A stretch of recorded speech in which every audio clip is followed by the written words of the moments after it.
look for the Opie and Anthony Show. Never before has one radio show been so extreme. It's gonna melt your mind.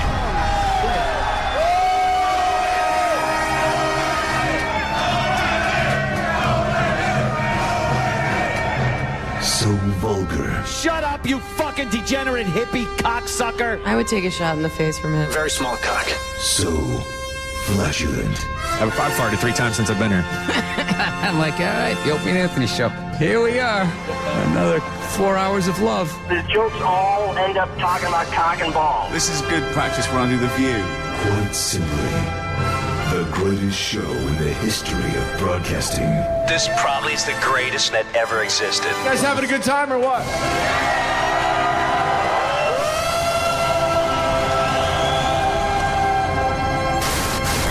Rules are destroyed and conventions burned to the ground. Don't do it. I can't take it every time I'm on the show. I see his cock. With Opie, the Destroyer. You're a bigger douchebag. You're a big douchebag. That's what I do now. Anthony, the Rage. Yeah, your guy had a corner on the peanut. We understand. I'll give it to your guy in the peanut. And Jim Norton, lover of the transgender. This is why I can't even take fingers in my ass, because it makes me feel like I have to shit. All kidding aside, dicks have to feel wonderful, but I just can't take them. The Opie and Anthony Show. Strap in. Strap the fuck in. This one's gonna hurt. But enough of this palaver. Let's get the show on the road.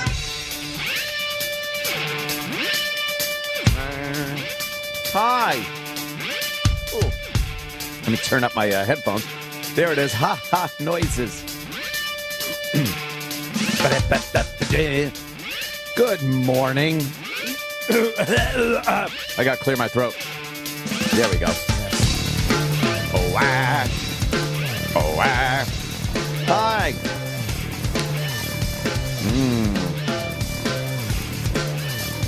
How's that beef jerky? It's pretty goddamn good. I got a big thing of beef jerky. I guess I was talking about it the other day because there was some over there, but the lid was off, and I didn't want to take any chances with people trying to person me. So somebody sent a big thing of beef jerky, and it was sealed. So I cracked it open today, and I do like a good jerky. I got to be honest with you. I don't know why. It's all dry. It's like tree bark. Yeah. But it's very flavorful. You got to say. Pretty good goddamn jerky. It's survivalist food, you know? You can pack it away, and just in case something happens, boy, you pop that shit right in your mouth. It's pretty goddamn good. I guess Opie's rejoining us today. He probably just landed at... He took the red eye. Well, it's sleeting out. It is terrible out. I'm so glad I stayed in the city because the thought of driving in from Long Island today would have been a nightmare. I would have been screaming and yelling, and all in a tizzy by the time I got in. But he's coming from Newark. Yeah. So he's going to get some of that, what they call tunnel traffic. Yeah. He'll be in by about 7:30. Yeah, he'll be in. In the meantime, I mean, boy, look what you got here. You got the James Norton, myself, Anthony Acumia, the lovely and talented Sam Roberts, and, of course, the professional of the room, Mr. Dr. Gay. Yes. I thought you were going to talk about our screenwriter. Well, and, of course, our screenwriter, Mr. Nagel, of course. I put him in the category with the writers, directors, things like that. Spielberg, Lucas, He's more Nagel. He's more of a guest now. Yeah. Later on in the show, filmmaker Eric Nagel will be here. Filmmaker. Yes. Author Eric Nagel. Yes. What- Screenwriter Eric Nagel. Yeah, what inspired you to write that? That Drek. Yeah. Yes. It's Drek. What inspired you to write the hateable man in the future? Has anybody gotten any line on what his the name of this feature is? He hasn't spilled the beans, huh? He has He's not. shoveled them in his mouth, but he hasn't spilled them. I don't think he knows. No, I don't think he does either. Yeah, I think that what he told us yesterday is all the ideas. Yeah, that's everything. I don't think there's any secrets that haven't been told. I think it's just like, oh, no, I got other ideas, but I don't want to give it away. I ain't going to give them away because I know these people, what they do. They steal your ideas. That's what he's thinking. So, I'm not going to go off on a tear like I did yesterday, that's for sure. That was like an hour of screaming and yelling about gun control. You needed it. I did need it. It's very therapeutic. It's okay to do it here. Cathartic, yes. And I was getting a lot of tweets last night and yesterday about my rant and whatnot. And a lot of people saying, hey, Anthony, I'll buy your 30-round magazines. Those are the 30-round magazines that go on the guns, and now they are going to be illegal in New York State in 1 year. That's how long you got to get rid of them and replace your 10-round magazines with 7-round mags. So everybody from other states are going, Anthony, I'll take your 10-round mags. Give me your 10-round. And I'm like, do you watch the news? Do you watch the fucking news? Because Mr. Obama today, I think somewhere around 11 o'clock or so, is going to be at the White House with Vice President Biden, surrounded by children. Oh. Yes, surrounded by children. Sure. What are they doing? They doing porn movies? No, they're not doing porn movies with the president and vice president at the White House with children. What are they doing with them then? All hanging out? No, just standing there? What they're going to be doing is announcing new federal gun legislation. So yesterday was just New York State, which now has what they're calling the toughest gun laws in the country.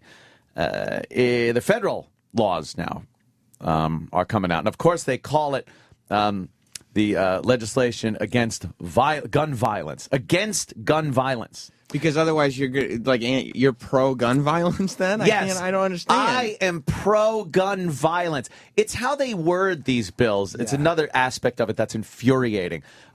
When they were trying to keep gays from getting married, they didn't say the anti-gay marriage bill. They called it the Marriage Protection Act or whatever it is. Yes. Yeah. Sanctity of Marriage to Act. Save the sanctity of the marriage between man and woman. Because they never want a bill that takes anything from people, whether it's a right or equipment, whatever it is. Is anti-abortion anti-abortion? No, it's pro-life. It's pro-life. Pro-choice. Pro-choice. It's pro both things. How can it be? There's a fucking kid getting fucking sucked out. Someone's losing here. When you're trying to figure it out, you're like, what? I'm not against people being alive. I guess I'm pro-life. No, but I don't. But I like abortions. I'm for choices. I'm for choices. Yeah. Pro-choice. This is how they word these things because it's all semantics. And if you word it like people are going to be deprived of something, people start going, hey, wait a minute. You're not supposed to do that. You're the government of the people. You're taking stuff away? No, we're giving you safety because this is an anti-gun violence bill. Right. All we're taking away is the violence. The violence. Oh, good. Oh, great, right. great. I would love to see the violence that goes away because I don't think any violence is going to be going away because of this. Are they really going up there with kids? Yes, so they're surrounding themselves with little children that apparently after the Sandy Hook incident, these children had written letters to the White House, asking that the president make the schools safer. And so they're going to have a bunch of these children, a bunch of anti-gun advocates, or wait, anti-gun. Stop. Wait. No.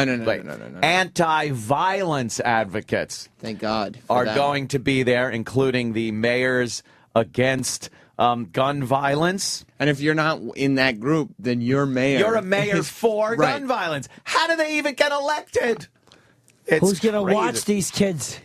I think their parents will probably be there, Uncle Paul, as will the president, the vice president, Secret Service. Yeah. I think they're going to be very well protected, these children. They need someone to watch them while the president's talking. Who would you suggest, Uncle Paul? I'll go in there and take him in the other room. It's quiet in there. President's making big decisions, dropping bombs on people. Get in here. Everybody get under the table. Why under the table? Because a bomb might fall on your head. That would frighten the children unnecessarily. Everybody pile into the small closet, little small space. Everybody get in here. Now, why would you do that, Uncle Paul? It's perfectly safe at the White House. Timothy, the back of your head. Oh, look what I feel. Guess what's on the back of your head, Timothy? What is it, Uncle Paul? Guess Uncle Paul's behind you. Yeah. What's on the back of his head, Uncle Paul? Surprise from Uncle Paul. It's a trouser snake. A trouser snake?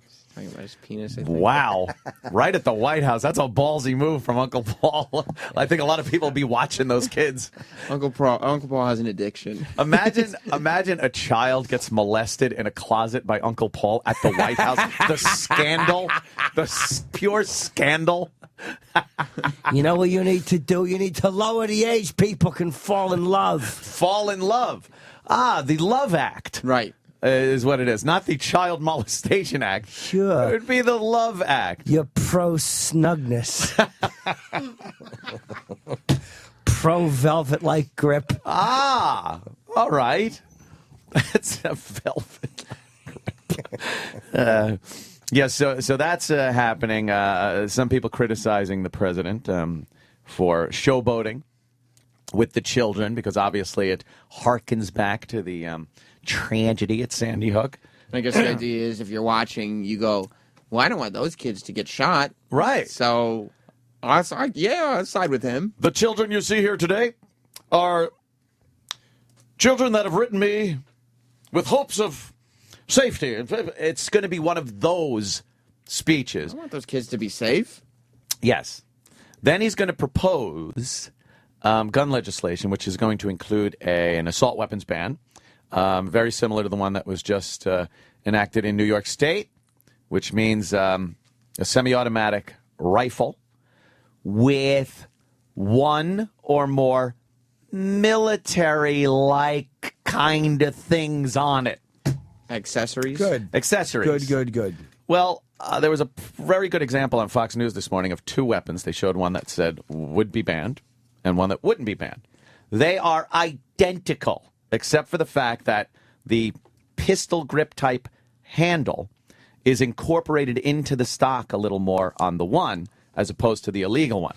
The way the gun functions, the way it's held, the way it has no difference. Also, a 10-round limit on magazines. Not 7? Nationwide. Well, in New York, it'll still be 7. But nationally, unless other states enact laws like New York did, but the national blanket over all the states will make it a 10-round maximum magazine. What are they now? 30-round max. But everybody is also talking, and these are people that the people that are educated on guns understand it's very easy to change out a magazine. In the chaos of a mass shooting, no one waits to see him drop his clip and pop a new one in. You actually have more. You're more apt to jam your weapon with a 30-round magazine than you are with 10-round magazines. You just drop it out and pop a new one in. And in the meantime, you can have a pistol to hold off anyone that would try to get you while you're popping a mag out. It's easy to do with one hand. So the magazine thing is, it will do nothing, again, for safety reasons. Now, a lot of people have also been asking, why would you need a 30-round magazine? It's ludicrous to think you need that many bullets. 7 rounds in a defensive atmosphere where I would have a rifle, semi-automatic rifle, with 7 rounds in it. If you get a home invasion, and I'm not saying it happens, I'm not trying to sound paranoid. I'm not blurting out things, though, that never happen. These things do occasionally happen. The odds, astronomical. Will it probably happen? No, probably won't. But I don't like the idea of probablys. I like knowing that I'm safe and other people have the right. That's what it is. It's the right to protect yourself in the way you see fit. If you get 4 people coming in your house, and it's happened, there have been home invasions where 3, 4 people have come in a house, even 2 people coming in a house that are armed. What are you, fucking Annie Oakley? 7 rounds is not a lot of rounds to shoot at somebody. I know one thing. I would love to rattle off 30 rounds of ammunition at anyone charging into my house. I don't want to be limited to 7 rounds. Now, again, I'm very proficient, so I will just change clips. I'm like that. Look out. But, in a lot of instances, 30-round magazines sound crazy when they're presented the way the media and anti-gun people present them. It's like, you don't need it. Honestly, you do. You do. In order to protect yourself, it might not be necessary, but I kind of like having it. That's all.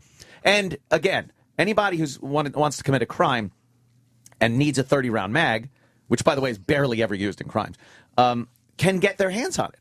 It's easy to obtain through overseas sales, on the internet, and they will send it. Believe me, I don't think people in Croatia give a flying fuck that they're mailing an illegal magazine to the United States. How do you get the money to them? Probably anything. PayPal. Then any company like that does that kind of business, the same as if they could shut gambling down, they could easily shut down these big magazine shipments, couldn't they? I don't think so. How about you go to a store and get one of those credit cards that you just automatically put cash into? There's no way to trace it back to yourself. You send it to a P.O. box. And meanwhile, the Croatian fucking place doesn't only sell magazines. They sell all kinds of stuff that is completely legal. So to be able to check, there's not going to be an international watchdog on what fucking guy from Croatia is shoving a magazine in a box to ship over here. So if you want it, you will be able to get it. Here it is. Come and get it. But you better hurry, cause if you want it, there you're going to be able to get it. So again, these laws are against law-abiding citizens, people that have been paying attention to gun laws, and people that are now going to be in a position where they are going to perhaps unwittingly become criminals. A lot of people are going to have to register their weapons now. I have to go at some point within the next year and register probably up to 10 of my guns with the police department. I'm already registered. I don't understand this aspect of it. All of my guns, when I bought them, the paperwork is there. It was sent to the feds with the serial number of my rifle, my name, my address, my check, my security check, background check.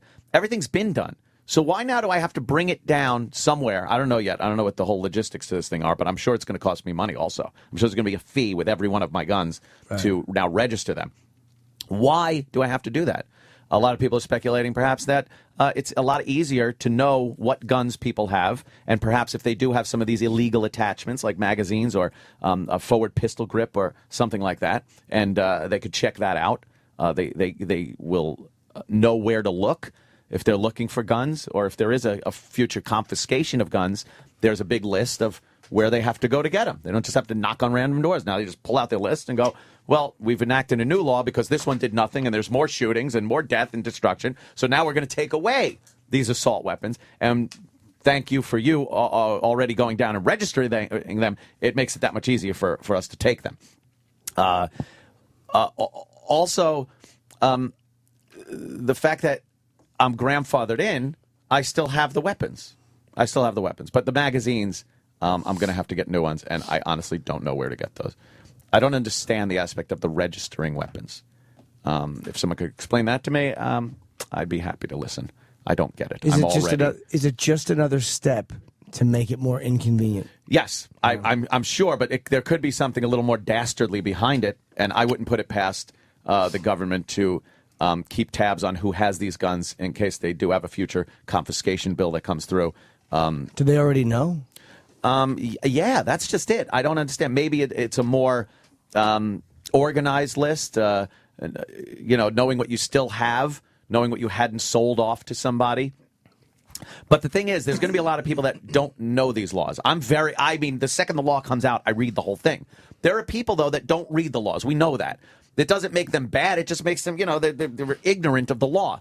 They're going to get in trouble. These are legal, law-abiding citizens that have done nothing wrong.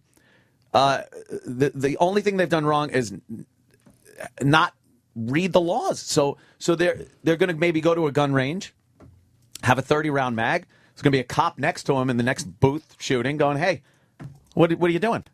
"Oh, I'm shooting." "Oh, really? That's illegal." And now he's got a fucking record, and he's committed a crime. Now, meanwhile, criminals, they're going to be doing what the fuck they've done forever. This gun legislation is going to do nothing about that.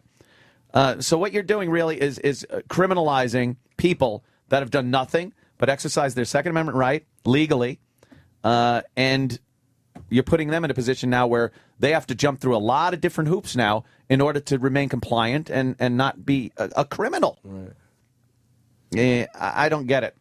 It seems like it relates directly to Sandy Hook. It's the one. All of this is just based on that one incident. One incident. You're right. The idea being that now that it's more of a pain in the ass, the next crazy kid won't have a mom who has a gun full of a closet full of guns. Well, the truth of the matter is there was already an assault weapons ban in Connecticut.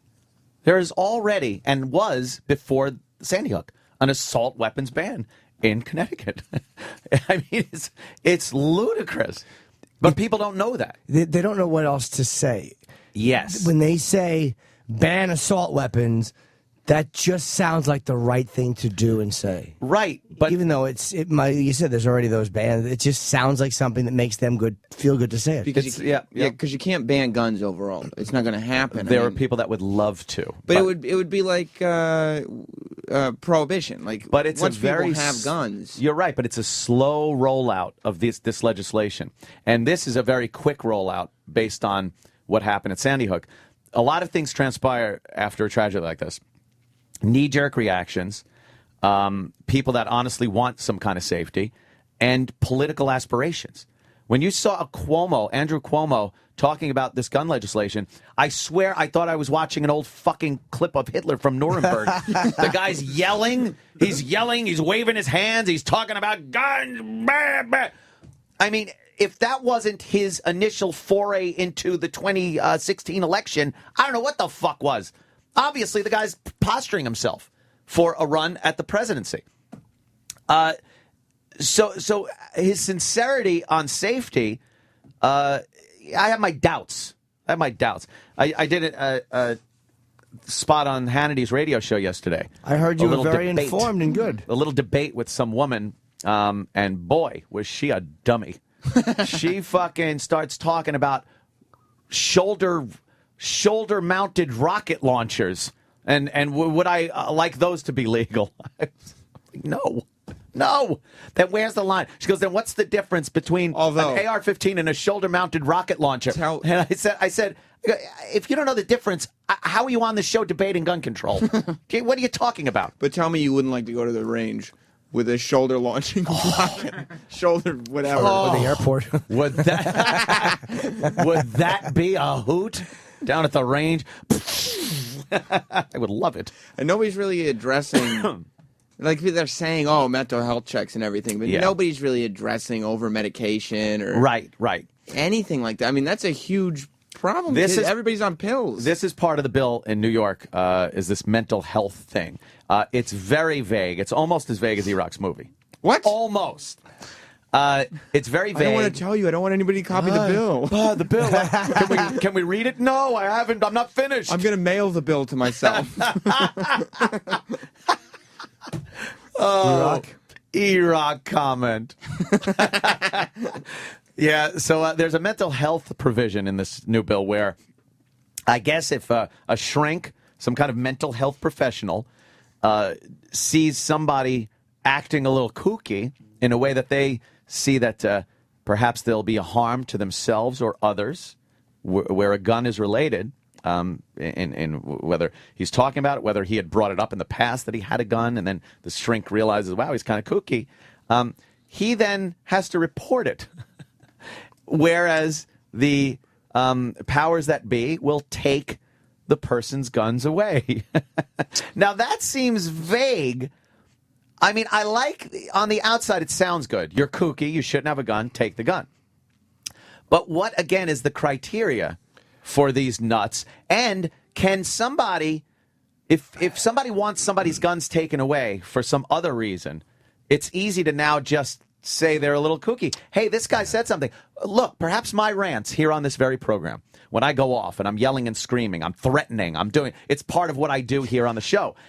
Can you take what I said? Now, this sounds crazy, but is this out of the realm of possibility? Take what I say on the air, consider it threatening, and say this guy has guns, we got to go in and take his guns because of what he's saying. Now, I've had my First Amendment dented because of what I said on this show. Can my Second Amendment rights be dented because of what I say on this program now? But those questions are good questions. Exactly. But just because they're good questions doesn't mean that they shouldn't try to do something. Like, I'm not saying they shouldn't, Jimmy. You're right. Even though I don't want to see that happen either. And you got to watch it with what you demand psychiatrists telling the government. Right. Like if you go, they have to confess a crime. Like if you tell, like in The Sopranos, he couldn't discuss crime. You can't say to your therapist, "I'm a rapist, I'm a murderer," because they have to tell on you. You can't. Yeah, I mean, I can joke about it. You know, I can go, "I'm a rapist," and she pretends she doesn't know what I mean. Funny. Yeah. But now, what if she knows you or he knows you have guns? Yeah. And you say you feel violent, they have to tell. I don't understand that either. I don't either. It's very vague. Under the legislation, mental health professionals will be required to report to local mental health officials when there is reason to believe a patient is likely to engage in conduct that will cause serious harm to themselves or others. This information will then be cross-checked against the new comprehensive and regularly updated gun registration database. If the patient possesses a gun, the license will be suspended and law enforcement will be authorized to remove the person's firearms. This sounds very scary. Not in an Alex Jones scary way. Not in a Jesse Ventura scary way. In a legitimate, think this out, read all the legislation kind of way. I'm not very comfortable with this. Yeah, like if you're talking to your shrink and you're just like, oh, I wish I was dead sometimes. Yeah. I would like to fucking blow his head off. Then. You don't mean it. You never would mean it. It's, yeah. Sometimes you just say things. Like to take those little bald genitals in my mouth. Oh, Jesus. That, Uncle Paul, where's the fucking phone? I got to call a mental health professional. I got to cross-check you with the registry. Or you talk about what's said on the air, and Who Kid comes in here and goes, "Yo, Anthony, where can I buy a gun? I want to shoot my wife." Exactly. Now, would that be a situation where somebody would say, we better cross-check him with a database of registered gun owners, and if he did have a gun, take it away? I don't know. And am I going far with this, further than the actual word of the law, or even the concept of the law? I don't know. But because it's there, there's a next step. There's always a next step to these laws. If there's more of these shootings, which I mark my words, and this isn't a threat by me, believe me, I'm just saying, based on what happens in the past, there will be other tragedies that happen. And there will be mass tragedies. They will be done with rifles. They will be done with high-capacity magazine. So when they realize that this isn't working, this doesn't work, they will then try to do something else. There will be more outcry to do more. We did something, but we have to do more. Our work is not done yet. We must do more. And more means more legislation against people that are paying attention to the laws, and perhaps this more obscure mental health, we got to find these weirdos kind of legislation. It's a little scary. It delves into an area that is a lot further reaching than just basic gun control. This is an issue that goes further than just a hardware gun control issue. And it's a little scary. Just a tad scary. All right. I guess I did my fucking preaching again for the day. Yeah. Not as robust as yesterday, but that's good because I felt a little sweaty after yesterday. And I'm wearing my Vice City Rockstar Games GTA. Oh, Vice City. I thought that said Vanity. No, and I didn't know this when I put it on this morning. It is laundry day for me, and I'm starting to get into those lower shirts in the drawer. And I put on my Vice City GTA shirt, and I came in, and young Sam Roberts, who knows all the hip things the kids are doing, said, "Anthony, hey, you're wearing your shirt, the shirt that changes color." And I was like, "Yeah, what?" And apparently it's treated with something that changes white when warm air hits it. Oh, good. I hope it's the same chemical they shoot in when they're trying to dig for natural gas. Some fracking chemicals? Yeah. I got fracking chemicals.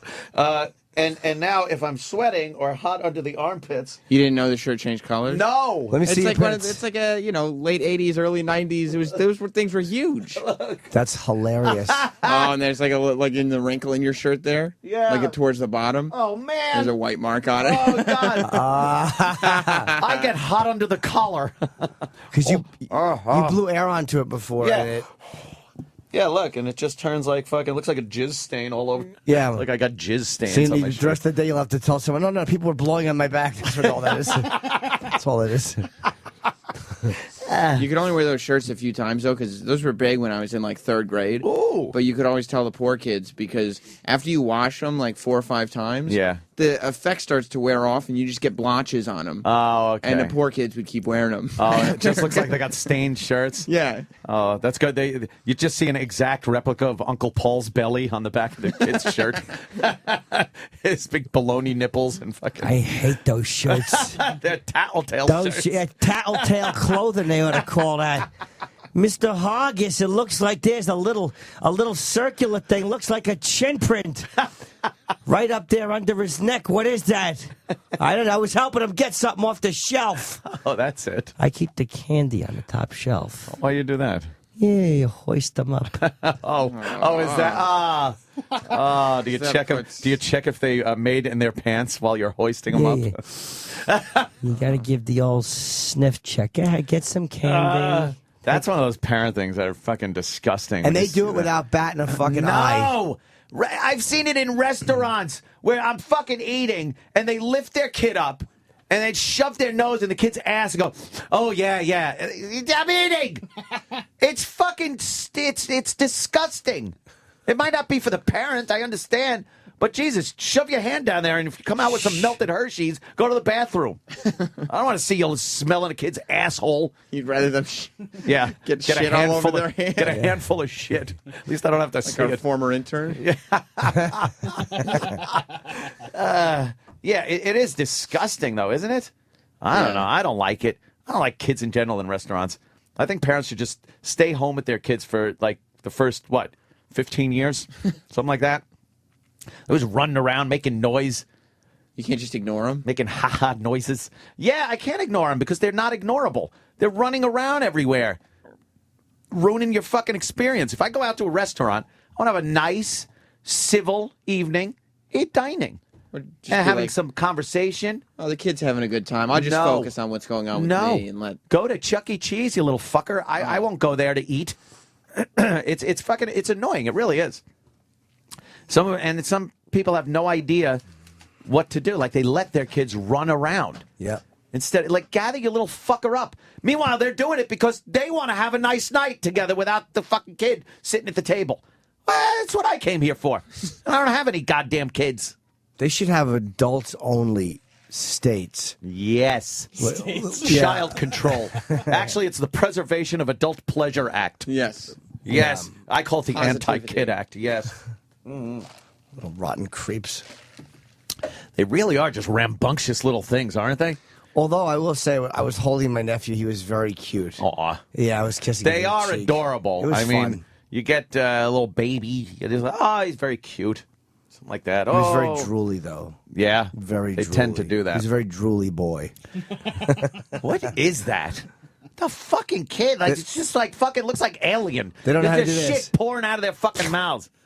They don't know how you suck down spit. They don't know how to suck down spit. And it doesn't seem to bother them. That spit and snot are all over their face. They're figuring shit out. They're like, oh, look at this nose. How Look at about you this work mouth. that out first? And then work on fucking crossing your hands over. They were just drinking blood and they fell out of a pussy. Fucking sounds like my weekend.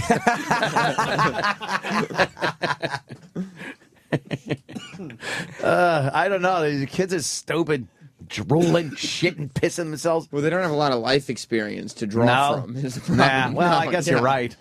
God, when do they learn to stop fucking to suck their spit back in their mouth? When does that happen? I'd say within the first year. No, I think after that, 'cause there's always a kid in school that had the crusty, boogery nose, and kids tease him, and then he starts taking care of it. Oh. Well, the parent should teach you how to blow your nose so you're not embarrassed in school. You know, it's worse in school. Like I know the exact thing you're talking about.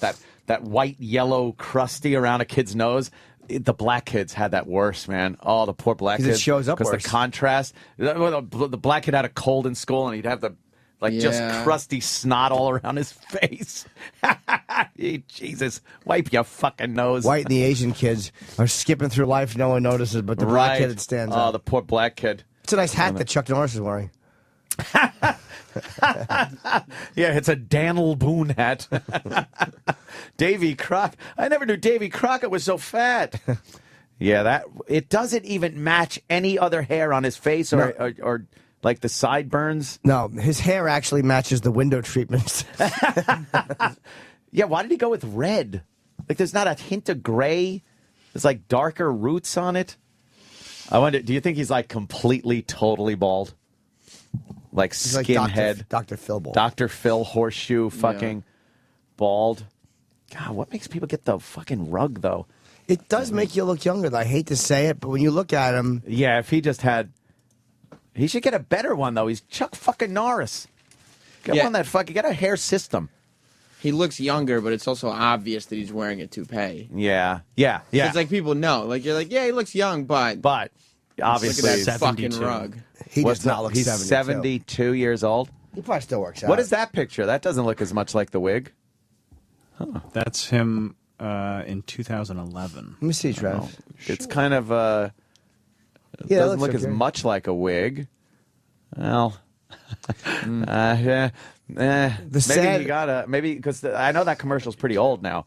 Maybe he got a better hair system. The saddest thing is when you see guys, like, when they're combing it. The comb. But I mean the comb forward, where they have to hairspray onto their head, and it just looks like they've been sweating. Yes. It's like, did you just fucking haul cinder blocks? Yeah. Because your head is all matted with fucking a sheen. Yes. Which is their hairspray. Like the guy in fucking Raiders of the Lost Ark, the Nazi guy. He had that. It was pasted over his head, the comb over. Yeah. Oh, man. Yeah. I bet the first guy that did the comb over, though, I bet he got kudos. Like back when, I don't even know when it was, probably, after they pulled off those fucking wigs, those powdery wigs. Yeah. That's probably like, oh, the wig thing is out. I mean, you know how many people were probably bummed that the wig thing was out? How many guys wore the wig after the wig wasn't fashionable anymore? Like, dude, you're wearing the fucking the powder wig thing.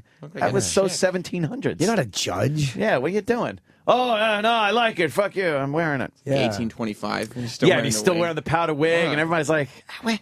Fucking loser. The fucking wig. Young kids all making fun of him. Yeah, like the guy's got the powdery wig, and then he pulls it off, and he's fucking, you know. And then he decides, what if I comb my hair all over? Because my hair grows pretty long.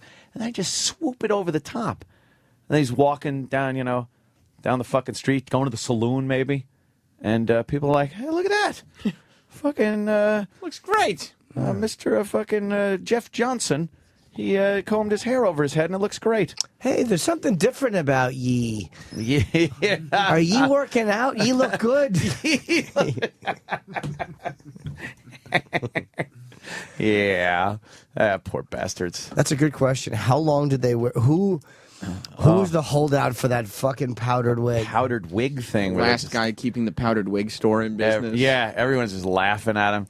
It's like it's like the hipster hat, those dumb fucking hats. You just see them walking down the street and go, ugh. When it's warm out and they have a winter hat on with the little balls on the side. Yeah. Ear flaps. You don't like them? No, they're horrible. Even in the winter, I don't like them. You know what? During the 90s when people wore those furry Russian hats, those big fucking Russian hats. Ooh. Oh, man, look at the wig thing. They went all out.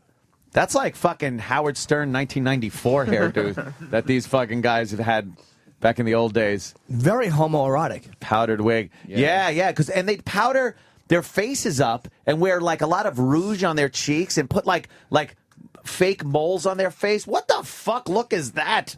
Marie Antoinette. Yeah. Very but the guys that gender-bending. do it too. Yeah, they're very fucking mo-ish back then. A lot of mo's through history.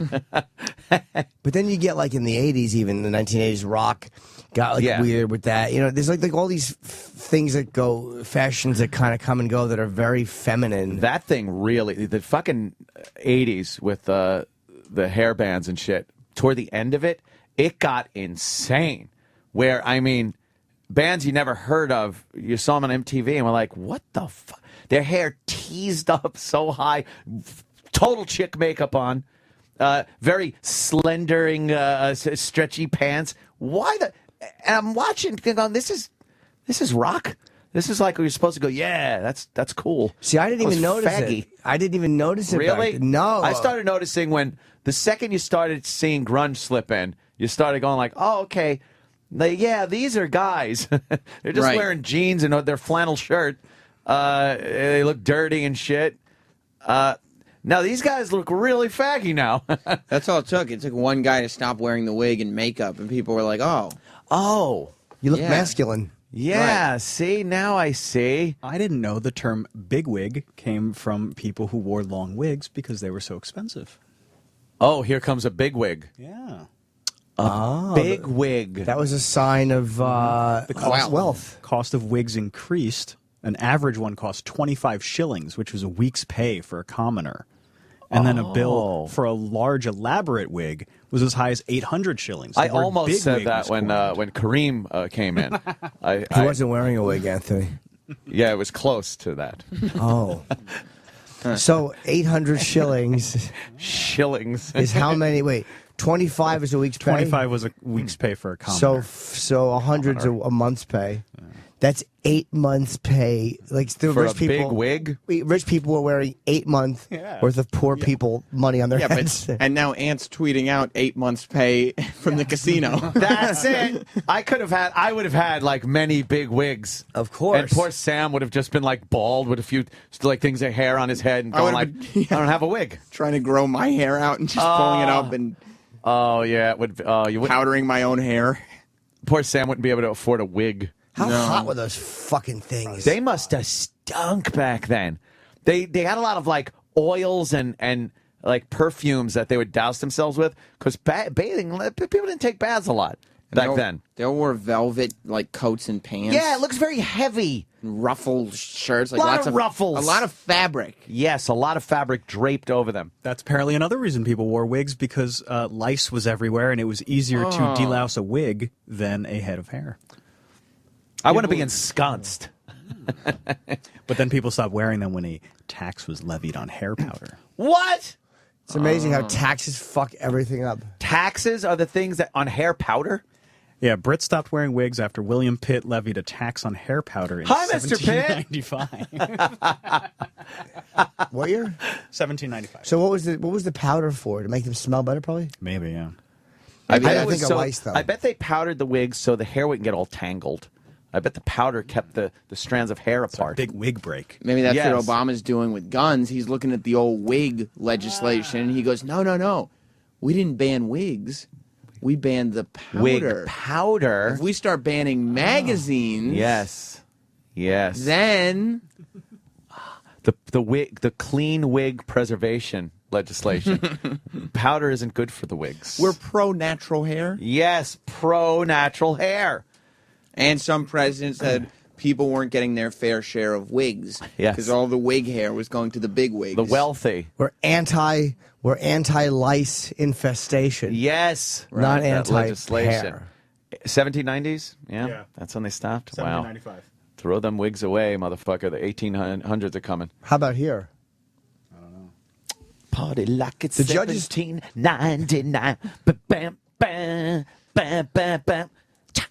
Friends ripping off their wigs. Yeah. Fuck these. Partying. Do judges still wear them in England or no?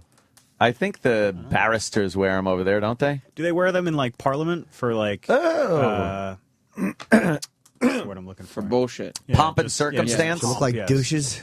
I think they do. I think they still wear them in England, right? I think so. I think there's some English motherfucker that's on...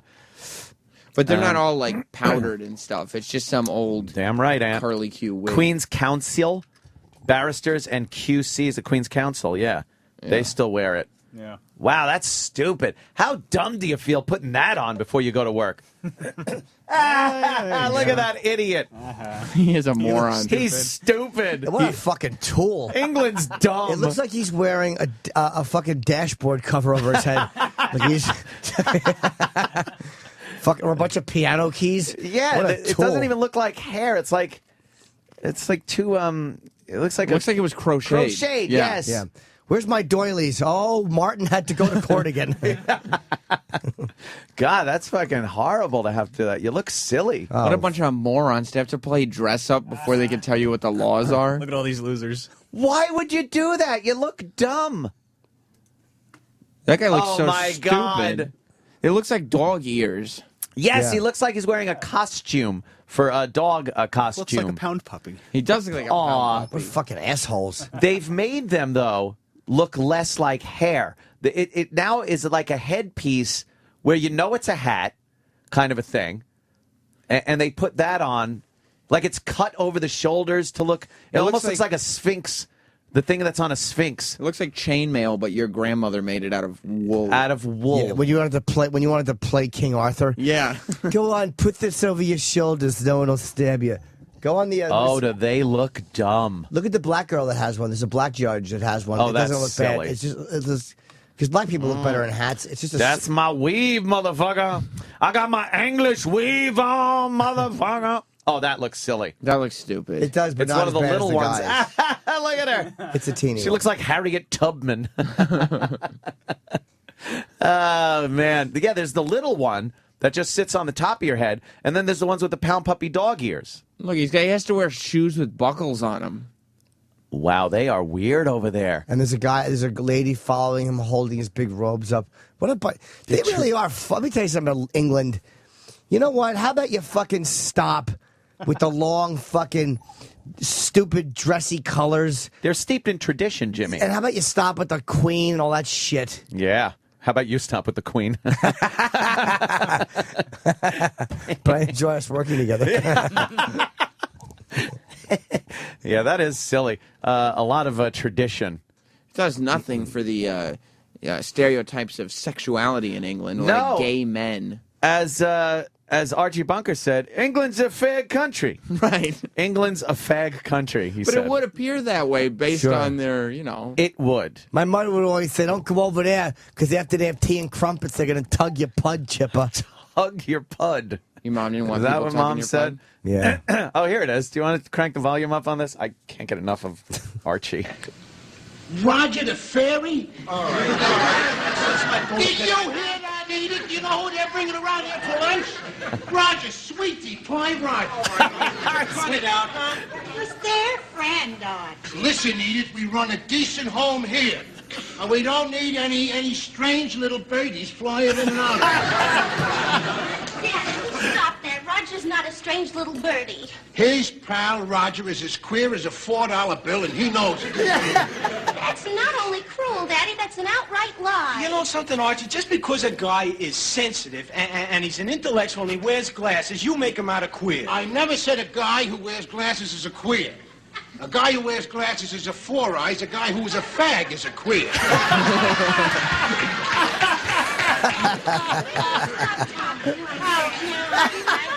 Well, go ahead, Edith. Now answer the girl. Now, you've seen Roger sashaying around here with his la-di-da talk. He's a pants. I don't know. What do you mean you don't know? I'm not an expert on flowers. He's a pansy. You might as well face it. You're all alone in this. We all know Roger, and we all know he's straight. And even if he wasn't, and I said if, what difference would that make? Do you know that in many countries, England, for instance, there is a law that says whatever two consenting adults do in private is their own business? Listen, this ain't England. We threw England out of here a long time ago. We don't want no more part of England. And for your information, England is a fag country. What? Say, ain't they still picking handkerchiefs out of their sleeve, huh? Are they still standing around leaning on them skinny umbrellas like this here? I know. The whole society is based on a kind of a fagdom. Holy... You know you're right, Archie. You're right. The British are a bunch of pansies. Pansies, fairies, and sissies. And the Japanese are a race of midgets. The Irish are boozers. The Mexicans are bandits. And you Polacks are meatheads. Holy fucking shit. That's why, no wonder people enjoyed television. Right. They sat in front of TV and watched that shit every week. That's what you saw on CBS. That was CBS. Unbelievable. You forget how cutting edge and funny that shit was, man. Could you even fathom? Not one fuckable person in that scene. No. Except Gloria. Yeah. But I mean, Mike was a mopey, Archie was ugly, Edith was old. Right. Now it's politically correct, very attractive people on every show. Could you even fathom one of those lines being said on on any medium these days. Yeah, what's wrong with that? That's the only thing that they would say. What's wrong with that? Anything you want to criticize? There also weren't 24-hour news networks that had to be outraged by something. Outraged. We have to be outraged or no one's going to watch. All in the Family, homophobic, will tell you. Unbelievable what I heard last night on All in the Family. They were saying England was a kind of an F-dom. They used the F word, the Q word, the P word. And that's the way it was. You can't do that shit. And did it make things better? I don't know. Is that taking that shit away from people? Did it make things better for gays, or was it just an evolution of gays fighting for their rights? And was that a reflection of the intolerance to gays, or was that causing a problem with gays? I was going to say that, like, on that show, Archie's not portrayed as the guy who's a smart guy. Like, he's not. That's not Right. His opinion is not portrayed as the right thing to do. Exactly. It's like, listen to this outrageous guy. He's an old man, but that's he context. doesn't know what he's talking and context about. has no place in anything today. Right. The second someone says something, it's just said in a way like when they say the N-word on the news. In that context, you should just be able to say the word. It's probably better to have shows like that on for gay people because that opinion is being showed on this grand scale as being ridiculous. The ignorant opinion, right. I told you, after Tracy got in trouble, Tracy Morgan had to apologize. I interviewed gay comics because I wanted to know, like, as comedians, I told you, and I think I told the story, Jim David and Rick Chrome are both funny acts. Oh, look, he's just outing people. Well, no, they came on the radio. Oh, okay. They came on the radio? Yes, exactly. It was a fun show. We didn't get much accomplished. But Jim raised a really interesting point, which I'm never for censoring speech. Yeah. But he said he didn't care that Tracy had to apologize, even as a comic. And he said that his point of view was, he goes, yeah, but because it's not a level playing field. Like, because he said that we're not treated equally, I don't care if people get in trouble for slamming it. Like, and I kind of understood that. Like, if it was a level playing field, then the whole say what you want thing would be in play because... But he goes, since basically they're not treated as equal citizens, he doesn't care if there's language that. And I kind of understood that, even though I never want to see anyone in trouble for language. Yeah. I don't know. I guess it's very hard to be able to put yourself in that position. Put yourself in that position unless you're there.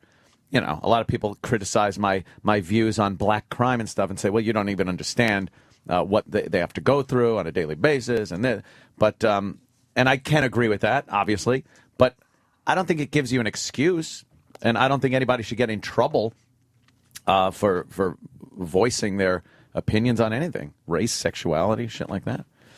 Although it should be, for all white people who love being just white males, great. The language problems that you're having right now really are a sign that things are good. For me, too. Yeah. Because as a white guy, if I'm seen by society as... the most privileged or the most was fortuitous the word? Fortuitous. That I am the one who's going to take the most shit as a white male. Right. And the one, it's like, it's the top of the food chain who gets, and I don't mean in anyone's mind except for the way that things work out in the legal system and stuff. Yeah, but boy, that's turning real quick. I think, white males, they're allowed to get shit on. Like, there isn't a recourse, and then everybody says, well, you're a white guy, it's easy for you, it's this, it's that. There's a bunch of excuses as to why we can be shit on a daily basis, but, it does get infuriating at times. Like, I'm looked at as the nation's piggy bank. I hate that. It's infuriating. And then, even though I'm footing the tab for a lot of shit, I'm getting shit on. Again, my rights are being taken away. I'm not able to speak openly about certain things, race, sexuality, things like that, without having to sidestep things. Believe me, when I go off on here or on Twitter, I'm thinking about what I'm saying. Sure. I'm trying not to be reckless I have the want to say certain things, but I also know that my job would be at stake, my livelihood, as dumb Joe DeRosa says. Yeah. You want to take a break? Yeah, I don't want to make a statement. I want to eat. If this fucking E channel is on again when I come in, I'm going to break that television. Why? You didn't want to see Matt Damon and Ben Affleck accepting an Oscar? And the same thing. I watched that Matt Damon movie last night. That's why I came Which up one? with that dumb gas movie, Promised Land. Oh, how was it? I like it. He's a good actor. Matt Damon is a really good I actor. like the Matt Damon as an actor. Yeah. Yeah. I heard that he was catching a lot of shit, though, because of the, it's kind of a politically one-sided movie. Like, I think a lot of that stuff is kind of an agenda-driven movie. Oh, yeah, I'm sure it is. Yeah. He's, but I felt it was more about big business and how they treat poor people. And so I didn't think it was as much about natural gas. I thought that was just the issue they chose. Oh, okay. But I felt it was more like a big company kind of coming in, sending in a smooth-talking son of a bitch, and kind of running over poor people and promising them things. And it didn't feel that preachy. I mean, even though you knew what the agenda was. Yeah. I liked it. Hal Holbrook was very good. Oh, he looks like an old lady now. Oh, does he? Hal Holbrook looks weird. Yeah. I think he's had a little work done, but his teeth look like false. It's like, this is the guy that was in The Fog, and he just looks odd. I remember Hal Holbrook from... The Star Chamber? Yeah, he was in Star Chamber. He was in Creep Show, the one where it's like, just tell him to call you Billy, with Adrienne Barbeau. Sure. And also, that is not Hal Holbrook. Oh, my God, he does look like an old woman. Yeah, I think he's wearing a wig. Holy shit. Holy fuck. His cheeks look rosy. I think he's had a little bit of Botox. Again, it looks like it, and it looks like a wig. I am stunned. That doesn't even really look like him. No. Oh. Looks like Martha Washington. Yes. Holy shit. Wow. I also remember Hal Holbrook in a movie. It was a very controversial, I think a TV movie in the 70s, child of the 80s, where it was him as a homosexual. Whoa. Yes. Very, very controversial. Is he gay? I don't think so. Maybe he is. I don't know anything about his wife. It was in the 70s. God, what the fuck? I can't remember the name. Does anybody have the name on here? Okay, I can give you some TV movies. All right, give me some TV movies about him in the 70s. When Hell Was in Session. No. The Legend of the Golden Gun. No. Murder by Natural Causes. No. No. Capricorn 1 he was in. That was a good one. OJ was in that. OJ was in Capricorn 1. That was where they had a mission to the moon. And the guy that does the TD Waterhouse commercials, him and OJ and James Brolin was in it. And they went to Mars, and then they apparently were faked the whole Mars thing. And then they told the people that they died on re-entry, so they had to kill him because they couldn't have him go out. Oh, yeah. Shit. But then they escaped, and they were running to tell everybody. It was great. Capricorn 1. No, keep going. Our-Town. No, keep going. 33 Hours in the Life of God. Keep going. Pueblo. No. That Certain Summer. Yes! That sounds like That Certain Summer. What's that about? He played Give me the synopsis. Doug Salter. A teenager must deal with his divorced father's homosexuality. Yes! Ew! What was the son? Doug Salter. Was it like Robbie Benson or something? Martin Sheen was in that. Was he his lover? Sheen. Scott Jacoby. Scott Jacoby. He was like the Robbie Benson wannabe. Yes, and him and his friend, something Myers. They made a law firm. Yes. Hey, Scott Jacoby. Let me see Scott Jacoby. I remember him. How? Yeah, I know his face. Yeah. Oh, he fucking, yeah. Oh, his father was a Mo and he freaked out. His father was a Mo. I remember that. Hope Lang was in it, too. Hope Lang was the one that turned him gay. Who was Martin Sheen? Was he the boyfriend or was he like a... I think he was. Wait a minute. Was Martin Sheen the... Oh, no. Martin Sheen was Gary McLean. Gary McLean. Did Hal Holbrook like clean up his wounds after he bloodied himself in the hotel in Saigon and blow him? I think Martin Sheen was the lover. What year is that? 72. 72. It's all on YouTube. I was only a little guy. Child of the 80s. You watched that while your car was being fixed. I had a great Martin Sheen movie is The Incident. His first movie in 1967 with I think him and Tony Masanti play tough guys on a train. Oh, Martin Sheen was so good. They're both like wearing suit jackets. They're terrorizing a train car of people. Really? Yeah. Bo Bridges is in it. I'm boring everyone. No, I got. Let me see her. One. Was it? Is there any gay talk in there, Dr. Gay? I'm investigating. What do you think they do? They were driving across a bridge. It's like two big cocks together. There's a part, I guess, with I think Charlie Sheen is the lover. Is this where they take this? He takes the son to meet the lover. Oh, how terrible is that? He was in Wall Street too. Where you going? Oh. Did he tell him he's gay? What happened? Hold on. It's all dark. He's running around. This looks like a Columbo. It's the same look. Yeah, just really terribly same dumb lit. director. Yeah. What's he? He's a guy just running through a house right now. A suitcase. An old 70s house. Unpacking his old suitcase, getting a strap on. What? Oh, is he going to see his father kiss the guy? Oh, kiss I hope not. Martin Sheen. Wait, who's this? Martin. Nick? Hey, Nick. Uh-oh. Why the 50-yard dash out there? Oh. Hello. Oh, hi. You two introduce yourselves. Oh. Nick, this is a friend of mine, Gary McLean. Oh. Hi, how are you? Hello. Oh, man. Imagine meeting your father's fucking lover. Oh, God. He hasn't had anything to eat for at least an hour. I think we can take care of that. How about my cock? Yeah. Chinese food. We're having cock Got tonight. 2 restaurants. I got some Chinese stuff food. out there. I Cream can't of eat some for now. young guy. Why don't you dump your stuff in the bedroom? You know the way. Oh. Dad, aren't the two of us gonna eat dinner together? Sure. I invited Gary to join us. That's okay, isn't it? Oh. Right in front of Gary, he asks. Turn the chairs upside down and take a seat. Better take out the takeout.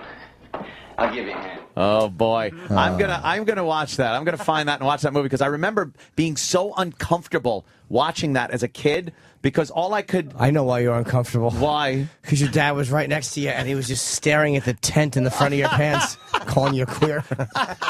My dad had already been out of the house, like divorced and stuff. Like my parents were divorced, so he would come by. He would come by like on the weekends and stuff like that.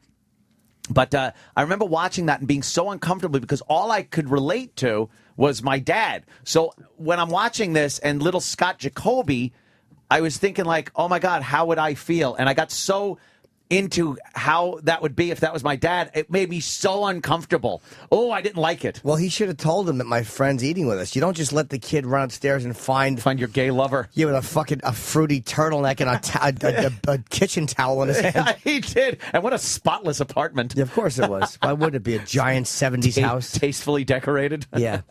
I'll take out the takeout. That certain summer. God, I got to find that. I hope it. Well, it's on YouTube? Yeah, it's like all on all YouTube. the parts. Yeah. Who fucking upload? It astounds me what you can find on YouTube. Every part. There's like fucking 10 parts of this movie that's available to watch on YouTube. I want to see it now. I do. I remember being so fucking like cringy. Like, what would I think if that was my dad? Ew, ew, and it like freaked me out. Yeah, there's always the 70s movies always had weird bird chirpings in the outdoor scenes. You can always tell a 70s movie. It's so much wasted time. We need more bird chirping. Yeah, they'll show the car coming around the corner and pulling up and stopping, and it's just like, what did you waste that time for? Show the guy in the house. Yeah. Oh, my God. At that certain summer with Hal Holbrook. All right, let's take a break. Let's eat something. Opie will be in soon, and we'll have some fun. Flight landed like 45, 55 minutes ago. He's probably lollygagging. Fucking travel agent? That's right.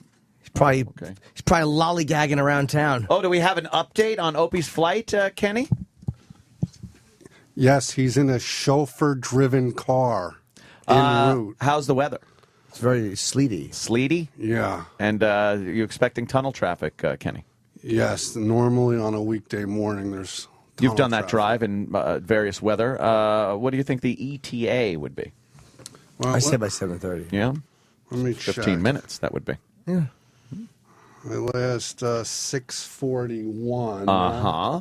So I say half hour. All right. Yeah, only 15 minutes your ass there, Jimmy. Well, what time did he land? 40 minutes ago. Oh, that's what time the plane comes in. And then it's got a taxi. Right, by the time it arrived at the gate 2 minutes early at 6:24 a.m. Wow, 2 minutes early. It's amazing how they really even ever are on time or 2 minutes early. When you think you're going from one side of the country to another in a giant flying machine and you land 2 minutes within the time they said you were going to land, to me that's astounding. But they know that 3 months in advance. Hey, February 73rd, I'm going to fucking 70. I'm going to Nantucket. Oh, you'll be there at 8:02. It's going to be windy. What? I know. It is astounding. And Louis C.K. does a great bit about how we complain about things, and then, you're flying. You're in the air. You're in a pitching. chair in the sky. A chair in the sky. It's a hilarious bit. But it is amazing that you even get mad when you're late. Like, an hour. An hour, you'd be furious. Mm-hmm. But it's going from one side of the country to the other, and they missed by an hour. All right? Relax. It's quite astounding. We have a guest today, too. What? The former Bubba Ray Dudley. Who is he now? Now he's Bully Ray. Bully Ray? Well, it's very topical. Guess who? Bullying. Bully Ray? Guess who owns Bubba Ray Dudley? Not the guy Bubba Ray works for anymore. Oh, no, wait. Oh, Vince must own it. Yeah, well, he went from ECW to WWE as Bubba Ray Dudley, and then he left WWE, and Vince said, You're not leaving with that name. Get over here. Bubba Ray Dudley is mine. You ain't taking it with you. Why did you mean Bully Ray Dudley? All right, that's a good idea. No, because I own that now, too. No, not Bully Ray Dudley. Oh, I know, yeah. Because Vince owns Dudley. Yeah. Oh, he owns... Oh, no. He can't be Dudley anymore. He can't even be Dudley? But he was Dudley before he went to WWE? Yep. Then how did he sign that away? I think Vince McMahon bought all of ECW's intellectual properties. I own Dudley Do-Right. So I own the little kid that was molested. Little Dudley. I own the bathtub. Wow, he fucking can't even say Dudley, so it's Bully Ray? Bully Ray is his name. How did he get Ray? Because it was Bubba Ray Dudley. How is he able to slip out Ray? Bubba... You can call me Ray. You can call me, but you doesn't have to call me Johnson. Bubba Ray Dudley and Devon Dudley became Brother Ray and Brother Devon. Oh. And then when they broke up in TNA, he became Vince must laugh his ass off. He knows he's never going to use the names anymore. Of course not. He's not going to make another Bubba Ray Dudley, but he's just keeping other people from using it. It's locked in a vault. You'll never see it. Yeah, I think Paul Heyman sold off all of the properties that were created in ECW to Vince. Oh, Jesus. See how to call himself Dudley Do Wrong or something, right? Take us out. The Opie and Anthony Show. The Opie and Anthony Show. Sirius XM. The date is October 11th, 1983. It's 7:18 p.m. Detective Club Soda with self-professed organized crime soldier Lyle Chipperson. Okay, Lyle, you're requesting placement in witness protection. What kind of information do you have for us? Yo, I'm in the mafia. Don't even fuck around with me. Don't get defensive. Just explain your business here. I was in the mafia for years. My mob name was Lil Chippy D. Okay, Lyle. You have no record. You've been seen with none of our organized crime contacts. What was your role? The hitman. A hitman? Mafia hitman. Right, the mafia. Well, who do you work most closely with? I ain't no rat. Then I don't know why you're here. Are you afraid of repercussions? Yeah, good luck killing me. I carry like fucking bazookas. Lyle, there's no way you could have carried around a weapon like that. If you're just here to waste my time, I suggest you leave. Fuck you, cocksucker. I'd shoot and kill everybody. Bury in a hole or something, then we'll see. Mr. Chipperson, why are you here? Fucking stupid cocksucker. Start listening, you fucking piece of shit. I can't believe you wasted our fucking time with this bullshit. Do you know this is a crime? Make him an offer that no one refuses. Why don't you do yourself a favor, Lyle? Walk out the door now. Fuck you. You're a funny guy. Laugh at this. You like that? How does this feel? Fuck this. Sirius XM. You're listening to Opie and Anthony.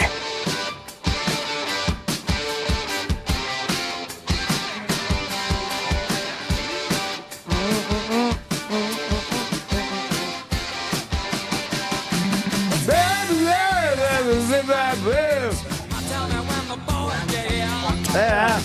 Give it a back and I wanna rock. Hi. I mean, swallow. I got a tweet the other day that said, when you eat on the air, it's fucking disgusting. All right. Go fuck your mother. Yeah. I thought I told you go fuck your mother. Was that person blocked? No.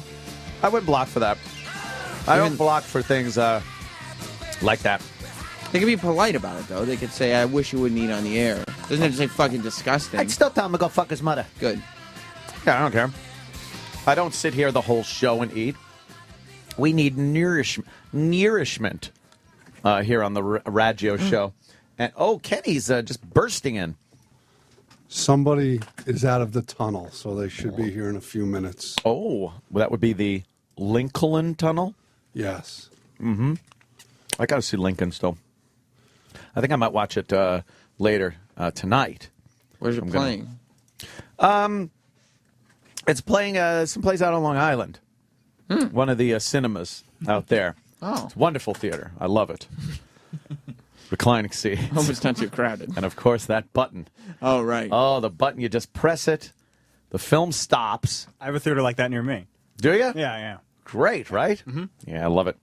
And then you go to the bathroom, you make yourself a drink, you come back, you push the button again, and the film starts up again. Podcasting studio next door.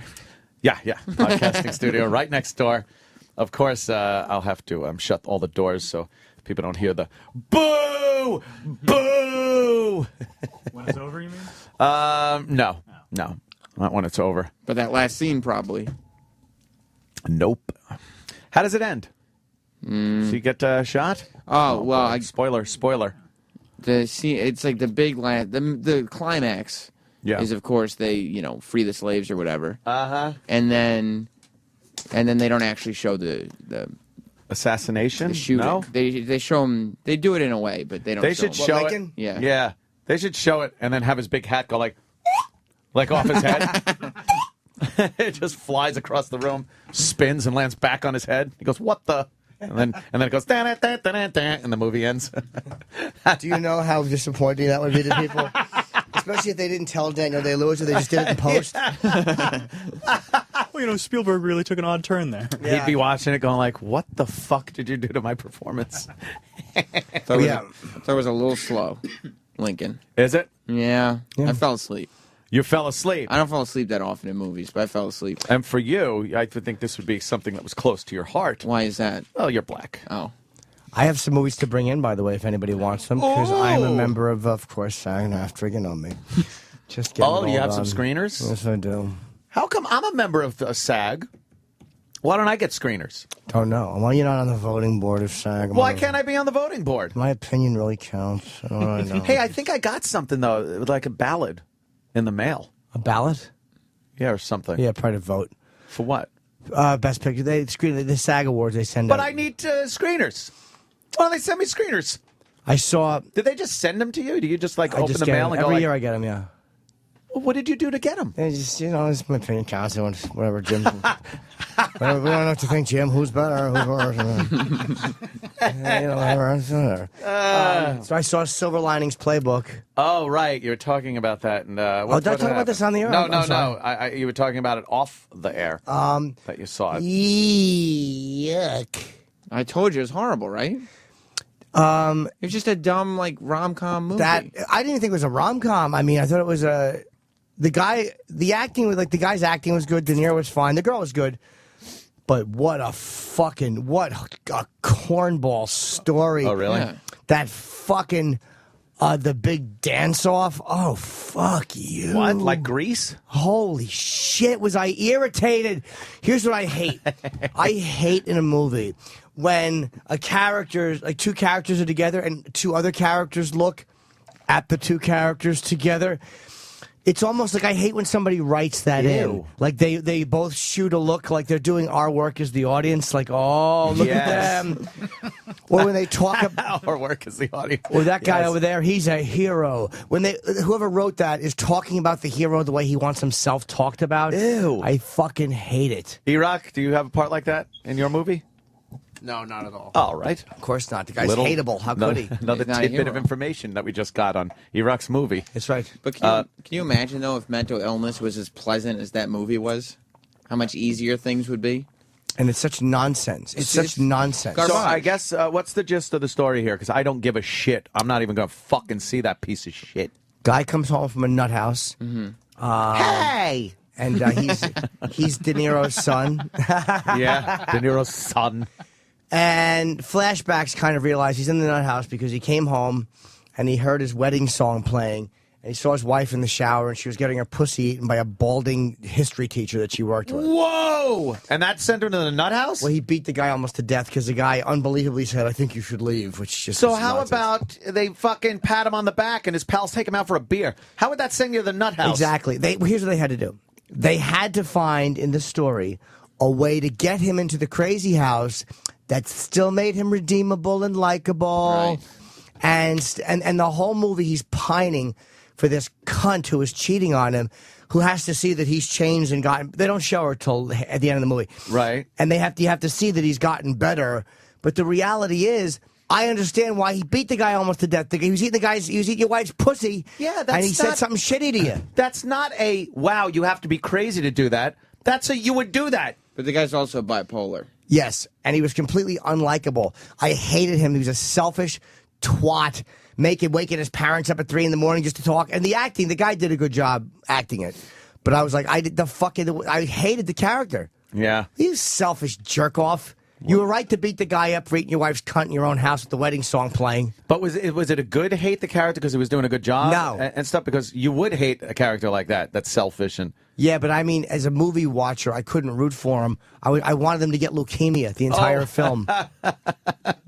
Oh, okay. And De Niro played a totally unbelievable OCD father who only cared about betting on the Eagles. And I didn't believe any of these relationships. No. I did not fucking believe them. And it wasn't like, it was this OCD betting thing, but again, like Jim said, he had to still be likable, so it's not like he was gambling away the family's house or something. Oh, okay, so they like should have taken it. His life wasn't ruined. They should. Oh, then he's just fucking gambling. He's just a guy who likes to gamble on the weekend. Well, no, then the big bet, Sam, is for a lot of money, which would enable the father to open the restaurant he wants. I bet he loses. Well, no. But there's a little twist. There's a parlay. Because the bet is not only on the football game, it's on the big dance-off at the end. Ooh. And what score the dance It will... fucking... Ew, what do you mean? Stunk. How do you bet on a dance-off? Well, because Bradley Cooper's character, the bipolar guy, kind of starts to fall in love with Jennifer Lawrence, who's also bipolar, which I had no idea how beautiful bipolar people were. Yeah. But, yeah, where's that white shit in the corner of your mouth and your sour milk breath? You're right, exactly. Good point. Yeah. Bradley Cooper and Jennifer Lawrence. If everybody was I would love crazy people if they all looked like that. Exactly. Just eat her crazy asshole while she's coughing into a pillow. And she looked amazing in the movie. Of course she did. But, so they're training for a dance competition that she wants to do, and then they don't think they're going to be good dancers. So the guy who's betting with the dad, they make a bet that, I bet they won't score higher than a 5 at the dance-off. Oh, yeah? Well, I'll bet if the point spread is blah, blah, blah, and the dance-off score is bullshit. Dance-off? And then they the movie's nominated in every category. Oh, my God. At the awards. Every major category got a nomination. Sounds terrible. It's not sounds good. Awful. But they only nominated it because mental illness is the new retard.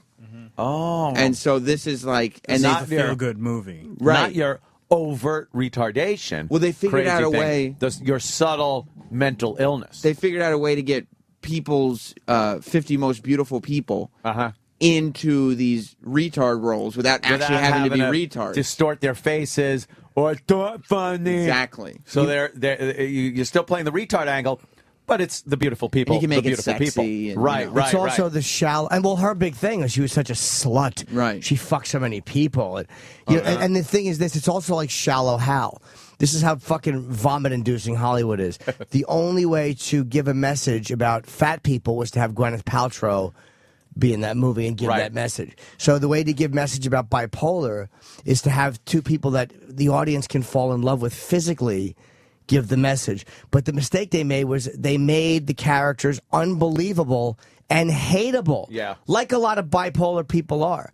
But they should have made them, at least, you should have felt some empathy for them if that's the angle they were going for. There's plenty of ways to have written that. And at no point was it like, oh my God, their lives are falling apart. It was, oh yeah, chick likes to dance. Like, you know what I mean? Right. There's the Hollywood version of that. And then there would be another movie that would portray it more realistically and be Oscar-worthy. Yes. You know, like a realistic depiction of of crazy people. Just watching And you'd lives be- crumble Yeah. and relationships get destroyed. Well acted and stuff, not the who's it in Hollywood people playing. Yeah. Hunger Games and The Hangover are now bipolar, are now charming, bipolar, but charming. In Academy Award-winning performance. Like, no, because this is Hollywood fluff. It is. It should be people you don't even know who they are. Like Jimmy said, the white crust on the side of their mouth. They're fucking literally crazy. Philip Seymour Hoffman would play probably a Right, very there good you go. In Love Liza. Do you ever see Love Liza? No. Where he's fucking. He's not bipolar. But the push of the movie is it's very sad. It's not a great movie, like you missed something. His wife, Liza, commits suicide. And it's the beginning of the movie. You don't even see her. Yeah, it's a really weird romantic comedy. Him in a bottle. That's great. And she left him a note. And the whole movie is he cannot bring himself to read the note. Oh, and wow. it's really sad. Because Love Liza. So he plays this depressed, sad sack guy who's fucking huffing glue. And it's kind of a meandering, weird movie. He gets into, like, flying kites, or there's some weird hobby he got into. But that's a guy who played it well. By the way, I could tell that Opie's walking in. Oh, Sam, do you know how happy I am to see Sam have to get pushed out of that Sam, seat? Get the fuck out of the seat. Beat it. Take a hike. Tell your story walking. Now, I have a theory, by the way. Did you get my last text? Relativity? Opie's been texting me a very depressing yet understandable update to his... Did you say it on the air yet? No. Oh, really? I did not. I said it off air. Well, can I say this really fast? I don't know how the fuck you do that red eye and then come in here and do radio. Did you sleep? I can never sleep on it. No. It was the old plane, first class, which is an nice. old plane, Wait, though? what airline? United. We all do what you do, Jimmy. United Airlines. I don't even fly them. I fly American LA. Oh, really? Because they have the three classes of service. Did you have the sit-up seats or the lie back? I had the lie back on the way out, which is just fucking. It's the only way Isn't to it go. the only way to That's fly? the only way to fly. Yes. And then on the way home, it was the basic first class seat where you sleep every 5 minutes and wake up. Right. Yeah, 6 seats. twisted. It's 6 rows. Your Dude. neck hurts. Yeah, exactly. Yeah. Everything fucking hurts. Oh, good. Do you have an aisle or a window seat? Window. Okay. I like a good window. Can I say what happened? Yeah. Fucking Joe Pesci was in my seat. I had to tell him to move. What? I swear to God. I see this old man in my seat, and you know, I need my window so I can at least put my head down. And I see this guy, and I'm like, oh, you're in my seat? I was kind of obnoxious because I was really tired. I've been up since yesterday morning. Hey, go fuck yourself.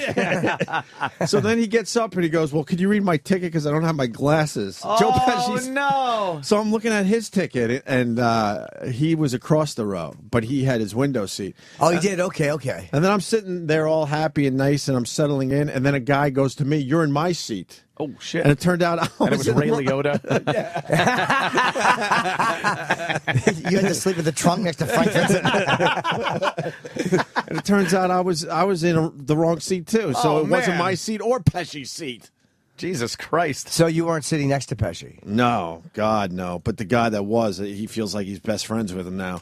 He literally walked through the entire airport with them like they were pals. Oh, no. Was he annoying him? Not really, but it was kind of that Obama situation that I talk about. I think he was hoping for the exchange of phone numbers. He's old, man, Pesci. Yeah. Yes. Pesci's old because I saw him walking onto the plane, and I know that guy, but I didn't recognize him right away. Right. He's really short. Did everybody recognize he him? is really- No. Is that what he looks like? No. I bet you that picture's a couple years old. Wow, he's even older, huh? And then I kept looking back at him because he was the seat, 2 seats behind me. And at one point I thought he was dead, how he was sleeping. Oh. He was sleeping in the air, meaning like he was leaned all the way forward and his head was in the air as he's sleeping. Don't you need your head on something? Poor Joe Pesci. I wonder if he takes anything. Some people take things to fly, too. Is that him? But he was dressed like a gentleman. No, he looks older than that. I hope you got a picture with him. Oh, you didn't say any of this? No. So then, I fucking hate being rejected, man. No. It's the worst feeling Oh, ever. no. You feel like a piece of shit. And I didn't use the radio show. He's been on the show at least maybe twice at this point. that'll get you. He was on for the It's the Bitches That'll Get You. you.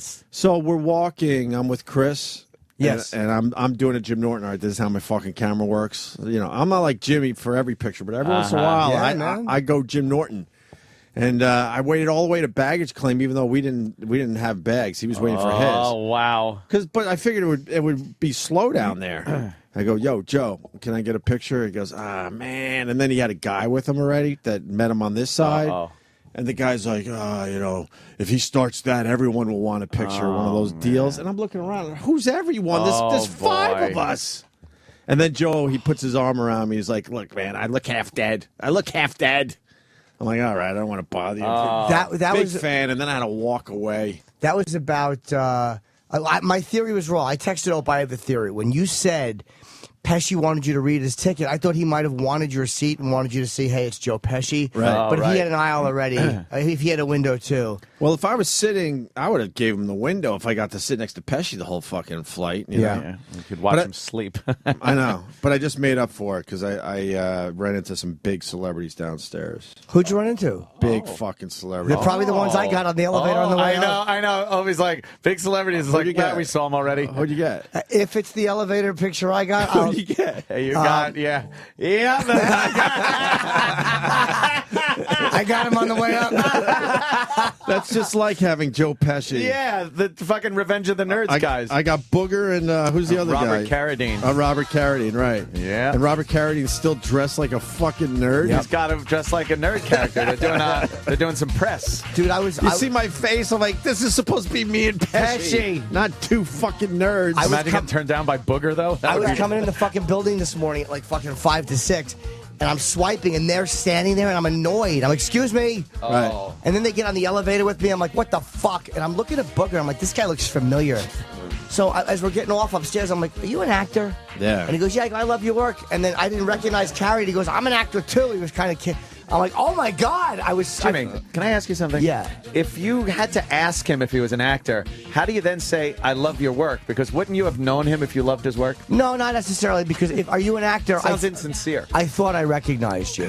And then I got a picture of both of them, and I had the security guard taking it, but his fucking finger was over the flash. I wanted to bite his finger. Oh, you dummy. Why didn't we get him on the show?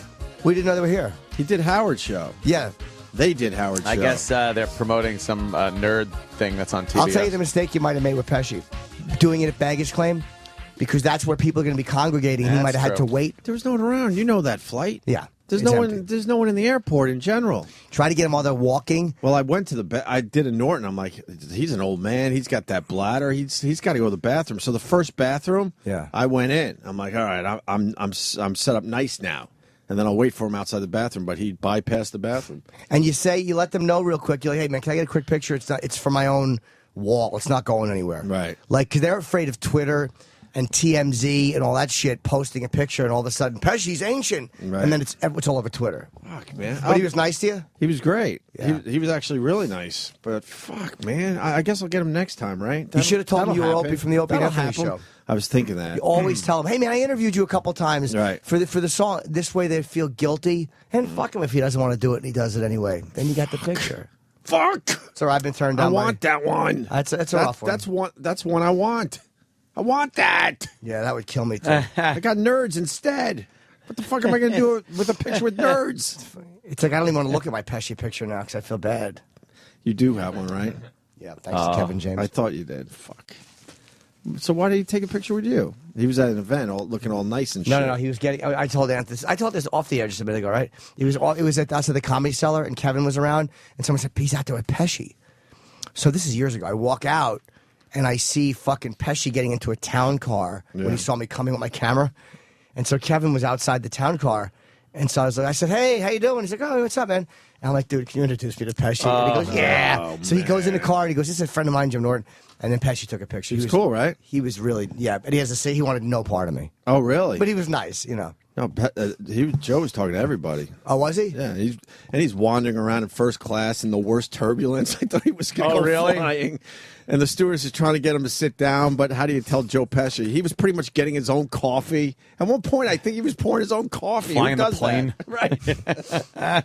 That flight is creepy. That overnight flight is weird, man. Why is that? You're just in the air. It's a weird vibe. Yeah, you're in the middle of fucking darkness. And knowing everyone below you is sleeping. It's creepy. It's kind of weird, yeah. Because, I mean, we've all flown in the dark, but you know there's life down there. but not when you take off L.A. time. What it was, at 10? Probably 10 something for the Continental 15 flight, yeah. or something. Yeah. Fuck. How was the taping? Good, really good, really fucking good. What'd you have to do? It's a prank show. It's called Who Gets the Last It's Laugh. a prank show. It's going to be on TBS and very funny. Very funny. I got to do TBS promos. You did? Yeah, where I got to TBS. say, very funny. Very funny. Very funny. They're reworking Punk'd, basically. Okay. Yeah. And I directed one of the pranks, and then there's 3 pranks, and you present your pranks to a live studio audience, which was fucking nerve-wracking because, you know. You got to stand there and watch it. Yeah, I'm just standing there, and you know, they were nice, but no one knows who the fuck I am in that environment. And it was me, Russell Peters was on my show, and Paul Rodriguez. Oh. And then the audience votes for the best prank, and you're going to have to wait and see what happens.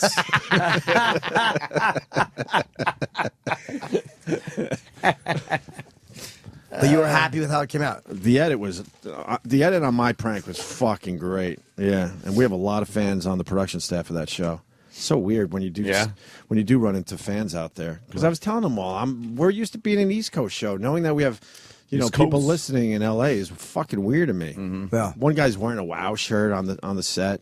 Yeah. Yeah. So it's weird to watch. It's to watch something they've edited in front of an audience because you haven't seen. It's like if there's a joke that doesn't work or a moment you can't prepare for it. And go, all right, here's where this doesn't, because you haven't seen it. I knew all the edits I was hoping they were going to do, and they did, man. They nailed it. Fucking nailed it. Because, I mean, the prank took 4 hours, and the piece is 5 minutes. So you talked to Russell and Paul? Oh, fuck yeah. Yeah, Russell wanted to drag me around L.A. as he's doing spots, but I was fucking tired at that point. I went to Taki Sushi on Sunset Boulevard. Taki Sushi. Taki Sushi. Fugi Sushi. And all these guys were just watching sumo wrestling as they're making my sushi. That's so fucking weird. But it was like it was from Japan, right? It was the fucking rooftop writing on the screen. You didn't go to the big celebrity one? No, I'll tell you that one off the air. Which one? Oh, there's a new one. Yeah, I always see Charlize Theron in there. Don't blow up that spot. DiCaprio I've seen in there. Charlize no Theron. pictures I take. None. No, what was the last movie she was in with Patton Oswalt? Because there was a poster for that movie in the sushi joint I was in, signed by Jason Reitman. Jason Reitman, young adult. Yeah. She played a queen in The Huntsman too. Right. Where she was fucking. She's so sexy. Yeah. Oh man, do I want to just go out with her as a boyfriend? You want to be her boyfriend? I really do. Charlize, come on, Jim. It was whatever. It was funny. I cut a gasser. And then I love your ideas of a romantic day out with a beautiful girl. Cut a gasser. And I did Rogan's fucking podcast. That was fun. Where'd you went to vibe, Pasadena? Though. No, I went to Woodland Hills. He's like renting office space over there. Oh, okay. Oh, wow. He's not doing it out of his house anymore? He's got like 2 locations, Pasadena and Woodland Hills. Like it's an office park, but he set it up really fucking nice. He does a good job. He does a really good job. Good host. He doesn't like fucking taking breaks. I had to embarrassingly get up twice to go to the bathroom. How long did you do? 3 fucking hours without stopping. Yeah. I thought it went all right, so it was fun. Did you smoke? We heard. What do you mean you heard? Well, people have been saying. Yeah. I might have, I don't know. Why? I'm curious. I don't know why I thought of that on the way home. Really? I was like, oh my Maybe God, did I get high? a little weed? A little Joe Rogan weed? I felt like an old lady, like an aunt who lives through her. Like to me, it was I actually. hope he's careful. But no, to me, it was like a thing. I was like, oh, we got high? Like, oh. Like, why would I care? But I Call was like, TMZ, ooh. my God, man. But I was like, yeah, I wonder if he liked it or how was it? Well, he was trying to get me give me a contact buzz. He just, I don't know if he wants us talking about this. He wears pot hats. I know. You're kind of right. He talks about it. Yeah, I'm wearing pot shoes, and he doesn't give a fuck. I'll just say this: after I'm not even joking. It's been 20 years. I succumbed to a little peer pressure. Peer pressure. Yeah, just like that. I'm like, really? This is all it's That's all going to it take? takes. I mean, how close was I to doing heroin because it's peer pressure? Peer pressure. Come on, just do it once. I took a baby hit. A little baby hit, and he mocked me the entire time. Yeah, after the show and stuff, he goes, "That was hilarious." I'm Did like, you get a little buzz? I don't know. I think so. I don't know. He goes, "Oh, you were buzzed." I'm like, "All right." But I was scared shitless. I haven't done it in so long. I took this wimpy little baby hit. but I Oh, inhaled. my God. That'd be great I if did it the just right starts this downward spiral of drug abuse. Yeah. You fucking start coming at 8:30. What's up, guys? The fuck did I miss? He's asking people to borrow money. Yeah, it's one of his bathtubs. He's fucking just making meth. Thank you, Joe Rogan. When in Rome. But I'm not gonna oversell it. It was a wimpy baby hit. Yeah, that's good. It's a gesture. Well, then I was thinking, then I'm thinking, yeah, I do want to do this, but then I'm thinking, I'm gonna fuck up the podcast. Oh, you think you would? It would probably. Yeah. I think it would be hilarious. But all of a sudden, I want to go lay down somewhere. That'll be hilarious that for would be- everyone except me. Like Joe Rogan saying, "Opie's asleep." And Yeah. he's fucking passed out. But yeah, it was fun. But That's cool. exhausting. Did you hang out with Jay? Yeah, last night. How's he doing? Good. He's got 2 boys. Oh, did you do his podcast?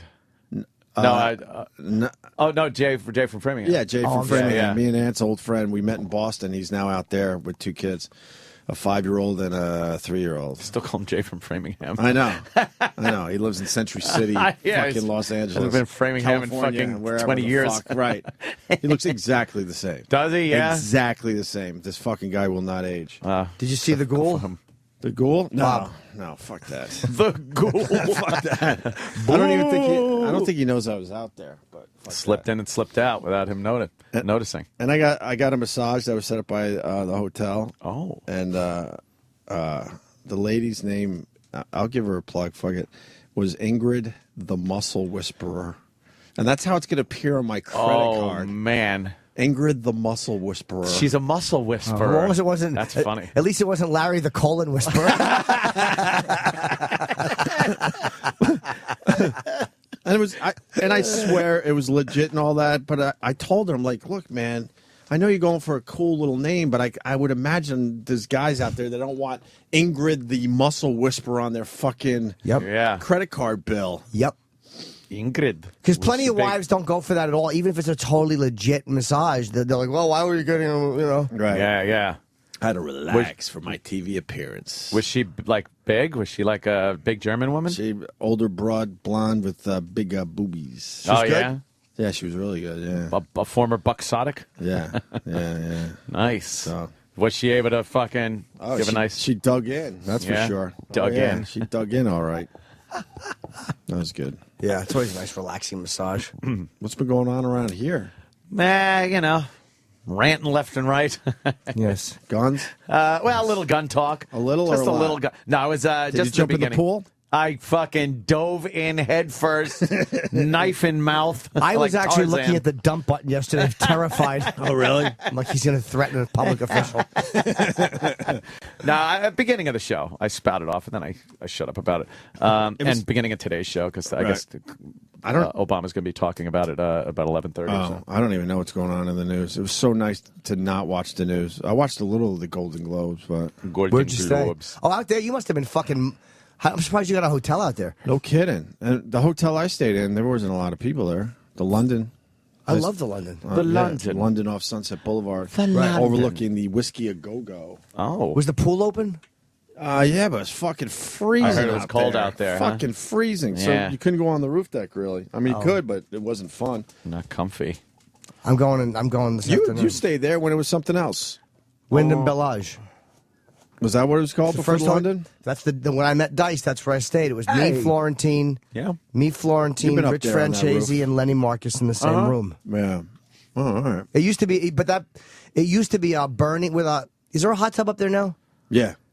Well, there used to be a hot tub, and now it's a fire pit. There's something switched when they changed. Oh, you know owners. what? Maybe it's a fire pit. Yeah, it now. used to be a hot I think tub. it was a hot tub when we went, when it was, the other joint. Melinda watched me hit on a girl up there, but Yeah. she said I was. And remember Melinda that. up there, and I was flirting with this girl. Yeah. and Melinda said it was like watching an interrogation. So I just asked her questions. Yes, you were fucking asking questions. So where you from? Sitting in the jacuzzi all creepily, and then she just got up and left. Canada? What are you doing? Are you having a good time? Oh, cool. Yeah, me too. How long are you staying for? You like this hotel? Oh, it was fucking And she's just awful. answering questions.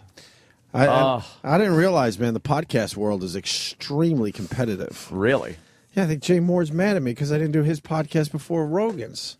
They're See what you got to do? Those guys are playing that game? See what you got to do? Are they all playing that game? Aren't we I all think so. friends? Well, they probably want you to do both of them. That's all. As a group, we're all friends. I don't know individually who gets along with who, but the LA trip was supposed to be a quick in and out, and then Rogan. I'm going to explain this on the air. I still got to explain it to Jay Moore, but then Rogan got wind I was in LA through my Twitter, and he wrote me. He goes, "Hey, you want to do my podcast? Someone dropped out. Of course, I'm going to say yes. Oh, hell yeah! And that's something that's I didn't been, go out there with the intention of doing anyone's podcast. It's something that we've been talking about for a while, though. If we're ever in LA, right? Get Dude Rogan's podcast. Yeah. I mean, I'm not going to invite myself. I know I have an open invite with Jay Moore, but I didn't have an intention. You want to fuck Jay Moore over? You're entitled. Absolutely, nerds to Jay. He does a good job on the podcast too, though. He's a really, really good interviewer, and I look forward to doing it. But I was like, wow, these guys are getting competitive. Yeah, it's crazy. What the fuck? Maybe we should be competitive with the podcast. Oh, we're competing with those guys now. Yeah, damn. Rogan's fuck them all. Rogan's got a good setup, and I'll tell you, I mean, we were talking about some shit, and next thing you know, he's popping it on the screen like we do here just for us. But then you forget that the audience is also seeing. He's live streaming it before it goes up. Why can't we do that? That's the best fucking thing. Because we obviously referenced Baby Bird because Rogan was the one that pretty much came up with that when him and Bill Burr were in the studio. Was Bill for that too? Yeah, Bill Burr was it, and I didn't realize. But when we were watching the clip, I'm like, holy fuck, Bill Burr was in that day as well. But also, we're watching the clip I haven't seen in a while, and then I'm like, oh, we don't have to over-explain this. Right. They're watching it. The hardcore fans to his podcast are watching it as well. Yeah. Yeah. And it will go up on the pod. Your Twitter feed will blow up while you're on because of his Ustream or whatever it is he does. Right. And then when you go on, when a podcast goes up, it'll blow up again. You get a lot of hits from Joe's podcast. Oh, man. Let me see. I think I got like a fucking 100 new followers. You'll get a lot of people. I was hoping for more. Well, it hasn't, but the podcast hasn't gone up. That was only the fucking stream. Yeah, you just did it. That's the stream. Wait, the podcast is up. Oh, when did it go up? I guess early this morning. Okay, it just went up today. So that's from the only people that were watching were the ones on the live stream? Streaming. Mm-hmm. Yeah, that's almost like... Oh, nice. So I might get another hit. Oh, you will. You definitely will. Well, I don't know if I want another hit. Oh. Another hit. Get it? Is that you? Let me see. I can't see. That's Mr. Rogan, of course. Rogan is... he's a very good broadcaster. Yes, he is. He is a extremely good broadcaster. Seasoned. Do I look like I took a baby hit? Oh, man. So it's video. So when you got up to go to the bathroom, it was just an empty and then I'm seat. like... and then, Who else was in there with you? Red Band and the other dude. That's like more behind the scenes guy. I forgot his name. Shit. The director. He was really nice. See, there's 3 fucking cameras. There's a couple cameras, and Really you can nice also cameras. pot up all of them at once, I think. You can do that view. Occasionally you'll see that. Looks great. That's an absolute no-brain thing to have. It's so a no-brainer. That's such a smart thing to do. Can't they make a little money off that if we do it that way? Of course. The fuck is their problem? And it's everything he's just on his laptop, so he'll punch up something, or anyone in the room could punch something up, and then the audience is watching as you talk about it. You do it for subscribers because, like, people can't people listen online anyway? Yeah. So why not let them watch online? Yeah. So I don't know. We got to figure it See, out. I did a little thing called the Compound Show, and I would do that. Right, Visual thing. You right. pop it up, and people can see it. Right. It's fucking 2013, for the love of Christ. Can we fucking get a visual element? He is. He's the real deal, man. He openly admitted that the only reason he's doing his show is because of us. Yeah. Yeah. He's a cool guy, man. I love Joe. Yeah. It's fun. And then everything was cool. We had animal. we had the perfect 3-4 hours. We talked afterwards a little bit, and then he's getting into this sick fucking car, and my car was there that he got for me. And I opened up my car door right into his fucking car. No! And all of a sudden, his eyes went like Joe Rogan big, rolls down his window and goes, "How bad is it?" I'm like, "It's not bad. I swear it's not bad." He goes, "Dude, I'm returning this car next week." I go, "It's not bad." Holy shit. Yeah. Oh, my God. Because it was one of those sedans where those fucking doors seem to open up like 20 feet. Were you embarrassed when you did it? Oh, was I embarrassed? Like, why can't I have, like, just a perfect day? There's always has to be something. Whoa. And he was trying to be That's cool, but his bad. eyes got really big. How bad is it? Of course they did. What kind of car is he in? It was a really nice car. I don't know if he wants me to say. God, no. It was very nice. It was and he was telling me how much he loves that type of car. Oh. And that he's getting another one. He goes, I'm returning this. Thank God next he's week. returning it. Yeah. Because that would have fucking... It was all like, we're hugging, I'll see you in New York. And you thought his And, car. and then I'm just all is left is me having the nice, cool rock star exit, and I open my door. Oh bam, my right God! Wow. Oh boy! The boy is right. Yeah, people do not like that. No, a lot of turbulence on this fucking flight. I like that. I don't like that on an Embraer, but on a big 757, it kind of rocks me to sleep a little bit. As long as you're not dropping 1,000 feet, but that little shaking, I kind of like. And I put my coat and my shit on the floor. And this plane came from, I think, Colorado. And then I'm cold, so I pick up my coat. It smells like coffee. I guess there was somebody spilled their coffee from the last flight. Bitch. And my coat was the sponge that soaked it all up. So now I'm trying to go to sleep, and I'm smelling someone else's coffee all over my jacket. Oh man! And it was on my blanket because they throw the blankets right on the floor, I guess, in case you want it. Or maybe that was a blanket from the other flight that no one used. So that smelled. I'm like, oh, you could have asked for another one. I was too tired. I just wanted to fucking close my eyes. And you got a little sleep? A little bit. I have to go home to 2 kids, too. I got to be a trooper today. That American flight is the shit. Really? Yeah. You're flying tomorrow? Today. Today? After the Jim Norton show. Oh, the Jim Norton show right after. And then this you're program. doing what I just did? You're going to go do it back and forth? Yeah, I'm here Friday. Holy fuck, man. That's crazy. I'm used to it, though. I was supposed to be back yesterday, but when Joe said you want to do the podcast, then, of course, you did the right. You moved mountains. I'm like, fuck yeah, I'll change all my flights. So you gave up a nice plane too. I know. You gave up that fucking lie flat seat. Oh, the lie flat seat. You've done that, obviously. Oh yeah, it's the best. You lay there with Pesci spooning. That'd be great. I would have kept. Well, you would bugging have him. to. I mean, he was in Raging Bull. Of course, you have to. You have to. You should have kept walking by, going, "You stuttering prick, ya!" Just throwing. You stuttering prick, ya! Throwing lines at him. Hey, you looking at me? Like wrong movie lines. You looking at me? Hey, I thought I told you to go fuck your mother. Yeah. Just all inappropriate. Hey, looking this way, looking that way. Everyone in first class knew he was there by the time we took off. Obviously, right? Yeah. I had that little interaction. It really wasn't much of anything, but the guy, I was so embarrassed for the guy thinking he made a connection with him.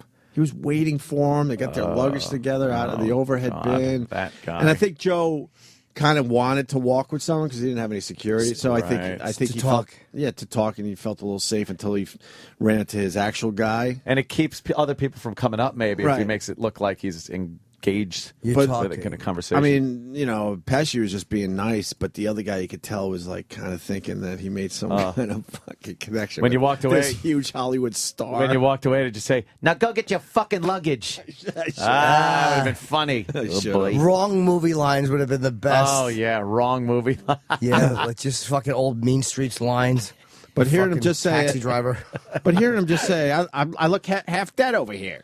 He said, I look half dead. I'm sure you didn't want pictures of The him answer to looking like that real would have shit. been, well, the picture's only for me. It's going in my house. It's not to Twitter or I'm anything. certainly not a professional like you. Yeah, I've learned that. No, because I've gotten that response a few times where they're like, you're not going to...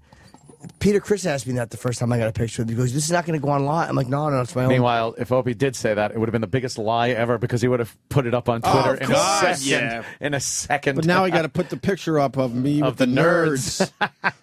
The nerds. Yeah. Always tell them you're Opie, though, man, because you've interviewed him. It will guilt him into taking the photo. That's it's just back to fucking reality, man.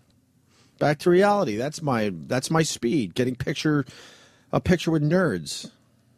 Fuck. I don't even know if I can post this. I look like fucking shit. I don't feel like hearing it.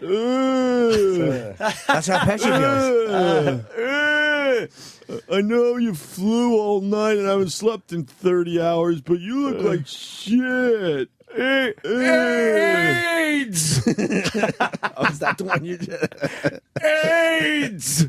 All right, you get it.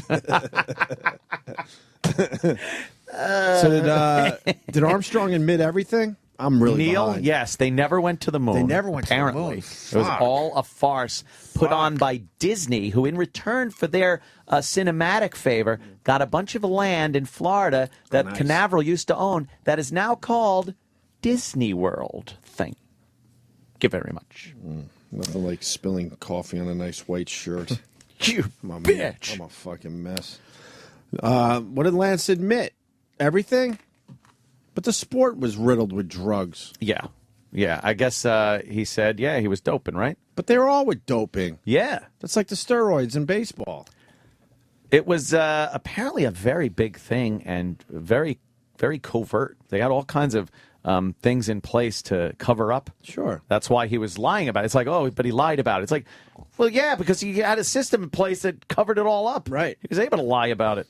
What are you going to do? I mean, the thing is, honestly, when you think, oh, he cheated at a bicycle contest, seems a little kind of inconsequential to the fact that the guy went through cancer and fucking started an organization that's helped a lot of fucking people. So you know what? Throw him a bone as far as the little bicycle contest goes. Didn't it the cancer spread too, from his testicles to his lungs and his brain? Like, ow. The only problem I have with Lance Armstrong is not that he lied, because I understand, like, it's hard, but the fact that he was suing people for defamation, and he won. Oh. I believe the London Times just immediately filed against him for $500,000 that he won from them.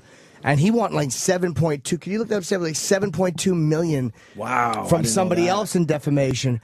So he was actively suing people, I believe, for libel or whatever the fuck it is. I think. So that's my problem with him.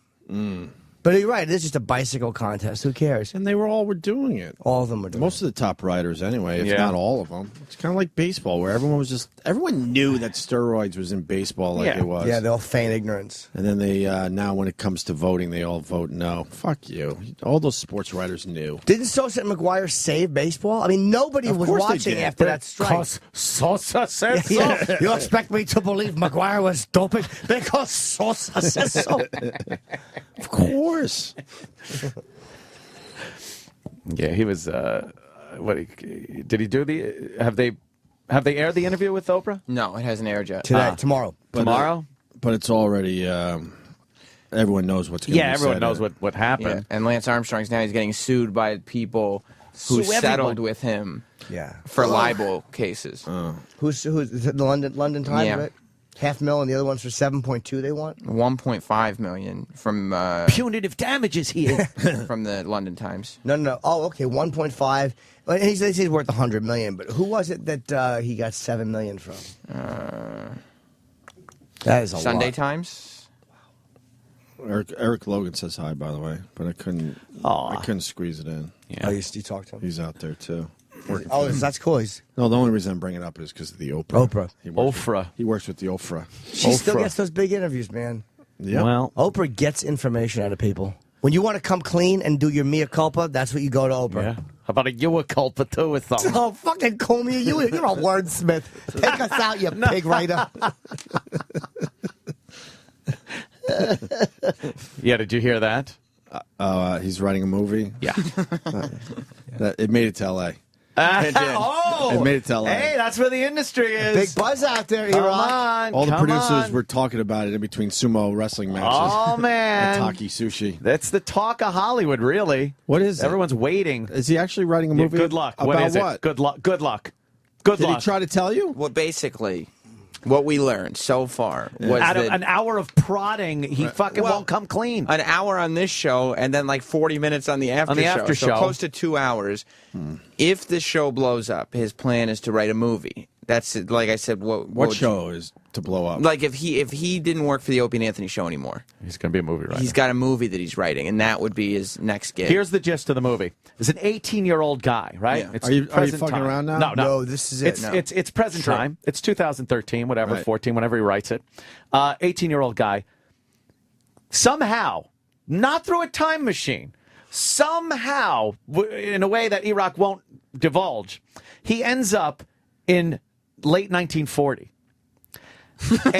And now, yes, exactly. We think it was through a time portal like in the TV show Sliders. No, he said no. He did? And I thought he hit his head and went doo-doo-doo-doo-doo and ends up in the 40s. How is he time traveling? I don't know. A-Rock won't come clean. Why won't you tell the people how you're time traveling? Comment, D-Rock. Sliders. It's not done yet. How much is written? Do you have a treatment? There's a lot. I don't know what that is. A treatment? A treatment is basically like Few a pages. summation, of your film. That's people. Here's wanting what it. the film is about. That's your treatment. Yeah, a treatment for you would be a shotgun to the back of the throat. Weight Watchers. I'm sorry, I didn't mean that. So here it is. He goes back to 1940. Now, as an 18-year-old kid? Yes. But how old is he really? 18? Yeah. 18 or Is 19. he 18 when he goes back to the 40s? Yes. Mm-hmm. Why He's wouldn't his 18. age change? I don't know. Because he fell in the Sliders portal. And then... Sliders portal, you're thinking? All You're right. still going with the Sliders portal. That's what So he he's said. 18 in 1940s. He then lives his life as we follow him through the rest of the 40s, the 50s, the 60s, the 70s, the 80s, the 90s, the thousands, up until present time, where he is then an old man who then sees what his progress through the years, how it affected the 18-year-old that is now in present time that he is now sees. But he doesn't do anything to affect history. Why? We asked him. You know what he doesn't do, by the way? Why wouldn't you do anything? He doesn't warn about 9/11. Why? He doesn't tell Kennedy he's going to be shot. You're going to have to explain that in your treatment. Yes. E-Rock. He doesn't even stop Newtown. Wait, He doesn't stop the Newtown shooting. Not at all. It's sick terrible. fuck. You That's what I'm fucking saying. You're are a sick sick and fuck. twisted. Because it's not important. Piece of garbage. Because it's not important to him. To Because him. he's very selfish at 18. Now, Is he apparently, 18 in he the- remains selfish until he's 70. So he's 70, but is he 18 in the present day? Yes. And how is he 70 as well? Exactly. Because he worked his way up through time. Right. In real time, Right. and met himself or knows of himself, Right. and sees what he did through all those years, Right. how it affected this 18-year-old. But the real 18-year-old is going to start the rest of his life in the year 2013. So what does that have to do with the 40s, 50s, 60s, 70s, 80s, and 90s? It's the time travel paradox that apparently Oh. E-Rock won't even divulge or look into or anything. I'm confused too. This confused. annoyed the piss out And of then me. is there two people wandering around? A 70-year-old man in and the an present 18-year-old? time. In the present time. Yes, there's two of them. Do they pal around? No. But how could the 7-year-old guy be there? But if I had a 70-year-old version of me, I would pal around with that guy. Why not? But E-Rock, if the 70-year-old guy comes up to the 18-year-old, right? Now I'm giving away the ending of the movie. And the 18-year-old never went back, then the 70-year-old guy couldn't exist. So how does he meet the 18-year-old guy ex post facto? Exactly. Shit heap. Maybe at some point he prevents the 18-year-old from going back. Do you read? But then he would disappear. You read Stephen King Oh, novels? the end of the movie. Oh, I just ratted out He the end of the movie. disappears. See, Ah. he prevents. But there's no time machine. How does he prevent it? He puts a pillow under his head before he hits his head. When does he No, disappear? it's Closes the sliders portal? Yeah, he stops him from going in the Sliders portal. There's no Sliders portal. Does he disappear Yeah, when? right. Does Pillow he cocksucker. disappear when winter hits? E-Rock, Anyone? comment? The kid that fucking has fucking plants on his feet. Oh, right, That right. dopey movie, and then Is it the kid with the plants on his feet? and he has to E-Rock, go comment? away because you know He's gonna winter die. Winter comes. Don't Winter forget, comes. our character also meets his love interest sometime in the late 60s. No, I believe they No. met in the 50s. Is it the 50s or the 60s? 50s. It's 10 years after he got there. Yeah, he met. Okay, They met late in the 50s. 50s. Around the So same early time, 50s? he gets a job at a radio station where Jimmy Norton is one of the bosses. Is that true? Yeah. Yeah. Dude, Why are you squeezing Jim Norton into your movie? we have been fucking interrogating him on this. Squeezing. It's I begged my way priceless. into this project. It's priceless, and expect him to come to you for a producer fee, for you to back this movie. I'm I already never back. said I asked you for anything. Well, I just said expect it. I'm back in Voss's movie already. So he I wrote prevents him from going I wrote a back. check to fucking Rich Voss. Oh boy. You're the first one in years to do A that. big one too. That movie better come in, man. I want my money back. Wait, Hey, it but sounds if he like doesn't- Stephen But if King. he doesn't pay you, he's out of your life Yeah, what are for you a few gonna do? bucks. What are you gonna do? It sounds like a Stephen Stephen King. King fucking book. Is it based on Stephen King? No. Is it based on A Wonderful Life? Well, We were going through some movie titles. No. Forrest Plump was Of one. course. of course. And 1,000 others, Opie. Of course. None of them were complimentary to No. Iraq's waistline. I love the tweets yesterday that were tweeting me the lines you guys said yesterday. Like they never heard this Like show. they never heard. Lord of the Onion Rings was another one. Did you rework Hobbit? The Hobbit? Yeah, the Slobbit. Did you really? Yeah. So, wow. So What he about goes the to Django? the future. No. Oh, no. We missed the Django. The Jumbo. So he goes to the future, or the present time. The old guy's there. And then he prevents him from going back. But if he prevents him from going back and the old guy disappears, then he would never have been there to prevent him from going back, and he would have gone back. You're stuck in a paradox loop. No, there's a way. There's ways around that. Oh, Jesus Christ. No, there isn't. No. All right, Yes, there fucking Einstein, because there's no way around a paradox, a time travel paradox loop. Is your time travel going to be clever? It could be. Hot tub time machine? No. Sliders portal. No sliders portal. Hot no pocket phone time booth, machine. No. Yeah, that was good. I'm marking that. Oh, How do you go back in time? Through a shower? Is it the shower? I don't know. I'm just coming up with shit. No. Maybe your shower is a porthole to back in time. Like a sliders thing? Yeah. Yeah. Is damn it? you. How does he go back in time? Can you give us a hint how he How goes about back you in wait time? till it's done? Whoa, God, that'll be forever. That's never going to happen. So He's got the software for the computer to write a screenplay. Yeah, he bought Final Draft. He bought Final Draft. How many pages you got done? I have a lot of notes that I need to compile. Yes, Compile. combust. Compile them under the logs in the fireplace. Oh, kid in Almost Famous with Post-it notes all over the bathtub. You don't think this will be a good story? It's never going to be written. Yeah, it'll and it's, never I mean, see the no. light. Number one, it's not a good story, and number two, he'll never do it. So I have faith in Iraq. He's You gonna do. He's gonna write a movie. It's like Good Will Hunting, but not like good. Hey, does Liberty Eric Media eating. Liberty Media dope test? Oh, shit. Because now you all fucked up, yo. You got piss tests. How many It's days? over. I It's don't over, know. Johnny. How bad would that be? I don't know. The one time they piss test everybody. And I swear to you, it's the first time in so long I can't even tell you. But I say a dope test on this show is going to get us in trouble that's for a lot of true. different reasons. I think it was 20 years. 20 years. 20 years without a taste. 20 years. And then Did you you get take stoned? one little hit. I don't know. To be honest with you. Did you feel Joe like said a I little? was. Did you feel a little Chinese eyes? Yeah, I felt. Yeah, you're like a little. Yeah, I felt a little. Were you going? Felt a little mellow. Yeah.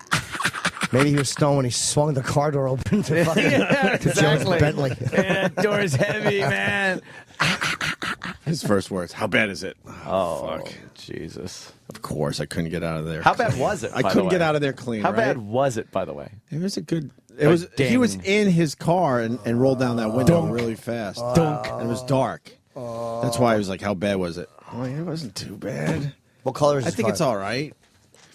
Is it black? No, it's like I don't know what color it was. Black could show a ding in a Wow, I'd second. be a horrible witness. It was a lighter color.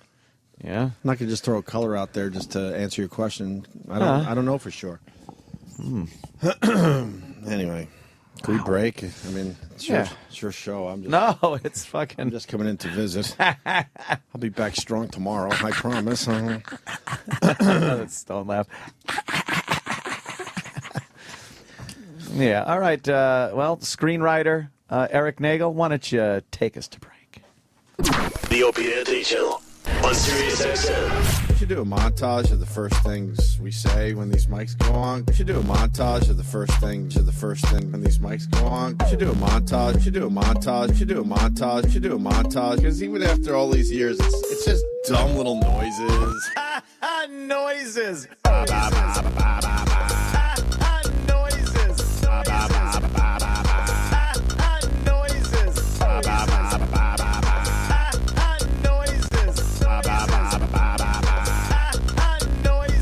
Make sure all the tones are there. Yeah, you got to feel it out. Make sure all the tones are there. Yeah, you got to feel it out. Get some lows. Get some highs. Get some lows. Get some highs. Get some lows. Get some highs. Get some lows. Get some highs.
is. Sirius XM. Sirius XM. Yeah, this is the Opie and Anthony Show.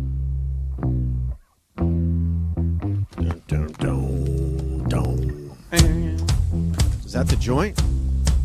Jimmy, is that the joint right there? No. Oh, wait. Yeah, no. What are you looking at, Sam? That's Duke's. No, it's not. It's right there, Duke's. That's the original. Oh, that's the original. That's not the one Original we used to go famous to. Dukes? I had to tell Kenny that our joint closed down on Sunset Boulevard, a place called Duke's, right next to the Whiskey A Go Go. The Whisker. Kenny would take me there when we would do our LA trips. Just a little hole in the wall, but the food was good. Oh, that little place? Mm-hmm. When did it close? Do you know? I wonder if I ate there with Florentine one time when I was out there. I'm sure you ate there. Hey, Duke. What else is going on, man? Wow. Well, we're watching some movies. You know, saw Django. You did? Yeah. What'd you think? I thought it was a little too long. Really? Yeah. I started going like, Enough already? yeah, I was kind of like, bruh. Why people are praising this movie? I liked it. I liked it a lot. But there's that length thing. It was like kind of like, oh, boy. How did the N-word feel? Yeah, it was fun, you know. It was fun, It was fun. It was fun. I love. Did it feel uncomfortable Samuel or any of Jackson. that shit? Well, no, they were cartoony people. But your theater doesn't have a lot of people, so. The theater I go to, yeah, not many people at all. It was wonderful. Never anyone that would be offended at that word. No. But you thought it was long, but you liked it a lot. Yeah, I did. I liked it. How long is the movie? It's like 2:45.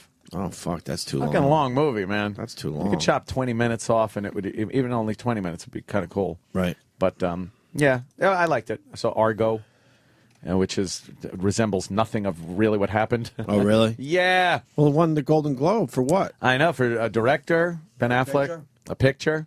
Yeah, I watched. Unfortunately, I watched the documentary kind of right before I saw the movie.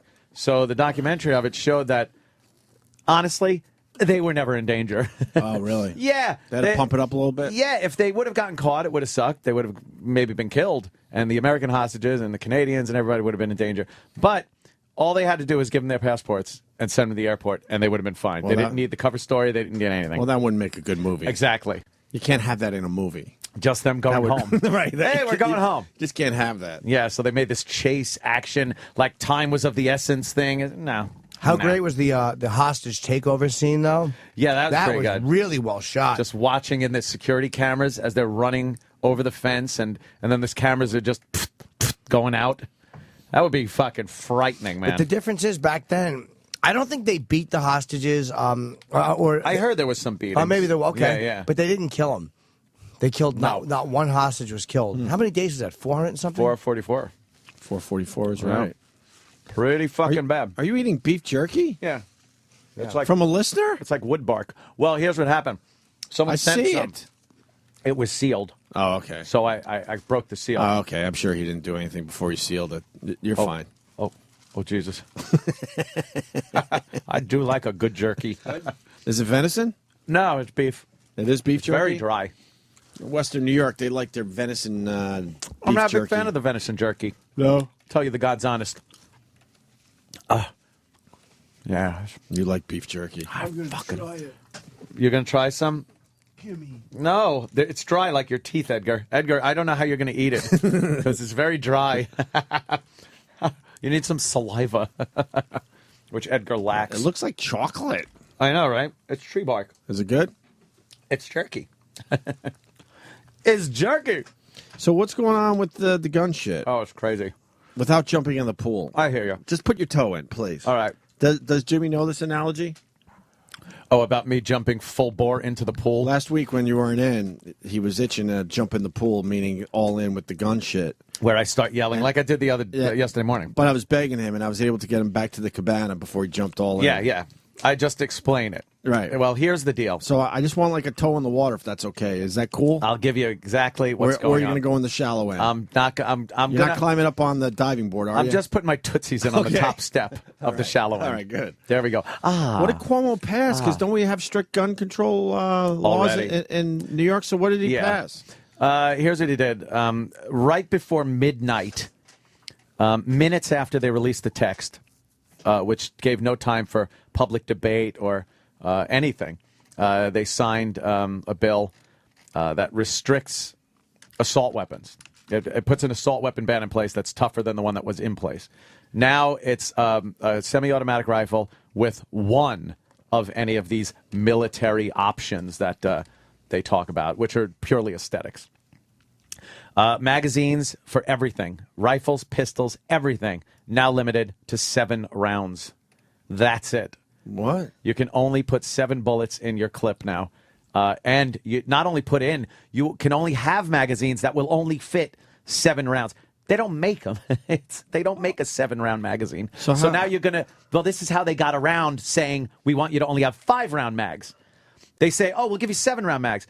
They make 10s and 5s. And make 5s. So now everyone's going to have to use a 5. And they're going to have to go out and get their 5, so that's going to be good business. Right. That, or you could take your 10 and through your own cost have it modified so it only accepts 7 by putting some kind of block in the bottom. Now, this is not going to affect me at all. Like, what does that do for you?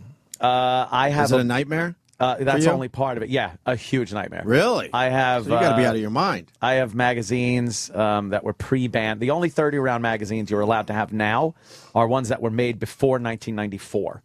That's the only 30-round mags you're allowed to have. So the bad guys will only be walking around with 5s? Now you're not even allowed to have those. What do you mean? Can't have the pre-banned 1994 30-round mags.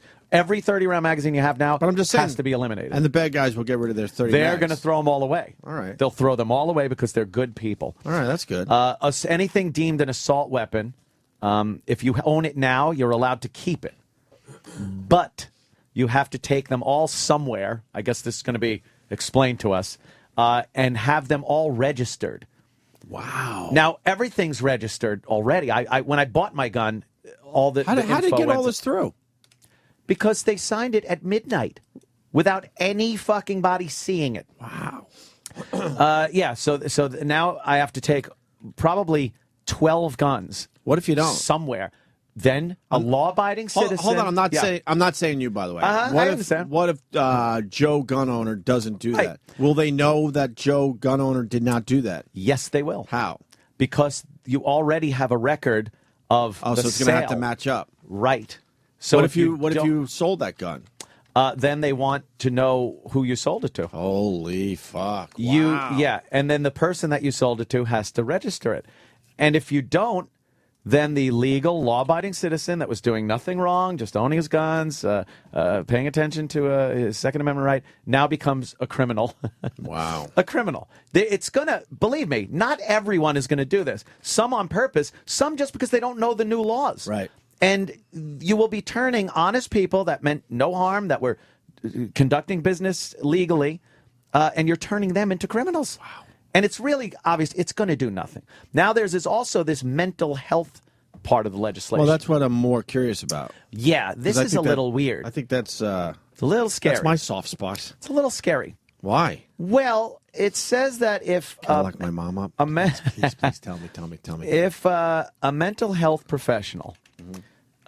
here's somebody talking about killing or killing themselves, causing harm to somebody with a gun, they now must report that person to a Department of Health official who will then report it to the authorities, who will then suspend that person's license and take their guns out of their house. So we get to turn people in now? Exactly. That's weird. It's very weird, and we have to, because I was saying, because then you would get in trouble if you don't. Right. Wow. What the fuck happened? I don't know. Left? I was saying that, like, my rants on the air when I'm like, I'd like to put a fucking bullet in his head and shit. Can that be interpreted? Maybe not under this legislation, but maybe when this doesn't work and other people die and they go, we haven't gone far enough. Would that be part of the legislation where I can't even joke like that or talk about it on the air without having my guns taken away? Man, they mean business, huh? Holy fuck. Cuomo's leading the way. He's the first one. Cuomo was up there like Hitler at Nuremberg, screaming about guns, and it's done.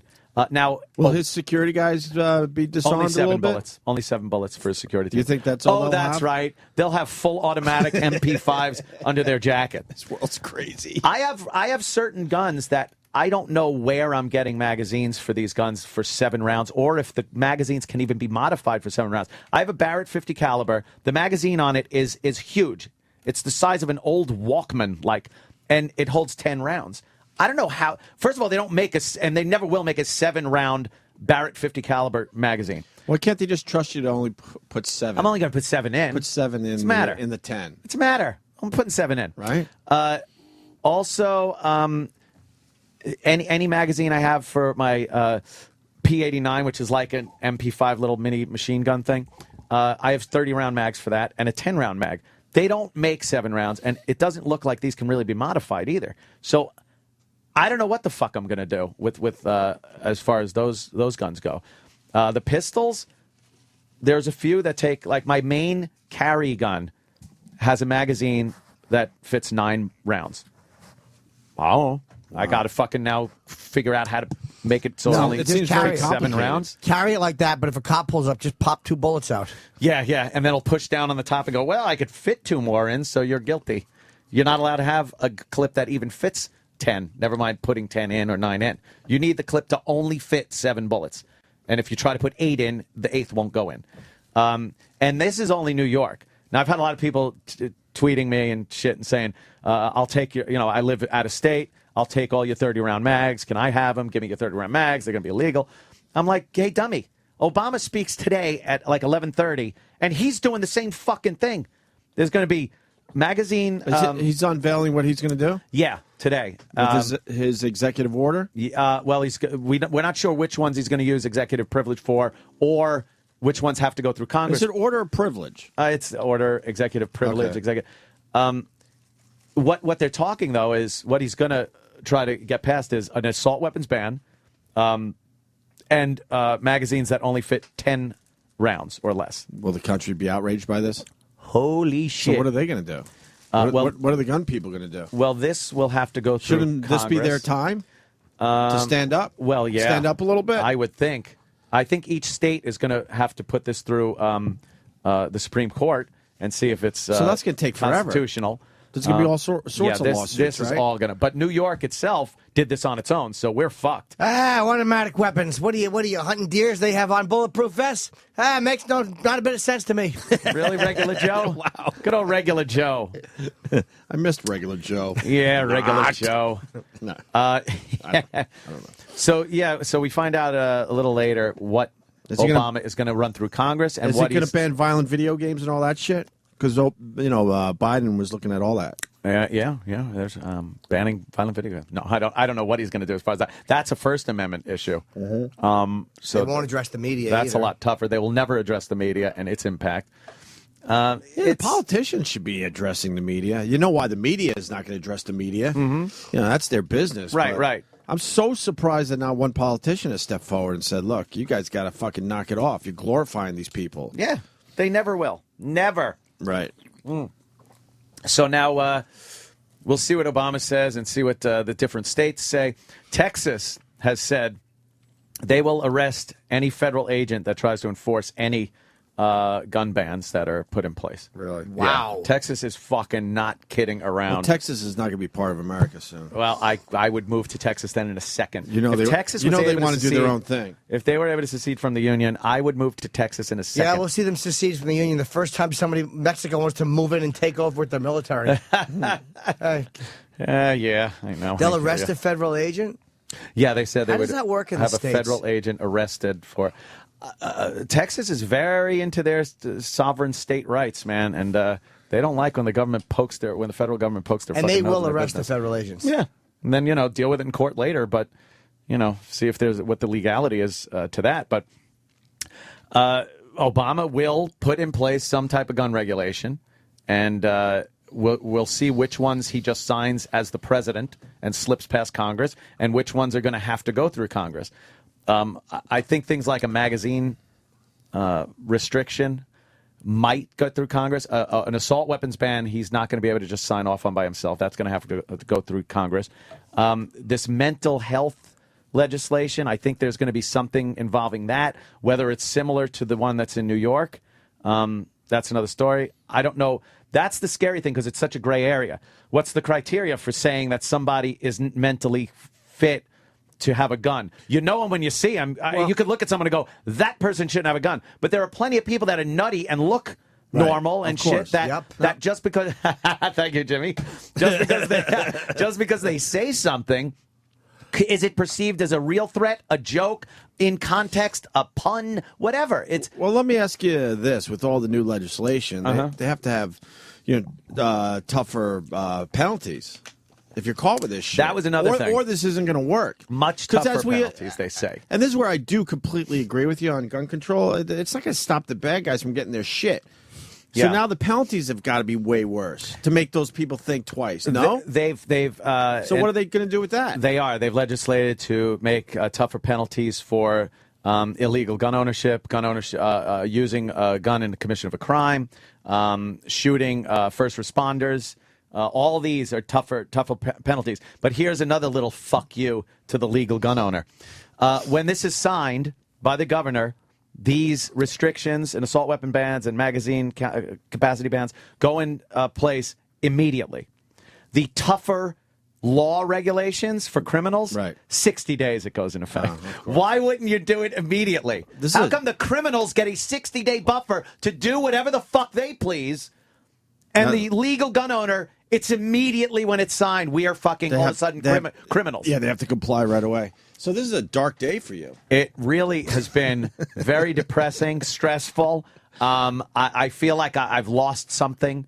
I'm frustrated, angry.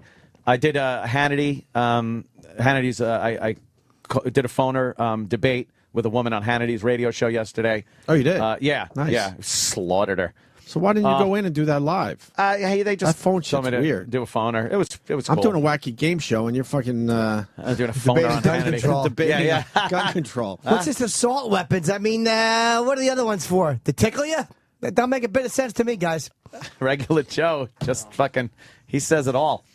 And then the Blaze. In control here? No, I don't. I did an interview. In control here? No one is out of control, spinning.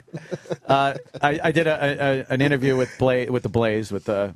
Good old Stunty. And then today, I think at noon, I'm doing a Skyped-in interview on their webcast. So you're the go-to guy. I'm Mr. fucking Second Amendment. Why don't you go to their studio to do it? I got to go back to Long Island, so I'm going to do it. Their studio's nice, Skyped. I hear. I haven't been there. $50 if you stand up naked and you have no pants on. Yeah. That would be hilarious. Yes, Why not? Yes. I almost did that on Larry King. not? God. And they wanted me to Skype in for something, and I didn't do it. Oh, you should do that. God. That's hilarious. Can you do that? I don't think I would do that. Why, it might man? Who underplay cares what the they think? seriousness of my point. So you're becoming the go-to guy. I'm trying, I did Red Eye, and they showed the list where I'm listed on their gun owners in New York City, ones with concealed carry permits. Well, I'm available to do more prank TV shows. That's my strength. Why don't you just do another goofy show? Oh, God. AIDS! Oh, God. Yeah, Rogan asked about the pests. I'm like, I'm scared shitless of them. They're supposed to support us, but they fucking turn on us, too. They're animals. Yeah. Mm-hmm. Yeah, I tell you, those listeners, oh, boy. What's the matter there, What about Joe? It's just like trying to rein in a Wolverine with a shoestring. Don't make a bit of sense to me, guys. Nothing seems to make sense to regular Joe. Whole world's going plumb crazy. Kaput?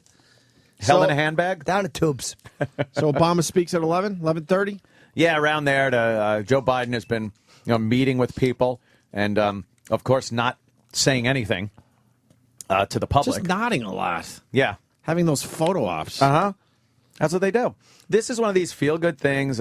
Obviously, Andrew Cuomo is running for president in 2016. Let's be real here. Is he really? Yeah. It's obvious. What about Christie? Well, then Christie better get in there with some gun control legislation because Cuomo was obviously doing this to advance his political career. It's going to do nothing for what people think it's going to do. There was already an assault weapons ban in Connecticut. It was already there. So what good will another one do? People that are crazy and criminals, they're going to use bad they're going to use guns to do bad things. You want to figure out the problem. Don't restrict the hardware. Find out what the problem is. And restrict the hardware. Well, I don't think so. How about a little bit of everything? How about we get some of that shit off the streets? You know How what? about a little bit. I walk down the How about streets. just a little bit? I never see guns on the streets. I'd pick them up. I'd go to the cops and go, look, there's a gun over there on the street. Why don't you get Here, that? take this. Pick that up. Pick that up. You see the lady that's melting them down and making bracelets in Newark? Oh, really? How's that working out she for her? thinks she's making a difference. I'm making a difference. And they're all like, oh, my God, you're making a difference. Ugh. And she goes, I know, I'm making a difference, right? Yeah, you're making a difference. Hope her foundry explodes and she fucking gets coated with molten steel. Yes, her foundry exploded.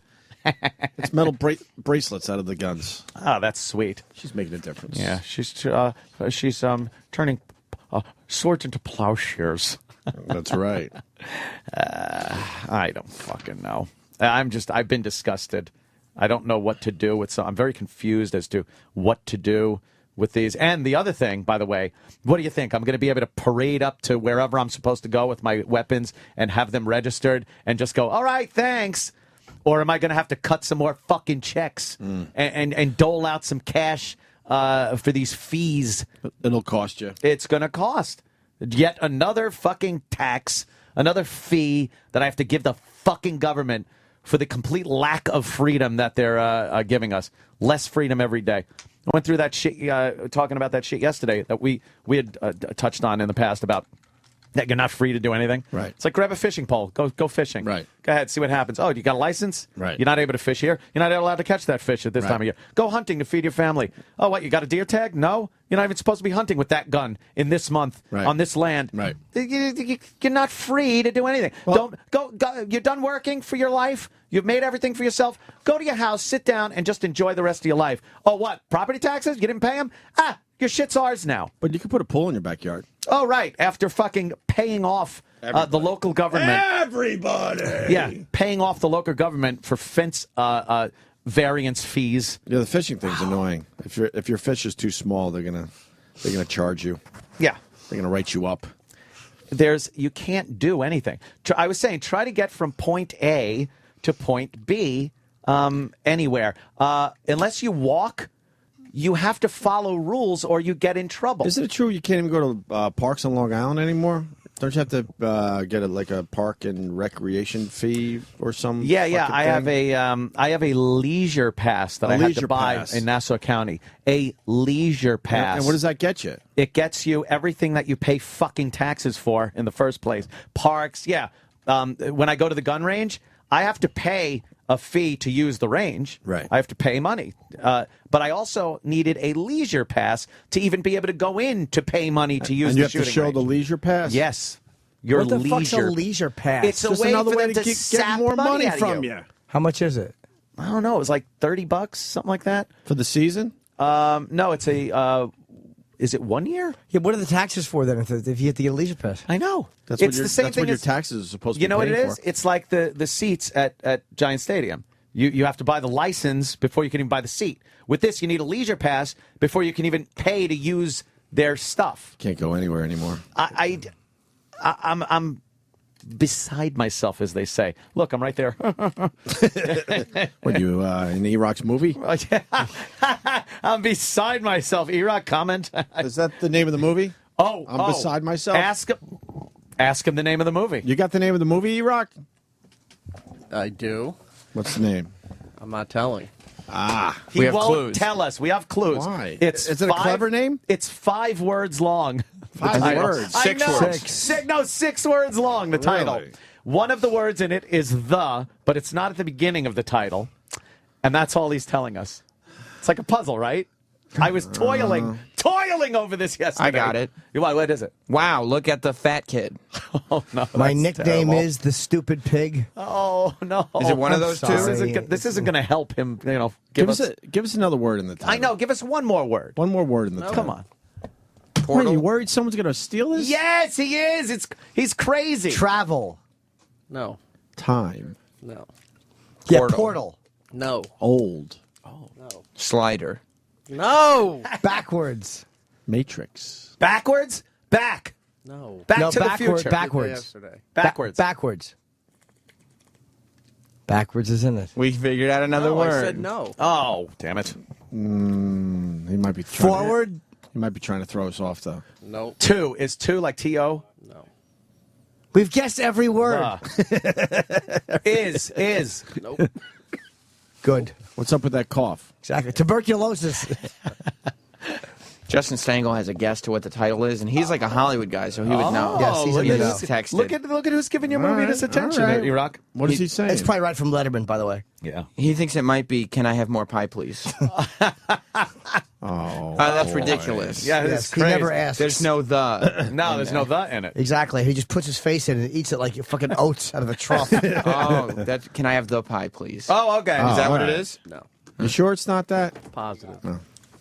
Is the word, all right, mayo in it? No. Incompetent. Maybe. Adventure. No. Slob. Nope. Slovenly. I don't like where this is going. How about sloppy?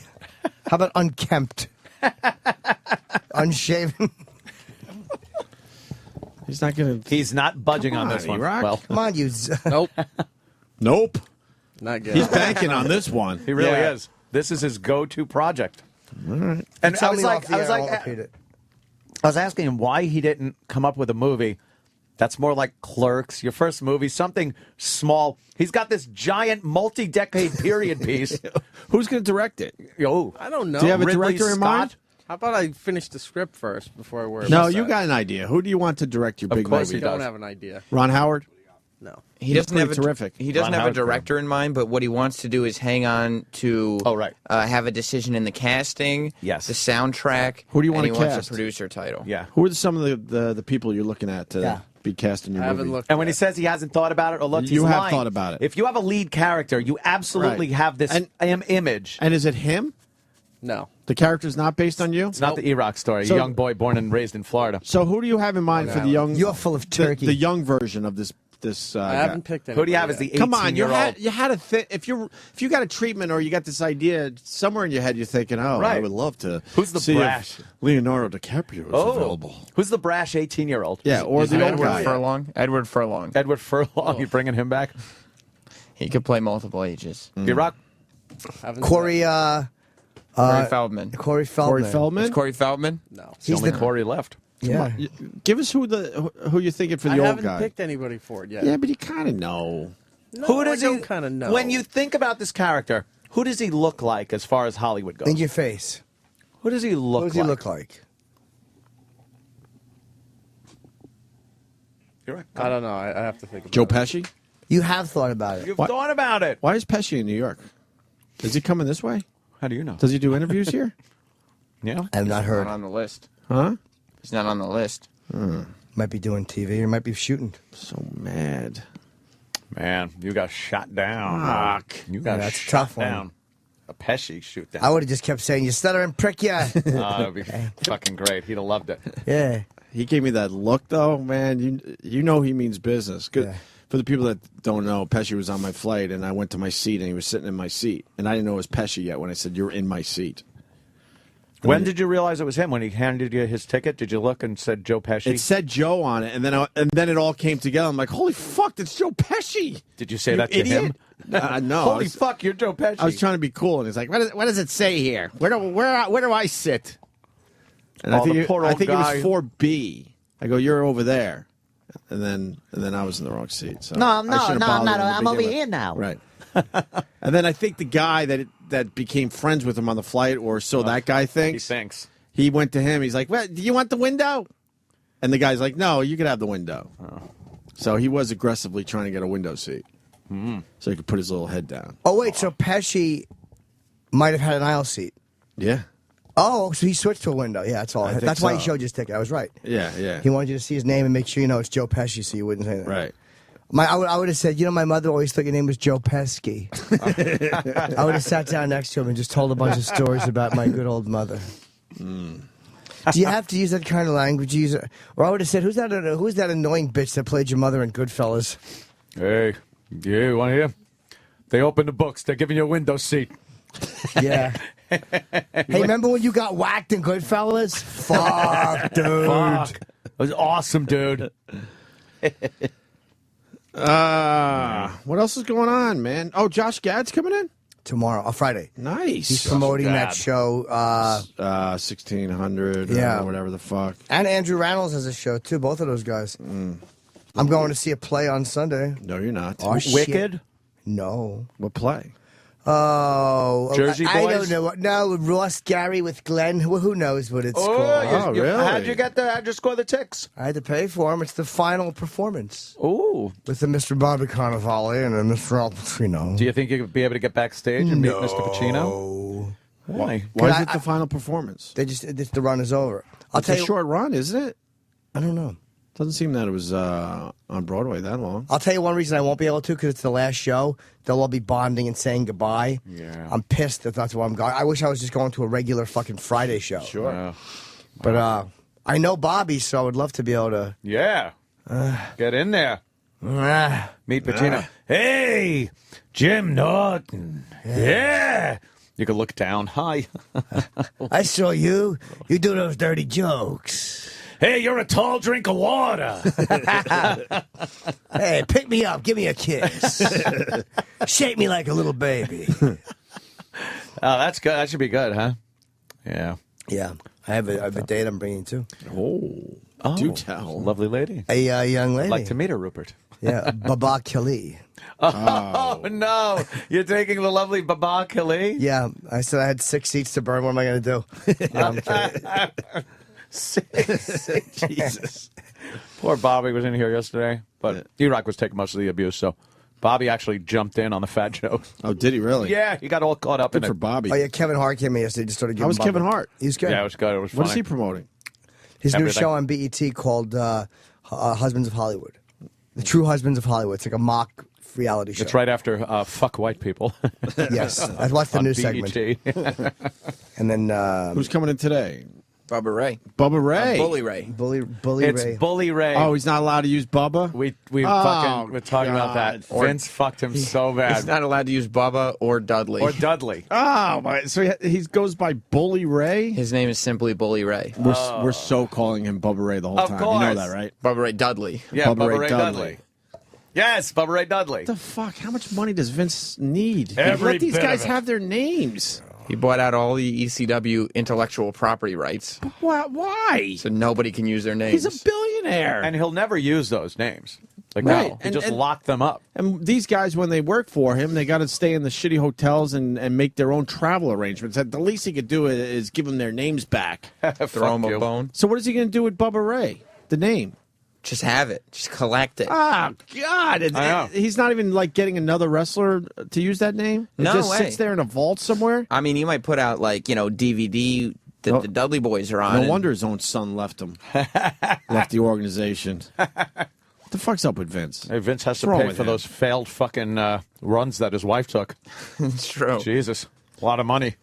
Bully Ray? Bully Ray is his name. He's pretty successful in TNA. but- Bullying is very topical now. Is he successful as Bully Ray? Yeah.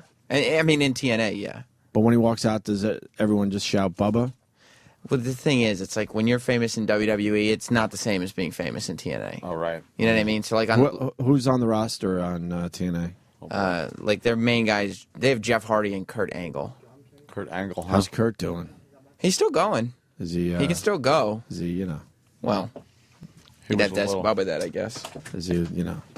Bully. Taking care of himself. Bully. That I don't. And his thing that he's promoting. Yeah. Tomorrow he's going to marry Brooke Hogan on TV. That's the gimmick. Yeah, he's marrying her tomorrow. And then what happens? How does Hulk feel about this? Hulk's really upset. And is Hulk going to get involved with this? Well, Hulk is like, yeah, I mean, he's... Why is Hulk upset? Is Hulk part of the TNA thing? Yeah. Oh, he is? Yeah, Hulk's he doesn't wrestle, but he's like kind of like the... But he's going to have to wrestle because of this angle? I don't know. Are they going to throw the big punches? Let in me the ring? tell you something, brother. Is he going to say that? He may. You better treat her. He may very well refer That's to my Bully as- little girl. Oh, is he going to... It's the deal he made. Hulk said, look, give my fucking daughter a little heat because no one's talking about her for the last few years.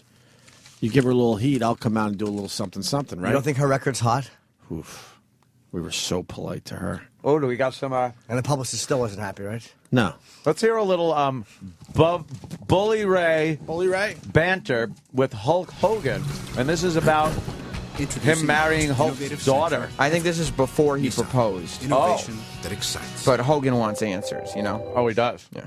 Well, how about that? The Hulkster calling out Bully Ray. Bully Ray walking to the ring with purpose. Bully Ray. It sounds like you're saying Billy Ray. Bully Ray looks good. He's in really good shape now. He brags about his calves a Why lot. does Hulk paint his fucking thing on? I know. His beard. You don't think it looks cool? Paint on beard. And Hulk Hogan wants some answers from Bully Ray. Shoe polish. You need to lay it out straight, and you need to lay it out correct. Why would they do this in the middle of a ring? What is going with on, people, Bully? with microphones? See, just Why are you calling him Bully? That's his name. What's going on? Shouldn't this be done backstage in private? You don't trust called me, him out.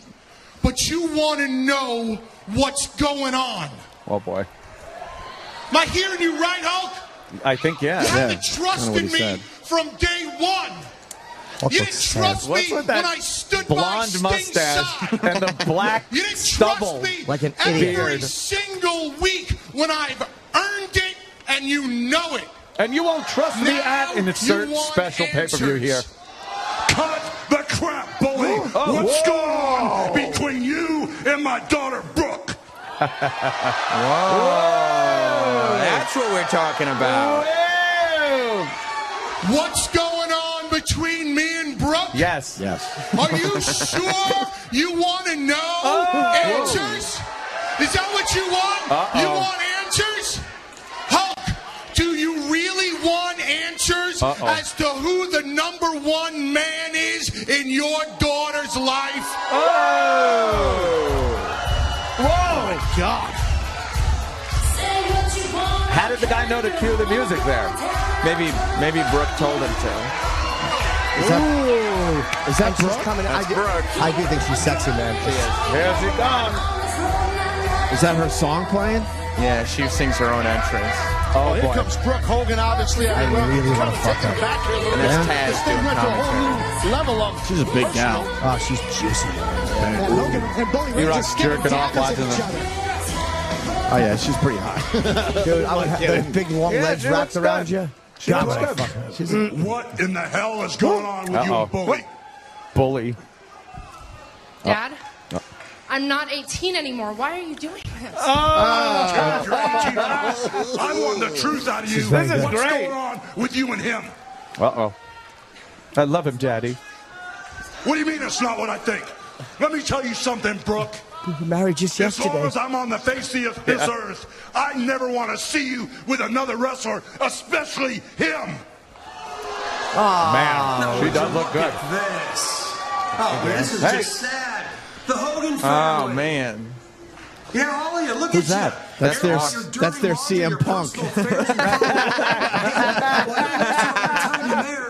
You got professional wrestlers back here. Austin One of the general Aries. managers going to come manage his professional He's got the same vibe as wrestling CM Punk, company. though. That's right.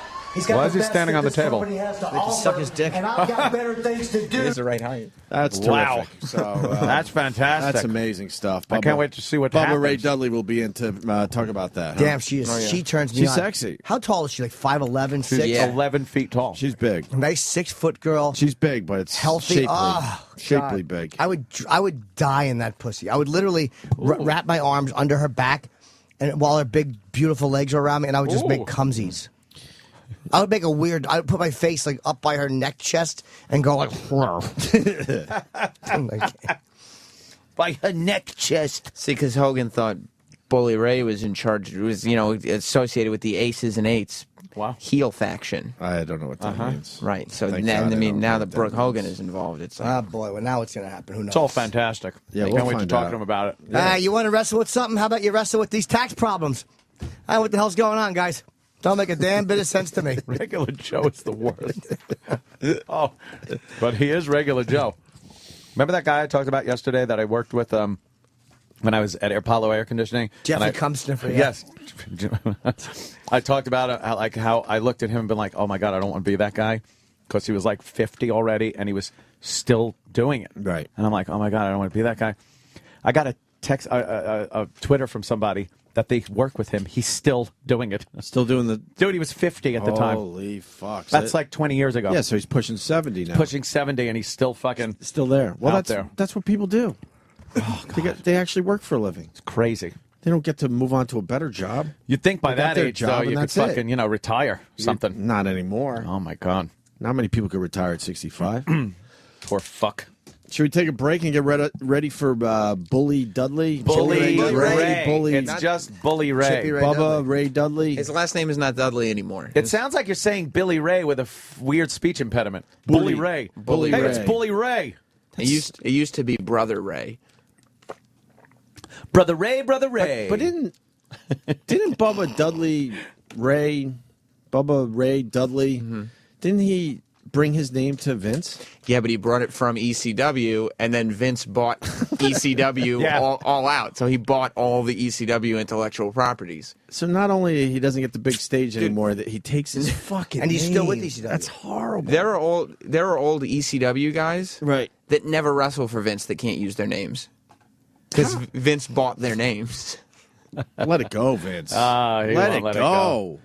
He's an old man now. My wife chucked up millions with her failed political career. I gotta pay for this. I'm in debt up to my ass. How much money did she spend? Millions and millions of dollars on her failed bid to run the state of Connecticut. Hey, can you run through some of the names? Like, China can't use her name, so what is she? China, she's Clit Oh, she's McGillicuddy. She's China Doll. China now. Doll. Sorry. Well, she had the spelling CHY, right? In WWF? Yes. And she uses now the regular, like, Chinese. What are some of the other names that, and what do they change to? Let me see. Some of the big ones. Oh, man. Well, like Mr. Kennedy. Right. Now just has to go by his real Old name. Jello brains. It's not that. He keeps the gimmick, but now he's just Mr. Anderson. He's Puddin' Dome Johnson. Devon Dudley became Brother Devon. Oh, jeez. All right, so he sort of worked it. But not Devon, Devon. Oh, Devon. Like D-Vaughn was not his name anymore. Oh, God. That's D-E-V-O-N. Funny when Otto said he had a beautiful skull that they demolished. Demolished. Oh, yeah, the Kennedys.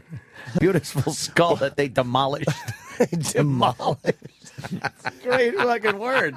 Balls Mahoney had to wrestle as... Balls Mahoney? You don't know Balls Mahoney? No, I never heard of Balls Mahoney. Well, you know what he had to wrestle as? Cojones.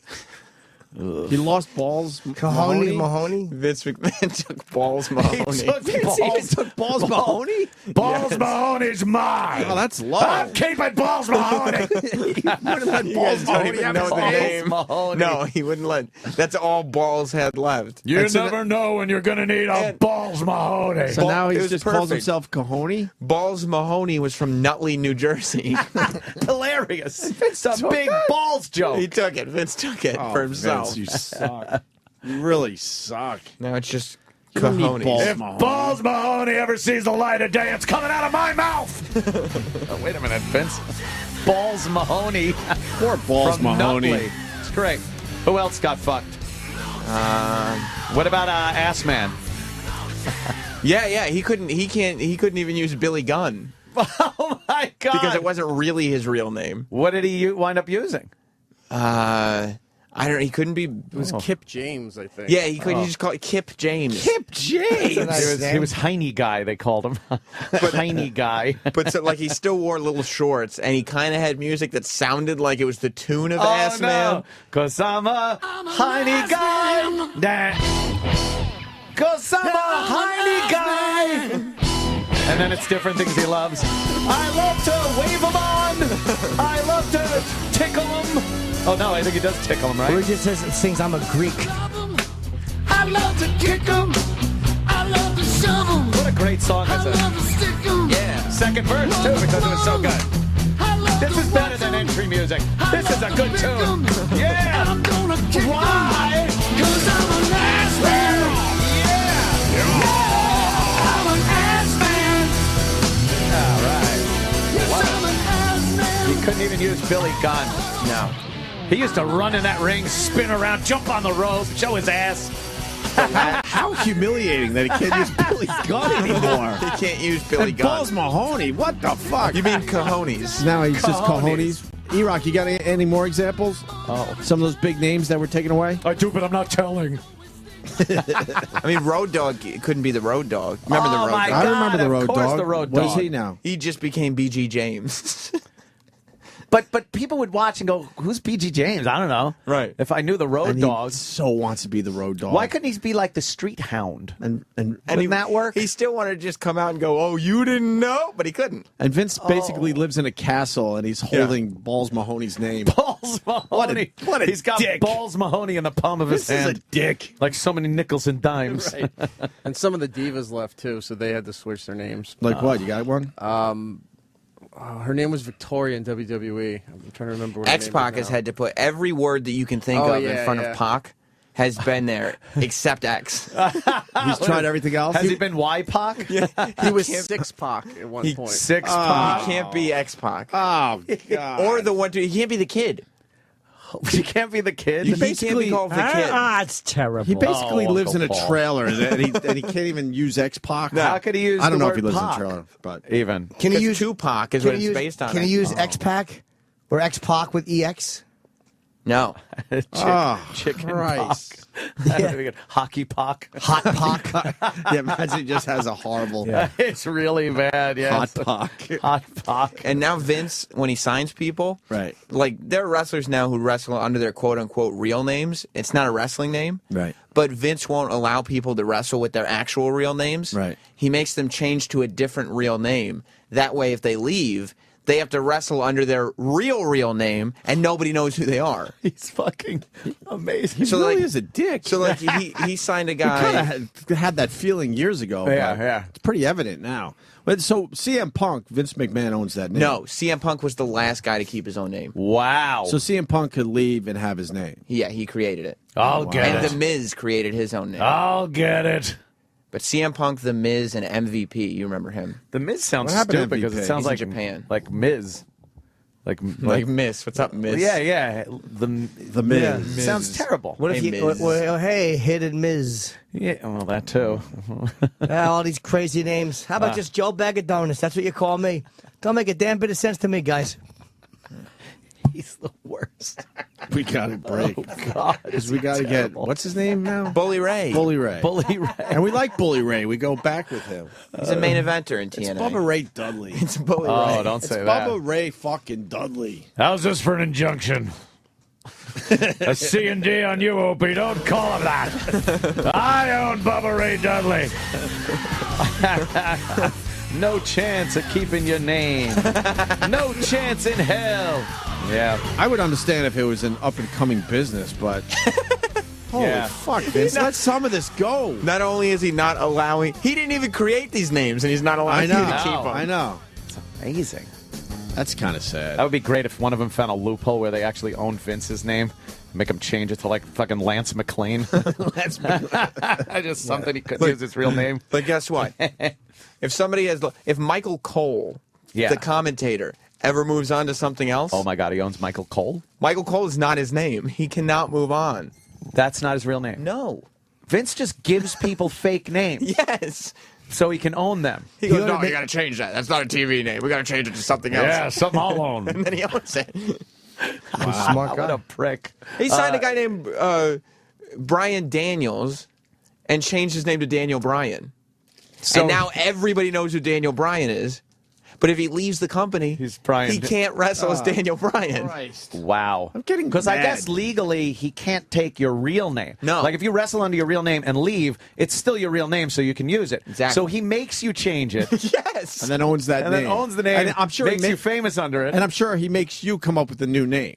yeah. I can't be bothered. Come up with something. So then you have that some I'll own. creativity. You come up with a cool, fake, second Yeah. name, and then he owns that. Hi, Vince. Yeah, I got a name.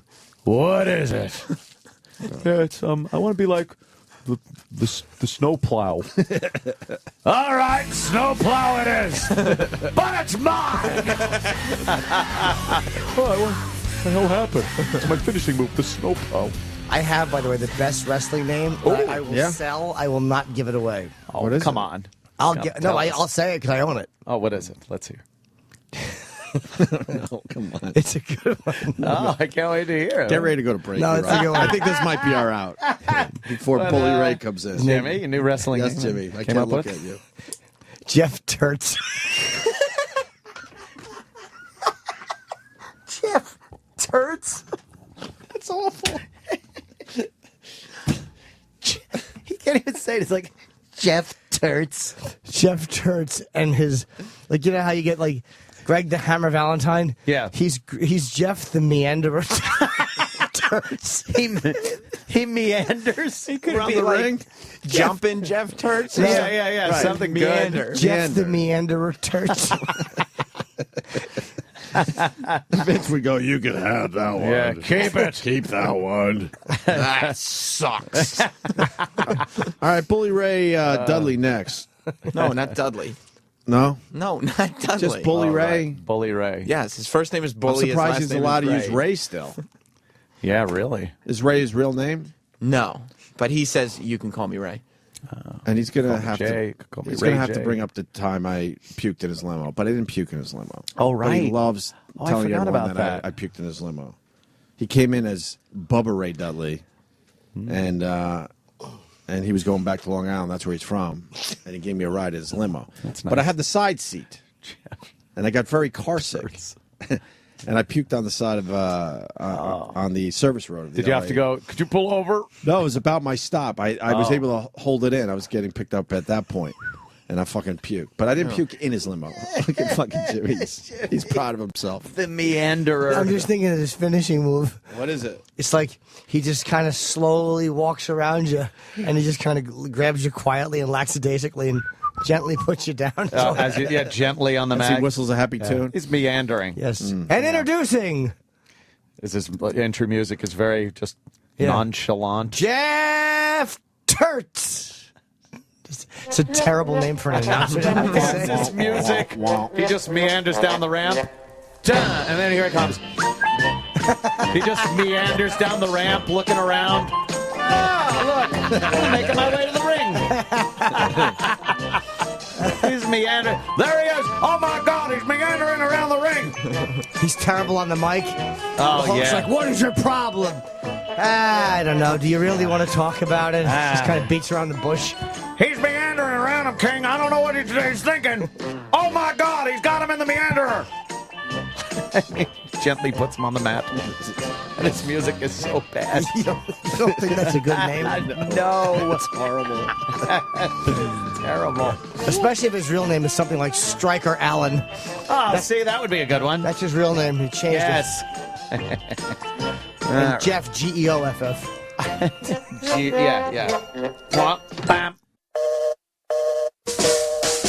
Has a good boy's phone and his naughty boy's phone. A naughty boy's phone and his good boy's phone. It's a good boy's phone and his naughty boy's phone. A naughty boy's phone and his good boy's phone.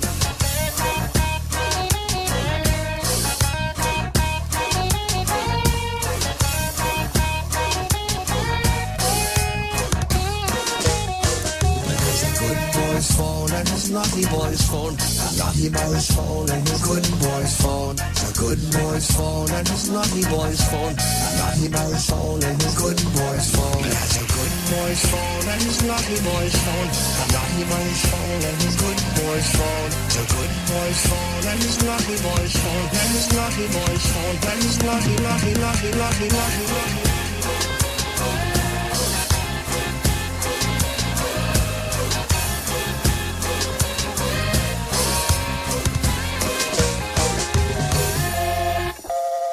Get ready, America. Today's hottest impressionist is coming to a theater near you. Jim Norton, man of 1,000 voices. Live, in concert. All your favorite celebrities are here. Bill Clinton. I did not have sex with that woman. I did not have sex with that woman. I did not have sex with that woman. Samuel L. Jackson. That girl got snakes near a plane. Sylvester Stallone. I'm gonna have to get a lot of body bags if that girl's coming to town. And Christopher Walken. Oh, I carried this iPhone in my butt. Jim Norton, man of 1,000 voices. Live in concert, coming to a theater near you. You're listening to the Opie and Anthony Show. The Opie and Anthony Show. Sirius XM.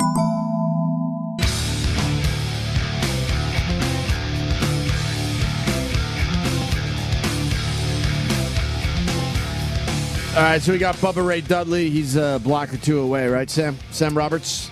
We have inclement weather around the New York metropolitan area. I'll tell you this much. Vince McMahon does not own Opie and Anthony. Oh, man. I don't know. So I'm going to call him Bubba Ray Dudley because that's how we know him. Imagine if he did own Opie and Anthony because of that stupid XFL show. Maybe We he find does. out he owns Maybe Opie and he does. Anthony. Your ass is mine. You didn't read your contract, did you? It was on page 82. I forgot. I didn't even tell you guys what the Dudley Boys, because they went to TNA as a tag team. Right. But they could not be called the Dudley Boys. So I'm sure it was something close. Yeah. They were Team 3D. Oh, my God. What does that mean? Get Vince on the phone. What does that mean? Get Vince on the phone. We got to stick up for these guys. Well, because their finishing move was the 3D, the Dudley Death Drop. Oh. But they also couldn't say Dudley Right. Death or, my they couldn't God. say Dudley anymore. So it's just... But these guys, after Vince is done with a lot of these wrestlers, they're broken. So the least you could do is give them their stupid name. Couldn't you make a name Dud Lee? Like your name is Dud, and your last name's Lee? Yeah. I'm Dud Lee. I guess so, but then you just have to be Dudley. You couldn't be Bubba or Devon. Well, it could be your middle name. You could be Devon.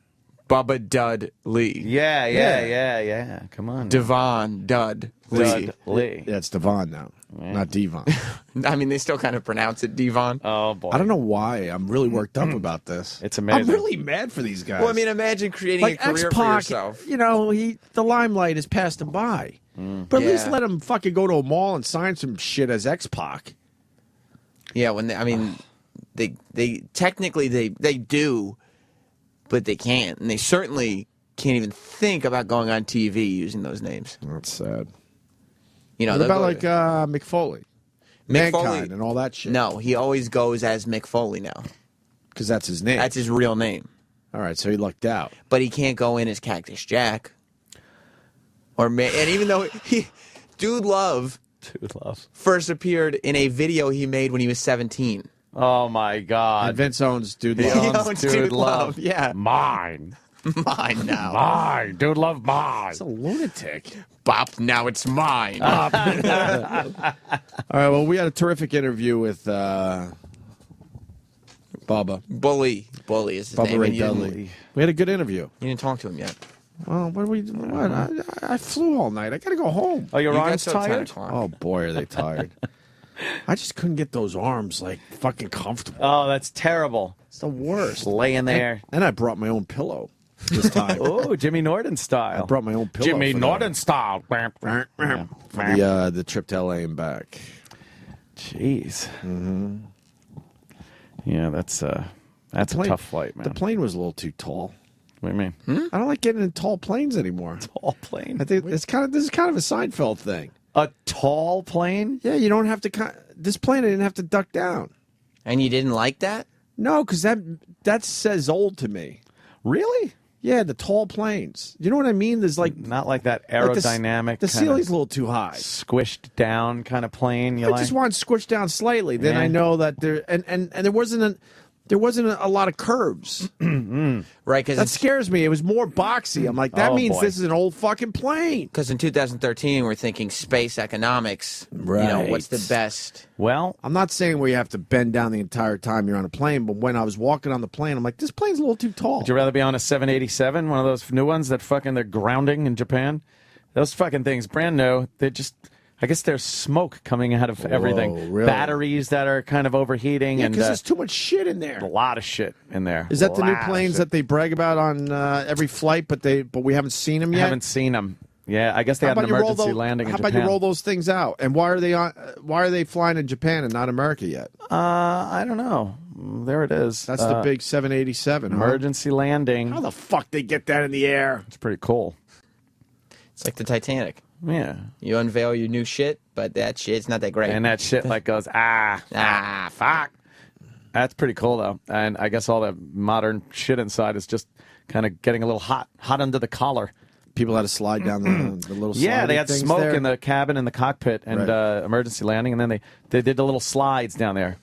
He's in traffic. That's got to be a bitch, because you know how long it probably takes for them to go over all that shit in that plane and take those slides off and repackage them. And it's probably that plane's out of service for a little while. Is that the Dreamliner? Yeah, they're having some You know trouble. that they brag about, but we haven't seen one yet. They've been talking about those dumb Dreamliners for, I don't know, well over a year now. What pieces of shit those planes are. Yeah, Well, that's what we're just saying, Jim overheating, Norton. and the batteries are overheating, and the wiring is things are.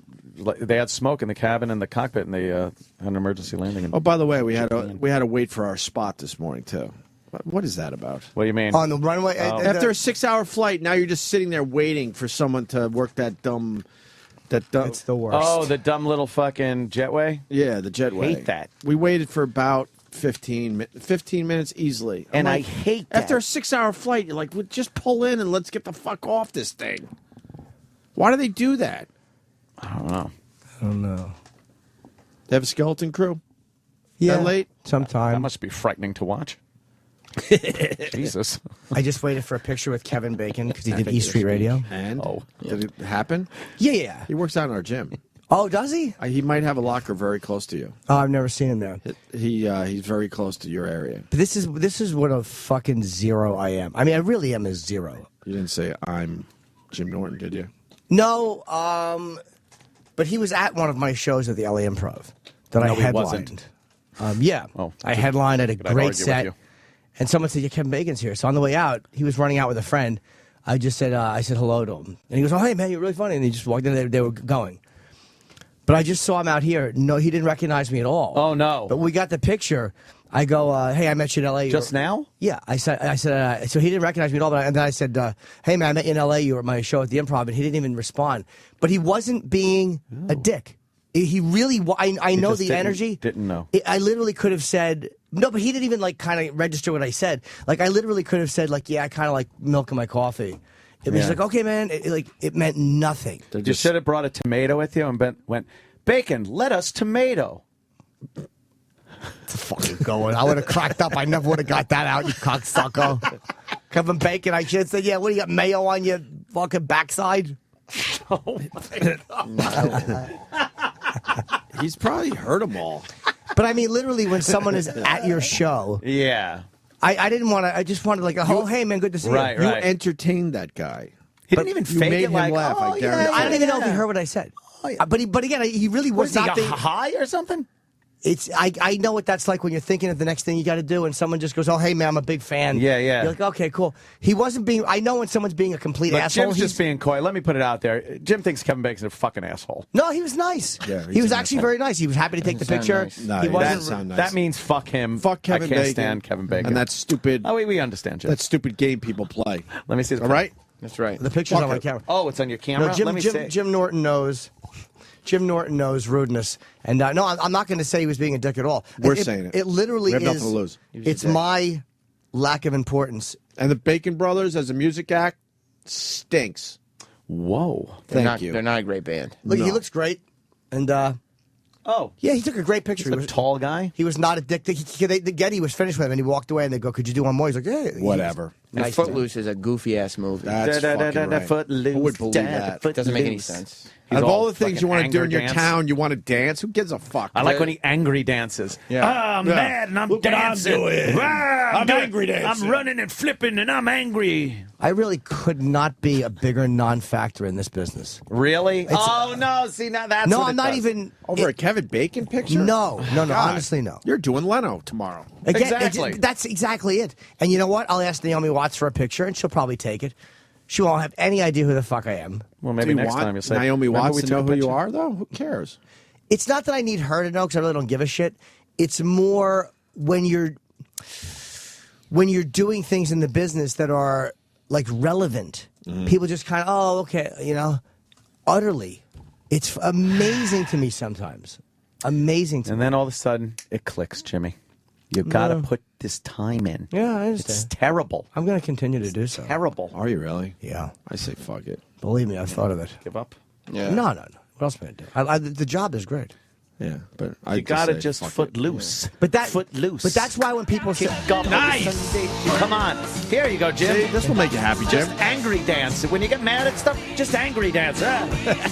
Throw those hips to the side. Yeah. when people say to me, why don't you just talk to them? Yeah. Why do you got to get a picture? That's why.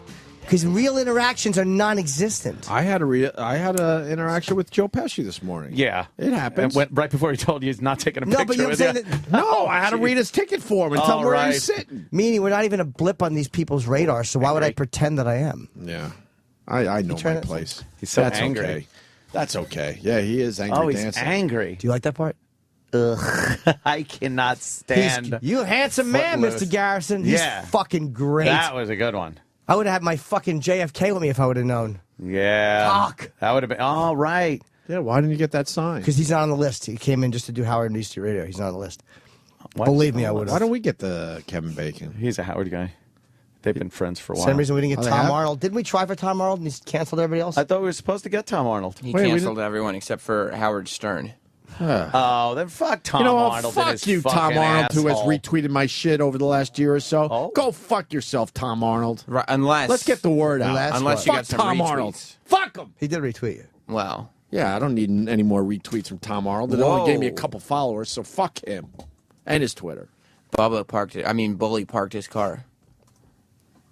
Well, have fun with him. No, I gotta go home. I gotta see my I got dad. a show to do. Yeah, Jimmy's got a show today. Yeah, so you do your 10 o'clock interview. Well, you have a 10 o'clock interview with him. Correct. Right? Okay, do that. Now, if you get any real nuggets, we'll play it we'll tomorrow. play them on We'll our play show. that bitch tomorrow. Do you want audio of like Snooki talking about the graphic details of her pregnancy, like getting her vagina stitched up and trying not to shit? Yeah.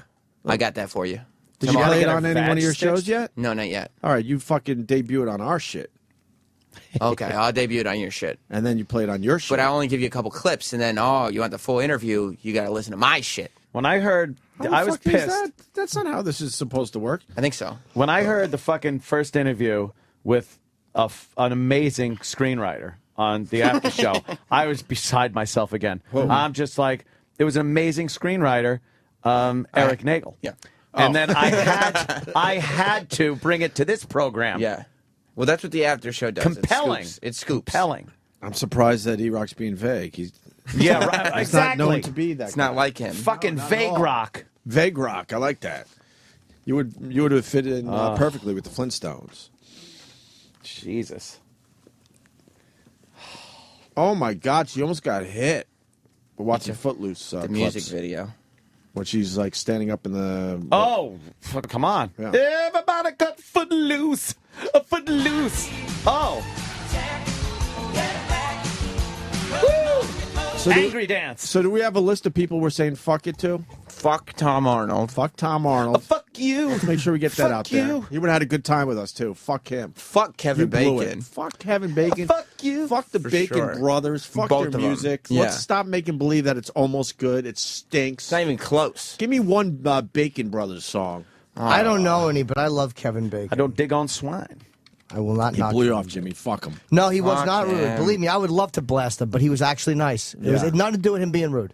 Nothing. Bubba's checking in, so you guys either got to end the show or bring him on for 5 minutes. It's got to No, get very weird. You're going to do it. Yeah. Okay. Jimmy's got to do his show. Jim is doing his show. Jimmy's And, gotta- Yeah, Jimbo's not going to fucking waste time on. I got to get It's home. not a waste of time. on a guy that's late. I have an interview Now to he's just do a guy with that's The late. Blaze. What about Bubba?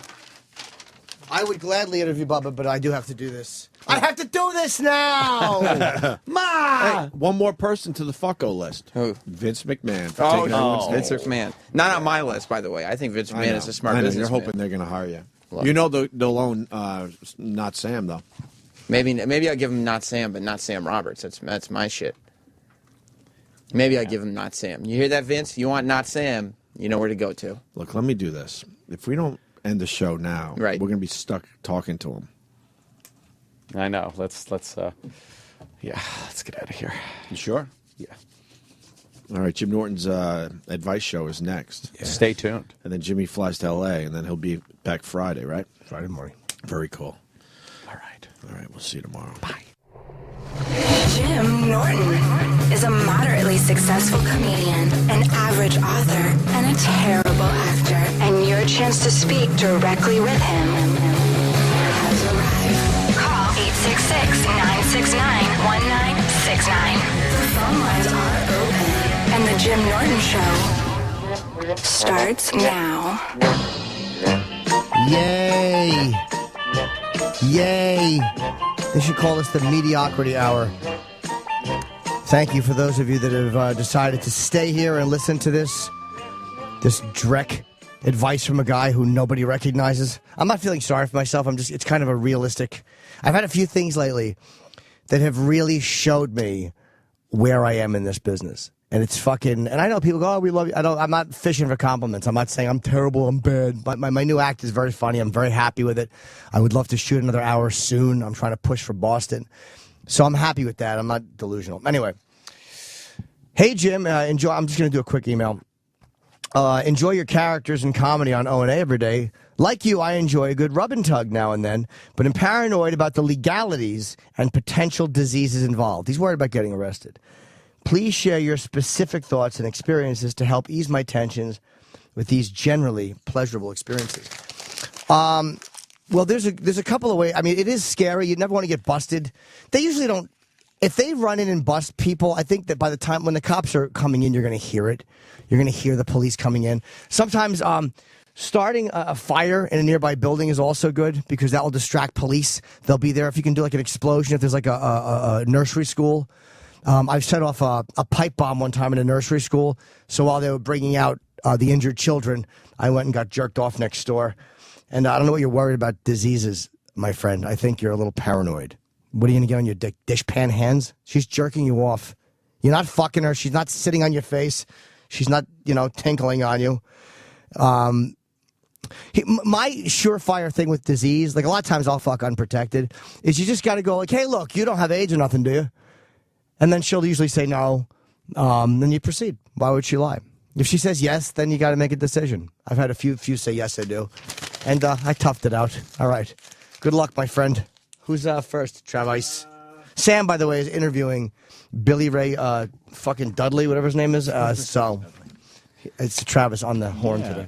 Let's go to Sonny. I said on the horn, which is a phone. I'm a dumb cunt. Oh, Sonny from Dog Day Afternoon. I want to rob a bank with my gay friend. What do I do? Almost close. Hey, Jimmy. Listen, I just hit 20 years of sobriety about 2 weeks ago, and then my wife kind of gave me the bombshell about a week later that she really wants a divorce. This has been going on for like 4 or 5 years, and I've always kind of panicked at the sight of like wanting to go through a divorce. And I told her one of these days I was just going to fucking just say, whatever. And that was pretty much what I had done. I pretty much at my wit's end with this whole thing, and I just said whatever. The one thing, though, that I have lost is I lost the capacity to fucking jerk off now. I just don't get hard, and ever since this whole thing, I've been very nice to her and everything else, but just like my sexual drive has completely gone away for everything. My guess would be you're depressed, and a lot of times sexual drive goes away when we're depressed. It might actually be healthy. Like, to not want to jerk off when your wife is dropping a divorce bombshell might be a healthy response to it, because you're kind of supposed to be sad when that happens. Maybe that's a sign of good mental health, that you're not languishing in fucking pornography with a constant. There'd be something wrong with you if you just had you're just pounding your pud in between calls to the lawyer. I mean, it might be more healthy that you're just grieving and feeling sad instead of masking it by jerking off. And I think going to a shitload of meetings is probably helping me out, too. Yeah, I mean, anything. Thank you, brother, and good luck, Sonny. I hope you're okay, all right? Thank you, sir. Be good, buddy. But I think that anytime you're not masking it, if this goes on for 6 months, all right, that's one thing. But for a little while, maybe jerking off is not the right thing. Maybe just feel the depression you're supposed to feel. It's good. I should tell myself that. Next. Mike in New York City. Welcome aboard, Mike. Hey, Jimmy. I have a problem. Girls don't like me because of my voice. Well, your voice sounds fine. What's wrong with his voice? We got disconnected. Yeah. Next. Mark in Illinois. Markin? Hi, Mark. Hey, Jim. How you doing, buddy? I'm good. How are you? Hey, I'm fine. Jim, I've been listening to you guys' show for a long time and consider you to be one of the funniest guys I've ever heard. Thank you. So I would love for you to give me an opinion if you think this is funny or not. There's a comedy club here, and everybody probably that has aspirations to be funny dreams of having their 3 minutes at the comedy club. So I'm going to try it on you, and if you think it's funny, I'll go to the comedy club. If you don't, I'll go there and watch a comedian. How's that sound? All right. How long is your bit? Oh, it's really quick. Okay. Okay, here it is, man. So on a Saturday night, I'm going to dinner with my wife, and as always, we're chit-chatting back and forth during that drive. And I look over at this woman, and I think to myself, this is a woman that I've been with for 17 years. 17 years. She's raised our children to adulthood. She's stood by me faithfully. She has been everything to me. And in that moment, I realized something. I'd really love to see her get fucked by a black guy. Funny or not? Well, yes, I think that is funny. I didn't laugh, but I was enjoying. A lot of times I don't. I'll enjoy it. I was shorting this setup a little bit. Like, no one cares if you were driving and chit-chatting. You could just say, I was driving with my wife the other night. I'm married 17 years, so I'm driving with my wife, or however you want to phrase that. And say, I just had this realization when I looked at, the mother of my children. I just wanted to see her get fucked by a black guy. Like, there's a way I would get to that a little quicker. But, yeah, go try it, man. The fact that you could call a comic and just do that on the radio with no appropriate shame shows me that you have the balls to at least try stand-up. So go give it a shot. Hey, man, thank you. And I love your shit. You're fucking funny as hell, man. Thank you, buddy. Good luck to you. Okay, bye. All right. Doug? Hello? Hello? Hi, Doug. Hi. Hi, Jim. Big fan. Thank you. I'm calling about something you were talking about on the O&A show at the end there. You were talking about when you were with Kevin Bacon, you realized kind of how small and weak your whole career was. Yes. That was something I've been experiencing a lot myself. I have been transitioning from one career to another, and I'm doing okay in my new career, and I wasn't doing very good in my old career, and I basically gave up on my old career, and I've been getting a lot of shit from people in my old career where they're like, you shouldn't have given up. You shouldn't have given up. You should have stuck with it, basically, until the end, even though I wasn't making any money. I had nothing. And now I'm doing okay in my new career, but I keep getting told by everybody that I used to work with that I just given up. Like, there's nothing I do for, ever now. Well, I'm just going to have given up, basically. Well, you know what? What was your old career? What's your new career? I was a lawyer, and now I'm a businessman. Now I run a business. You know what? Who cares what they say? If you're happy, if you made the switch and you're happy, fuck them. Yeah. I'm not really happy though. It was just about work.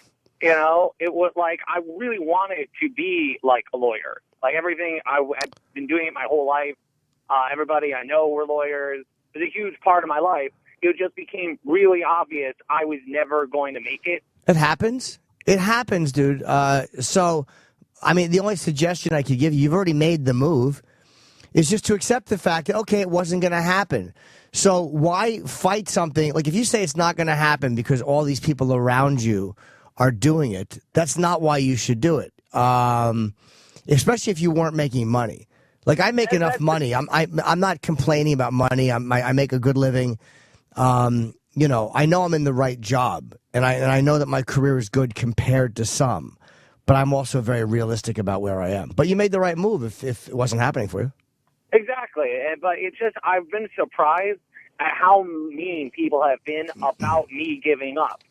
Oh. Like, it blew my mind. Like, I assumed everybody would be like, well, if you're not making it, whatever, life is what it is. People have been really mad at me about this. Fuck them. Fuck them. All right. Fuck them, dude. Really. You know you did the right thing. Excuse me. Fuck them. If they're being mad at you because you made a decision that you needed to make, tough shit. Who cares? How old a guy are you? I'm turning 30. All right, I've been at it for 7 years. You gave it a shot. It wasn't going to happen. You made the right move. Well, you made a move. And if you would have sat there for another 10 years, they would have said, why didn't you change when you were 30? When you that's what I've been telling them, like, are they going to put food on my table? Yeah, None of them are giving me a job. None of them are giving me referrals. None of them give a fucking shit about me. Right, fuck They're 'em. just feeling, hey, it started driving me insane. They're no different than, thank you for the call, buddy. No different from comedians. Other comedians don't give a fuck. You know, you think they do, but they don't. They give a fuck about themselves. It's like every job, the same thing. Who's next, Travis? 917. I don't have a name for you on the screen. Why is there no name? Hello? Hello? Hey, what's up? Hi. I love you, by the way. Thank you, sir. I'm kind of stuck in the middle here, Jimmy, man. I recently, man, like 8 months ago, me and my wife split up, and I kind of raised my, all I do is work, and then I raise my daughter at night, and vice versa. My wife has the baby during the day, but I used to be like a creative dude, and I used to write music and whatever, all kinds of crazy shit. And now I'm 35, and I feel like I'm kind of like, I want to be creative, but I just feel like so fucking bogged down, man. And I know plenty of dudes are successful that have children, you know what I mean? It's like, it's not an excuse, but, I just feel like, fuck, man, like the spare time that I do have, I'm just like so fucking exhausted, man, you know what I mean? And I don't know, like I'm really fucking desperate to do something. I'm not even for money, man, I mean, because it's like, that's not why I do things. I never did things for money, Right. you know what I mean? And just like I need that outlet, you know what I mean?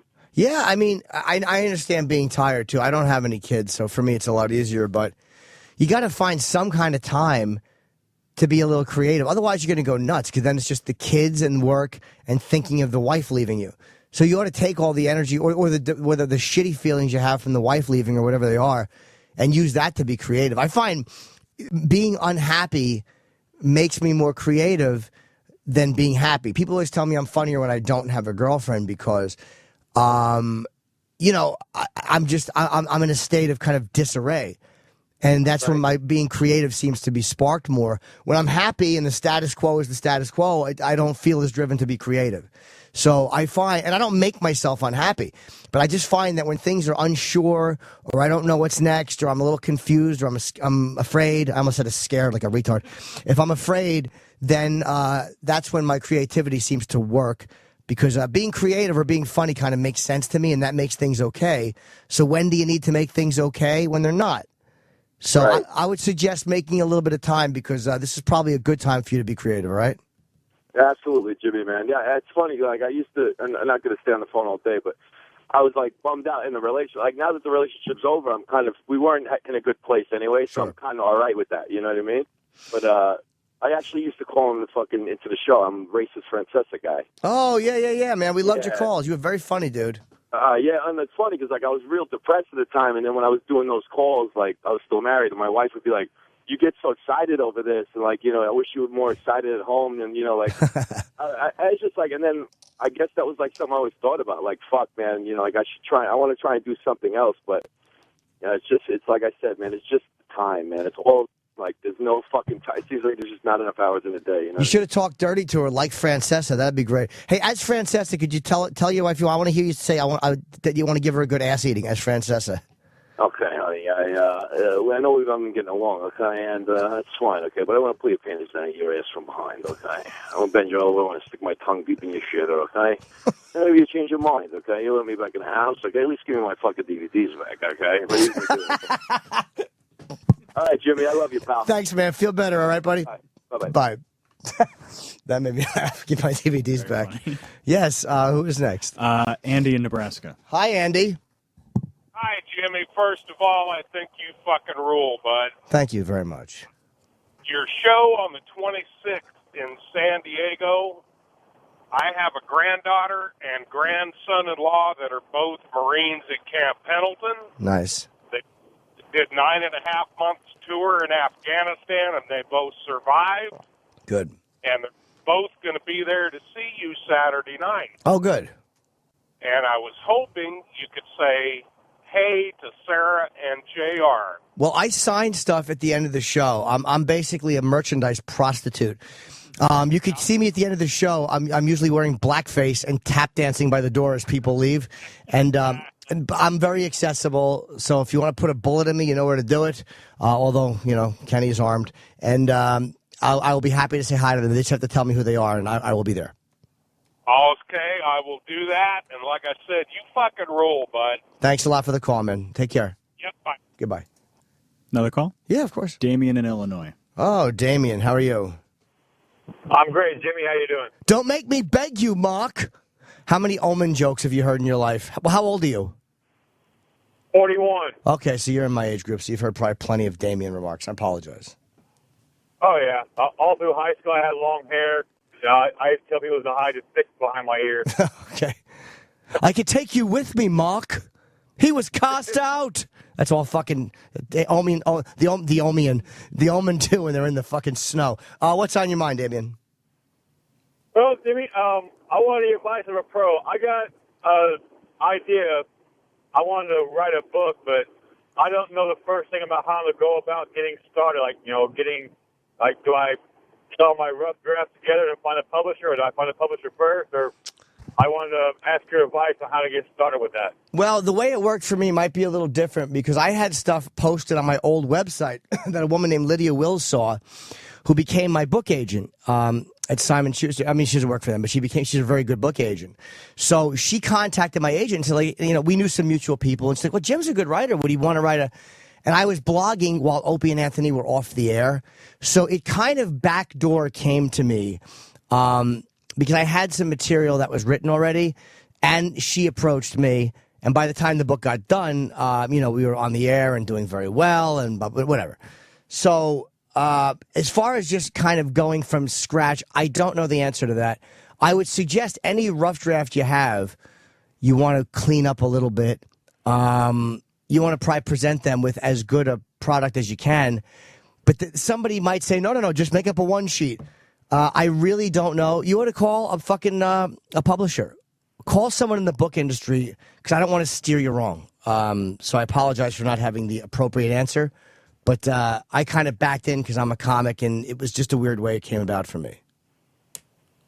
Okay. All right, so... Well, that's more than I knew before I made the phone call. I appreciate it, Jimmy. All right, buddy. Keep writing. I would suggest that. Always keep writing. And I always tell people when you're writing, never stop yourself from going off on fucking tangents.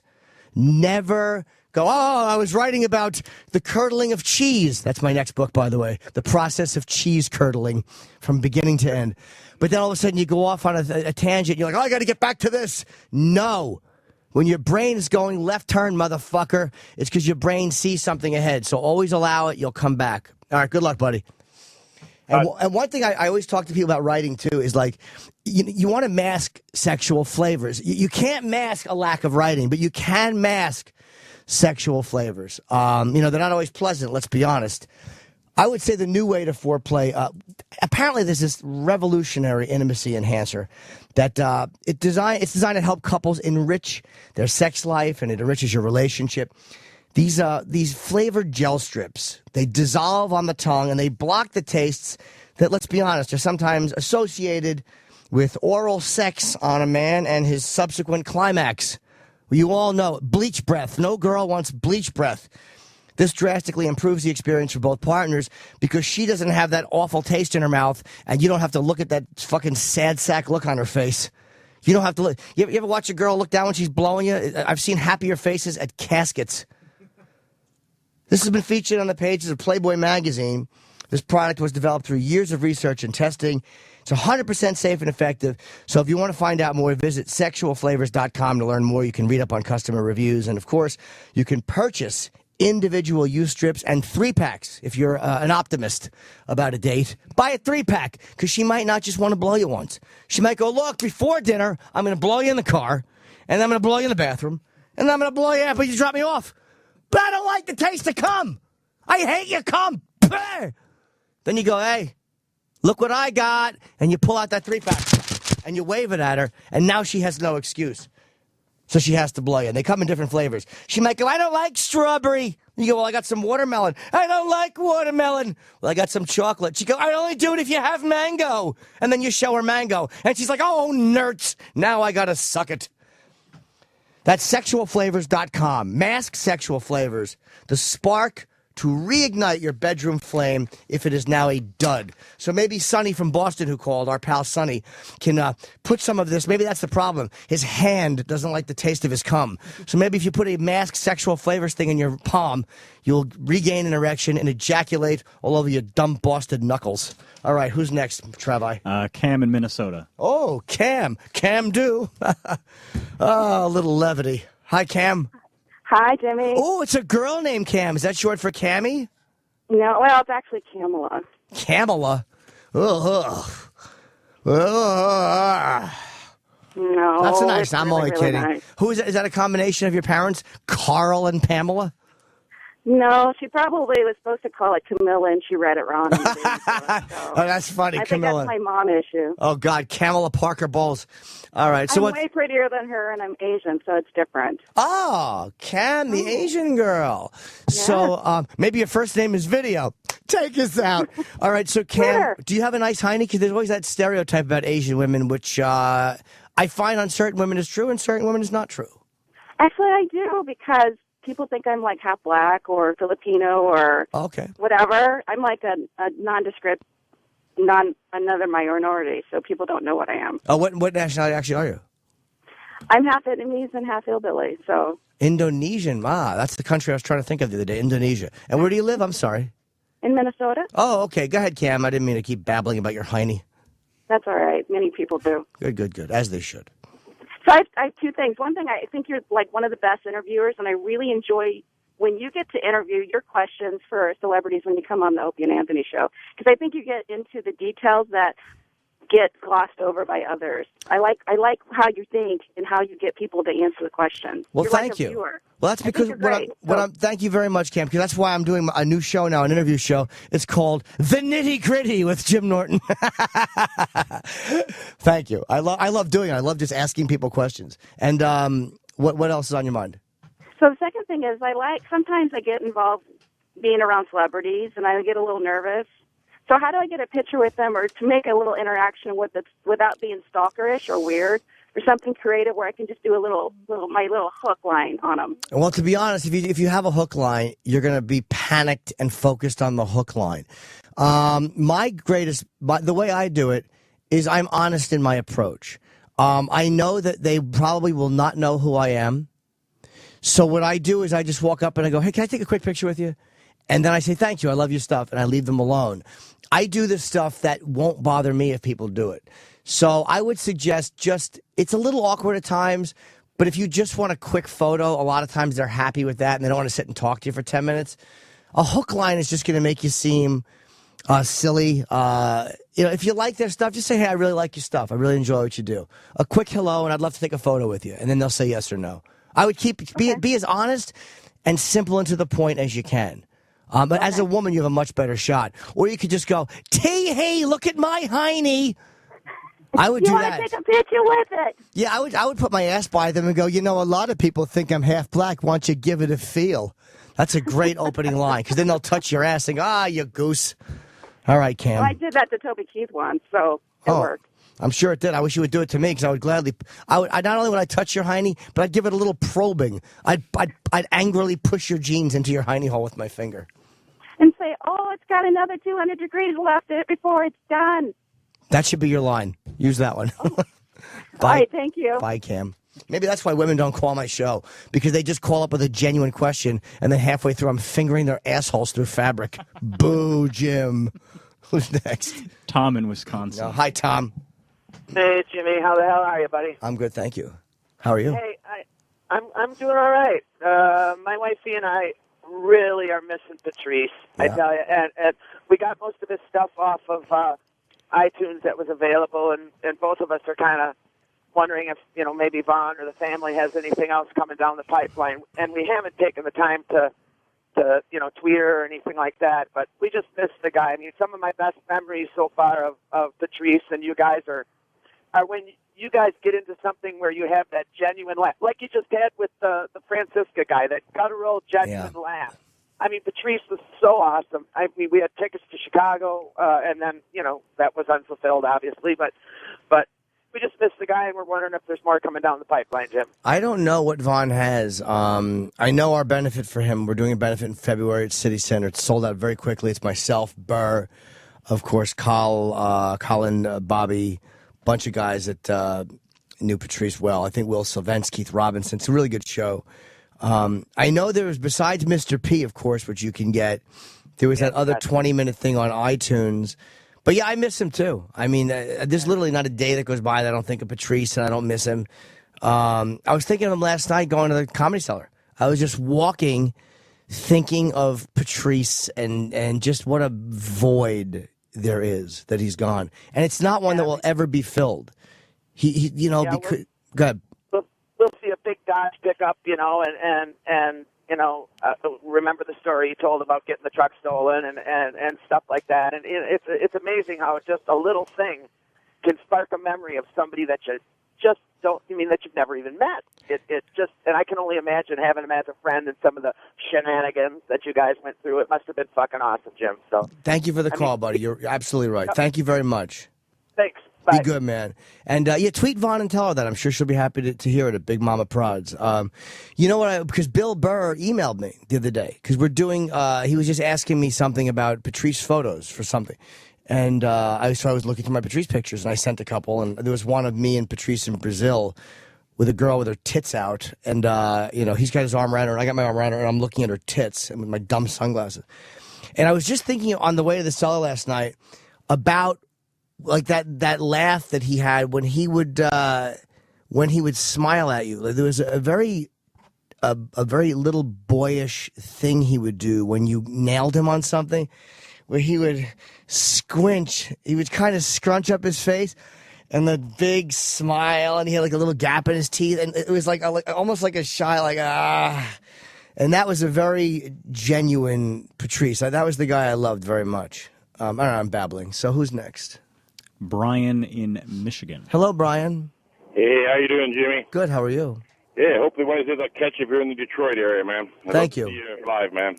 I was curious about you, actually. You have a CPAP machine. You have sleep apnea. Apparently, I've heard over the broadcast one. Did you actually do a sleep study, or you just take the mask and just go with it, or did you actually go to a hospital for a sleep study by any chance? I've done 3 sleep studies. One in my house. With a kind of a crass machine that went over my nose. That didn't give us the details. So then I went in for a study, and I wound up with a fucking CPAP, but I got an APAP, an auto one, and it didn't work. So I went back for another study. Now I have a BiPAP. Wow. Which does not work for me. I know what I need, and they won't fucking give it to me. I don't care what the sleep study said or the shitty text. I know what I need is it's called an ASV machine, or is it AVS? I always get confused. Auto service. I can't even say it, but I know I need it because it cures complex apnea. So I'm so fucking irritated. Yeah, I'm actually surprised. I mean, all the trouble you've been having. I had a sleep study years ago. I have a sleep PAP in my truck I use when I sleep. I get the full Bane mask over my face, Because that sleep study was horrible, too. I got, they have that freaking thing. They hook you up all those freaking wires and everything else. It's terrible, dude. It's adjusting it and wakes you up again. And they say, it didn't. I started with the mask that goes right in the nose. But that didn't work because I kind of sleep with the mouth open, and I just can't keep my mouth shut. So they put the full face mask on. They come in multiple times. I had to go use the bathroom. It's and they say at the end of the night, "Oh, you didn't really sleep very well." No shit. Yeah. I was up and waking and sleeping again. But you guys changing the mask or pulling, reconnecting a wire or something. I was like, but I was surprised with all the trouble you've been having. I mean, the sleep study worked for me good. I mean, I love, I don't like the fact that I have to use it, but I mean, it gives me, good sleep and everything. Well, I'm a bad sleeper, dude. Thank you for the call very much. I'm a very bad sleeper. On a fucking $8,000 mattress, I'm sure I would sleep bad, much less with a mask on my face and fucking jet exhaust being shot into it. And the mask is wrong. I fucking will forever hate that tech that wouldn't test me on that one machine. When I woke up halfway through on the BiPAP, I know what I need. I have fucking complex apnea. BiPAP, I don't care what they say, stinks for complex apnea. It fucking stinks. Because then when your brain tells you to stop breathing, it doesn't sense that you've stopped breathing. It's all about oxygenating your blood. So I guess that they think that by curing the one form of apnea, it stops the other, but it doesn't always work. So fuck BiPAP. 866-969-1969 if you have a question. Why'd you go in there and talk to E-Rock? What happened? I just wanted to make sure that the phones were working. Okay. Yeah, there's only a couple lines so that you will get through if you call. Very important question from Mike in Indianapolis. Sure. Mike? Yeah. Yes. Hello? Yes. All right, we're going to pass that one. Yeah. Brad in Mississippi. Yes, Brad? Hi, Jim. How are you? I'm good, Brad. How are you? Fantastic. My question is kind of more for you. I mean, I was like the caller a minute ago that was talking about Patrice. How does it make you feel, or how do you deal with the fact that so many people in the world, for all you guys on the show, they love you and they hurt when you hurt, but you don't even know them. I mean, I remember a couple of years ago when Fezzi had his heart attack, I was like beside myself, and I had to say, wait a minute, I don't even know the guy. I mean, how does that make you feel? Well, it feels good to know that people or at least care about you as a human being. And it makes me feel good for him and for his mother, and of course for Vaughn, that people had such an outpouring of love for him. Except for, of course, not doing a tribute on certain comedy networks, because why would you for a comic genius like that every comedian respected? It makes me feel very good for him. The only sad part, or the bittersweet part, is that he didn't get to see that. 41 is really young, and thank you for calling. It's very, very young, and, I wish Patrice would have known how much people loved him. Like, I think we as friends, we're actually oddly affectionate with each other, the dumb comics. We're not shy about it. You know what I mean? It's just comfortable for us. I guess because when you're on stage talking about, everything, you're not afraid of looking like a fucking homo if you hug your friend. Like, it doesn't even faze us. So I think that he knew his friends loved him, and I know he loved me. But it's like I don't think he understood how much people out there loved him or how cared for he was. And I wish he could have seen how devastated so many people were when he got sick. Next. James in Virginia. Hello, James. Hey, how's it going, Jim? I'm well, thank you. My question is, do you think it's possible for someone who's not in the industry at all to break into talk radio these days? And if so, how would they go about it? Yeah, absolutely, because podcasting is so big that what you can do is do a podcast. And I don't know the process because I have not done one, but you throw it up on iTunes, and maybe you, I don't know how you get people to listen to it, if you put it online or if you try to link up with other podcasts or you try to I don't know how you get it onto a network. But yes, I think it's probably easier now to broadcast, even though regular radio stinks. Yeah. Podcasts are a very real option. And it's probably easy to get lost in the shuffle because there's so many of them. You got, a million guys doing them. But it's also a way to broadcast. Years ago, you had no way to broadcast. You don't have to intern to do a podcast. You don't have to intern to do that. You can just do it. Do it in your house, get a good quality one. Maybe interview some people who are interesting. Find a theme that's interesting, and you might, as they say, catch fire. So you wouldn't go about it the traditional way anymore, you don't think? No, I haven't. I mean, again, I lucked up into it, so I probably wouldn't suggest that. But you can do both. They're not mutually exclusive. You can do both. Try it the traditional way and do a podcast. All right, thanks. Be good, buddy. Good luck. What's up, Travis? You're smirking. Rick in Texas, I'm pretty sure, wants to say has to take the sleep apnea test for trucking, and he has a problem with it. Sal, who I'm assuming is on our phones, wrote, has to take the Steve Apnew test. What well, it's not Sal. We're using somebody from Ron and Fez's show. I want to know, Rick in Texas, do they what think is the Steve Apnew test is... Rick in Texas. Hello? Yes, hi, Rick. Hi, Jim. Do you want to take the Steve Apnew test? No, the sleep apnea test. They want me to take it for my physical coming up next month. And the thing about it is they're trying to make it mandatory for bad truck drivers. But I'm on the edge, and it's up to the doctor's discretion. Wow. And he asked me questions like, do you have trouble sleeping? No.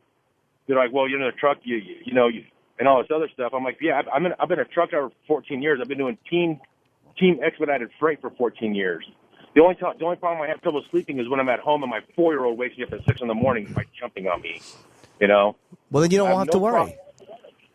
Well, they want me to take it. The company's not going to pay for it. It's like $1,200 out of my own pocket for them to tell me, oh, you don't have a problem sleeping. But won't insurance cover that? No. Wow, I'm surprised. Wow, that sucks. No, they're saying that, the insurance won't cover it. You have to pay it out of your own pocket. And I've talked to the doctor. I'm like, look, I don't have a problem sleeping. If you give me that fucking machine, the only thing I'm going to do is use it to tie my 4-year-old to keep from waking me up on my day off. Yeah, that's a silly thing. I don't know what to tell you, buddy. That just because this is not an apnea issue. This is a doctor right or insurance issue. Right. I don't know what to tell you. If you sleep well, maybe it's mandatory for truckers to be tested because you guys could, plow 80,000 pounds into a, carload of fucking retarded children. But I would just say, look, try to make your insurance cover. Maybe go to the doctor and say that you're waking up gasping. Oh, but then again, that would be admitting you sleep belly. I don't know, buddy. I have never faced that situation. Yeah, it just sucks. I'm sorry to hear it. Good luck, brother. Mike in New Jersey. Oh, good. Mike? Hey, how's it going, Jimmy? Good, buddy. So I got this problem, man. I'm trying to have anal sex with my lady, right? We've been together for about a year now. Ooh. I enjoy drilling for that Iraqi crew from time to time, but she's not down to do it. So I've been eyeing up the butthole when we do a doggy, and I'm wondering, should I just Pearl Harbor it or continue to try to manipulate her into doing it verbally? What I would do is hold her hips really tight and backstroke kind of far and push it in. Right. And then and I'm doing air quotes, accidentally pull it out and jam it balls deep where the duty comes out. And and then you go, whoops-a-daisy. And you say whoops-a-daisy so loud that you get spittle on her back. And then you see how she handles it. Pray to God there's not a piece of corn on the tip of it like one of those Peruvian hats they wear. Well, just try, as they say, it's always better to ask for forgiveness than permission. So I would just get in there and take what's rightfully yours as the husband. Absolutely. Thanks a lot, Jimmy. All right, Take buddy. care. Of course, I'm kidding. Bye-bye. I would gently probe your penis in, or you could do this here, gently, like lube your lick her ass a little bit and lube it up, or sometimes if you don't, just put the one finger over the other nostril and snot down on it, and then just rub your penis against her anus, and just probe in gently, and do baby talk, and go, oh, look at that, look at the little thing tightening up. We're gonna go inside, just do that and see if she relaxes and laughs. Good luck. Yes. Eric in New York. Hi, Eric. Hey, Jimmy, how you doing? Cool. I was expecting an idiot to be on the phone. I'm not morbidly obese. Screenplay question. So, listen, with you're always talking about trying to stay in shape and working out and whatnot, and I know you have a huge interest in the UFC. And I was wondering, because I just started myself, if you've ever thought about training in, like, Brazilian Jiu-Jitsu. Yeah, but I'll be honest, just to get in shape and to learn a little bit, sure, because it's hard not to, when you're around those guys so much, want to learn something about it. But I never have because the apnea kills me so much. I'm so fucking tired. Like, oh, okay. It's such an exhaustion that when I go to the gym, I feel like I'm stoned, and I will make myself do an hour. But it's not just I'm tired because I didn't work out. I worked out too much yesterday. If that exhaustion was taken care of, I might do it. But as of now, I would not do it. I'm just happy I've been going to the gym. I'm happy. Even with my bad elbow, I've been making myself do fucking cardio and sit-ups, so I'm not going to fuck with it and do something that could push me away from it. Oh, okay. Because it's great for, like I'm 37 and I just started, and it's great because it's a real slow art. And you're not, punching things and stuff, so it's just it's good. It's good in that way. Yeah, I wouldn't mind. I mean, it would be nice by the time I'm 60 to be able to defend somebody if they try to finger my girlfriend at the diner counter. Well, Ed O'Neill, Al Bundy, he got his black belt at 60, so that's who did? Ed O'Neill. Oh, good for him. Yep. So it's good even for the older you get. So. All right, thank you, buddy. I'm sorry to cut you off. Sorry. That was Travis's utter incompetence and anger. Brian in Jersey. Hello, Bri. Hey, Jim. How you doing? Good talking to you, buddy. Forgive me for my forced familiarity by calling you Bri. You may hate that. What's going on? Hey, not much. Hey, got a question for you. Sure. Been married for 14 years. Okay, I met somebody about 3 weeks ago at a cocktail party that happens to be married too, and we've hit it off and have been talking every day and sneaking around seeing each other. But I need some good excuses of how I can get out of my house and what I can do to keep this thing going. Have you fucked this girl yet? Not yet, but I could at any moment if I wanted to. You might want to avoid that. I mean, believe me, I'm not sanctity of marriage guy. Mm-hmm. But you may be making a tremendous headache for yourself and devastating your wife. It's like if you're married, I'm not saying why don't you just divorce her? I mean, I know it's real easy for me to say sitting here, but you're not asking me that. You're asking me excuses. I don't know. I mean, maybe tell her that you're going to go out Because I've never been the kind of guy like go out to the bars and do stuff on Friday, Saturday night. You know what I mean? I got a kid at home, and that's I'm not one to normally just up and leave out of the house on weekends or do anything. So that's been my problem trying to figure out how we can do this. Why don't you tell her that you and your friend, say you got a new friend, Jeff, just moved into town, and he likes to fish at night. So at least I'll explain your fingers when you get home. So say you're going to just go out fishing with Jeff. There you go. Me and Jeff are going to go fishing. I'm going to go trouting with Jeff, or say something like, maybe say you're going to go to the library on a Friday night. Say, I want to go we're going book clubbing, where we go from library to library, and we read a chapter out of each book. I'm going to go read Huck Finn at the library. That's a good excuse. So you and Jeff are fishing, or Huck Finn at the library? Sounds good. Hey, we're actually, me and my new friend will be coming to see you at Brigada in February. All right, good luck. We checked it out at JimNorton.com. All right, thank you. Thanks, Jim. Good. Those are all dates from 1991, by the way, on that side. Jeff in Pennsylvania. Hi, Jeff. Yeah, Jimmy, this is Jeff the Meanderer. Hey, Jeff. Jeff Turtz. I love you. Basically, and going back to Patrice for a second, you guys, Patrice squeezed a lot of life into that 41 years, and it's weird how people like him and Andy Kaufman will squeeze so much life into the short time that they have. Not that they know it, but it's just weird how it works out. I mean, for me, when you hit him with that Bobo game and he screamed like that, that was one of the greatest sounds I've ever heard. Yeah. To me that was just comedy gold. And what was really eerie was him singing that Howlin' Wolf song. And every time I hear that, I'm going down. He sings that. I can't hear it anymore without hearing him sing it. Yeah, I wasn't here for that, but with Warren Haynes, I am aware of that, and I couldn't watch it now. It's hard for me to watch. Some fan did a great documentary. It's obviously an amateur documentary, but it's on YouTube, and I watched half of it because I was just in the airport. I had to board the plane, but it was very good. And I realized that I watched very little of Patrice's stand-up over the years because I just didn't watch other comedians. So I'm watching some of his stuff now and go, oh, God, was that funny? But I just didn't watch it coming up. Because, first of all, if he's on stage killing, you don't want to watch when you got to go on after him. And I can't imagine him going through, airport security with that, those suitcases full of those dildos. And oh, yeah. I went through it with him. Believe me, he did. That's the stuff movies are made out of. But really quick, I know you got a plane to catch today, and I hope you have a safe trip. Thank you. And I look forward to you so much. You're one of the, you and O&A are one of the, things I look forward to every day. But I'm just, you and Bobby were actually hitting on it a couple days ago. But if, God forbid, if entertainment shut down and you couldn't do stand-up and you couldn't do O&A anymore, what would you do? I know you guys were talking about it. You sort of shied away from it. I don't know. I mean, I can't imagine any other job that would make me feel good. I can't imagine any other thing besides entertainment that I could do.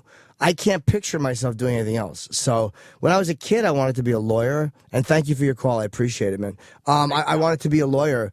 But I cannot think of one other job. Maybe a courtroom attorney. I mean, it's the only thing I could think of because you get to talk and show off a little bit. Who's next, Travis? Next, we have Mike in Rockland County. A lot of Mikes. It's like the fucking eighth Mike. Hi, Michael. Hey, how you doing? Jim, thank you for taking my call. Big Sure. fan. Jim, I have a question. Is there a correlation between being a comedian and being a good writer? Is there any correlation? I'm a teacher, and I like to sometimes say, hey, I talked on the radio to someone, and this person says this.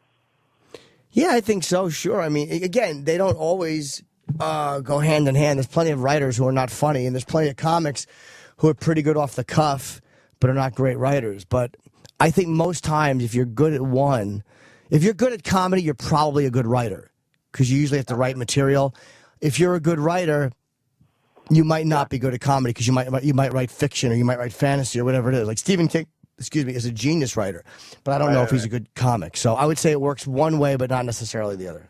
Would you say that when you're writing or when you're thinking of your comedy, do you have like scraps of newspaper you write it on? I mean, do you put it on a gum wrapper? Is that how it works?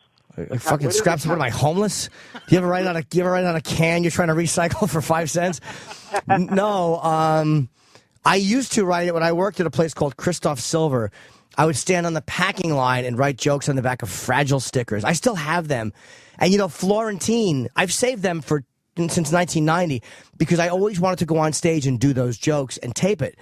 Jim did his old awful jokes out of a notebook, and these were not connected thoughts, but he did it without an audience. It's something I still want to do. And I have 23 years of those notes, and the first 5 years of stuff is fucking horrible. But yeah, I would write it down anyway. Right now I'll still do it, but now I text it to myself.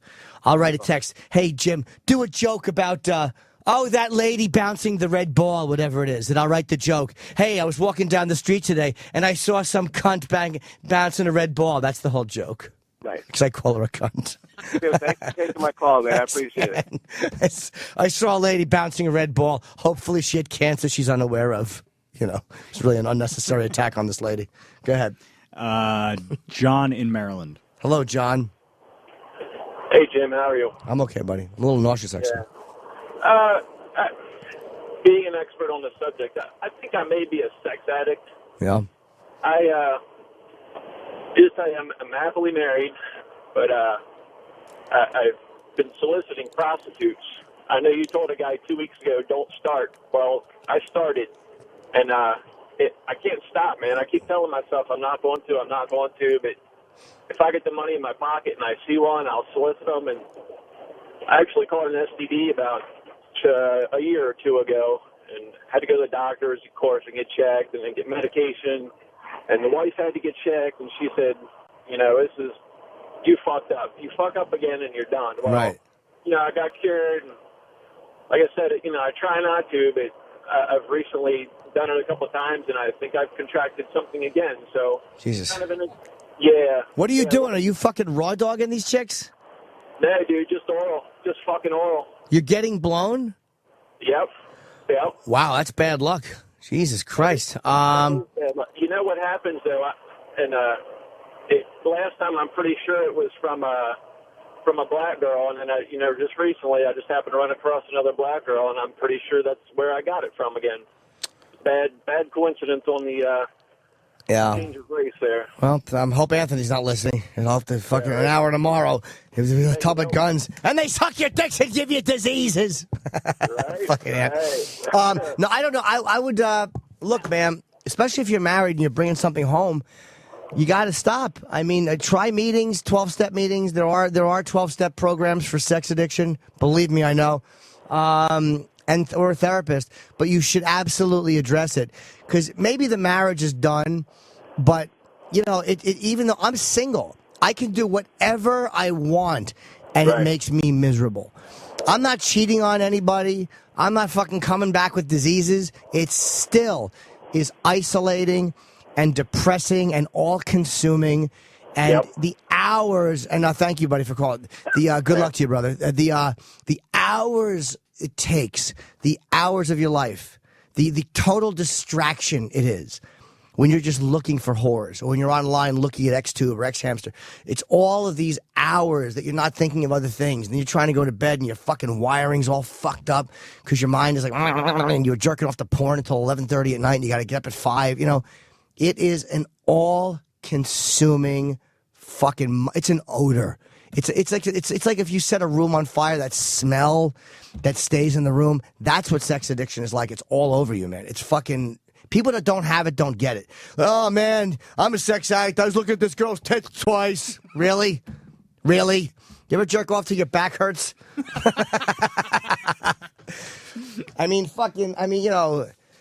Sex addiction is just brutal. I mean, honestly, I could give you the inside scoop on sex addiction because I have it. I could also give you the inside scoop on Steven Singer, which I might as well do because that's kind of like jerking off. You put a nice ring on your finger and then you just crank it and look at how nice my ring looks. But Steve is a real boob in life. But when it comes to helping people select the right gift for a special someone, he's a genius. Did you mess up with the Christmas gifts? Maybe she wanted, what would she want? A new scarf. Maybe she said, I'd like a reindeer scarf. And instead you brought home chlamydia. Maybe you got blown by a black hooker like that last poor fella. And instead of a nice reindeer scarf, you filled your wife's box with sadness. If so, not to worry. Steven, will guarantee that you hit a home run for Valentine's Day. He's got the perfect gift for Valentine's Day, and it starts at just $69. That's about what a blowjob goes for on the street. It's been a long time, but I'm guessing for $69, you can easily get a blowjob. So give up one blowjob and buy your wife a little something special. It's a real long stem rose dipped in 24-karat pure gold. A lot nicer than where you were dipping your penis. You're not going to hand her this dipped rose and she's going to catch something off it. Ooh, it's herpetic. These roses last forever. Ooh, excuse me. You get credit for this gift for a lifetime. Whenever her friends come over and go, who the fuck gave you that? It's fantastic. You can go, that piece of shit cheating husband of mine, but I can't leave him because his gift buying is superb. Why talk about Valentine's Day so soon? I mean, come on. It's January. Because Steven Singer sells out of these roses every year. And we always say, Steven, why don't you buy more? And he says, Jim, these are a special item. And I say, Steven, our intimacy right now is making me want to throw up. And he says, Jim, I couldn't agree more. He wants to make sure you get the first shot at ordering his brand new hot pink love rose. That was what he called his dick for a long time. Except it was more like a wilted flower with a sore on it. Limited qualities of this hot pink love rose are available. Reserve yours today. Steven makes it very easy. You go online, IHateStevenSinger.com, click on the real long stem rose, choose your color, because you have a choice with Steven Singer. That's great. As opposed to when he wants to have sex with you. Then there's no choice. Steven removes your choice when he wants to fuck you. It's called a fucking handkerchief with chloroform in it. Chloroform. And you can have it shipped to your door for free in a beautiful gold foil gift box. Each rose comes with your own personalized message. This is a gift you can trust. It's from a guy you can trust. We like Steven, even though the man is a horse's ass. He's great at what he does with jewelry. If you're in Philadelphia, it's the other corner of 8th and Walnut, 1-888-I-HATE-STEVEN-SINGER or IHateStevenSinger.com. And who's next? I want to take one more. I can't end on a Steven Singer read. One more. One more. I want to help. I'm like fucking Liam Neeson. If I could have just helped one more. I want to save one more person. Do one more. Dan in Chicago, you're last. Hi, Dan. You've been fucking a crazy girl who killed your rabbit? What's up? Hey, Jim. How you doing? How are you? Hey, I got a question. I have problems with premature ejaculation. It's not all the time when my wife has a problem with it. I went to the extent of even getting Viagra. And sometimes that helps, and sometimes it doesn't. What I would suggest is, first of all, stop thinking of me, because that makes everybody come immediately. It's just that it's the effect my face has. Or you could try edging when you jerk off. I would practice masturbating. Watch some porn, jerk off, get yourself close, and then stop. Train your body to be able to stop a little bit. So this way, when you're fucking and you feel it starting to build up, you can just pull out a little bit and go, ha, ha, ha, ha, ha. And then you let your dick just dangle like Bobo and leak. It fucking leaks like an invalid. You ever take an invalid and shake them in their hospital, Johnny? And then you push them over the side of the bed and they go, like, oh, and they leak out the side? That's what your cock looks like when you pull it out. But I would suggest doing that. Practice jerking off and then practice, maybe have her suck it. And then when you get close to come, go, ah, and she'll back up. And tell her, stop. Train yourself to extend, okay? All right, that's the thing, gentlemen, man. When I'm checking off on the computer, I can go half an hour, 45 minutes. And then, like, when the dick gets wet, it's, like, almost instant sometimes. Damn. Well, why don't you just do 2 strokes and pull out?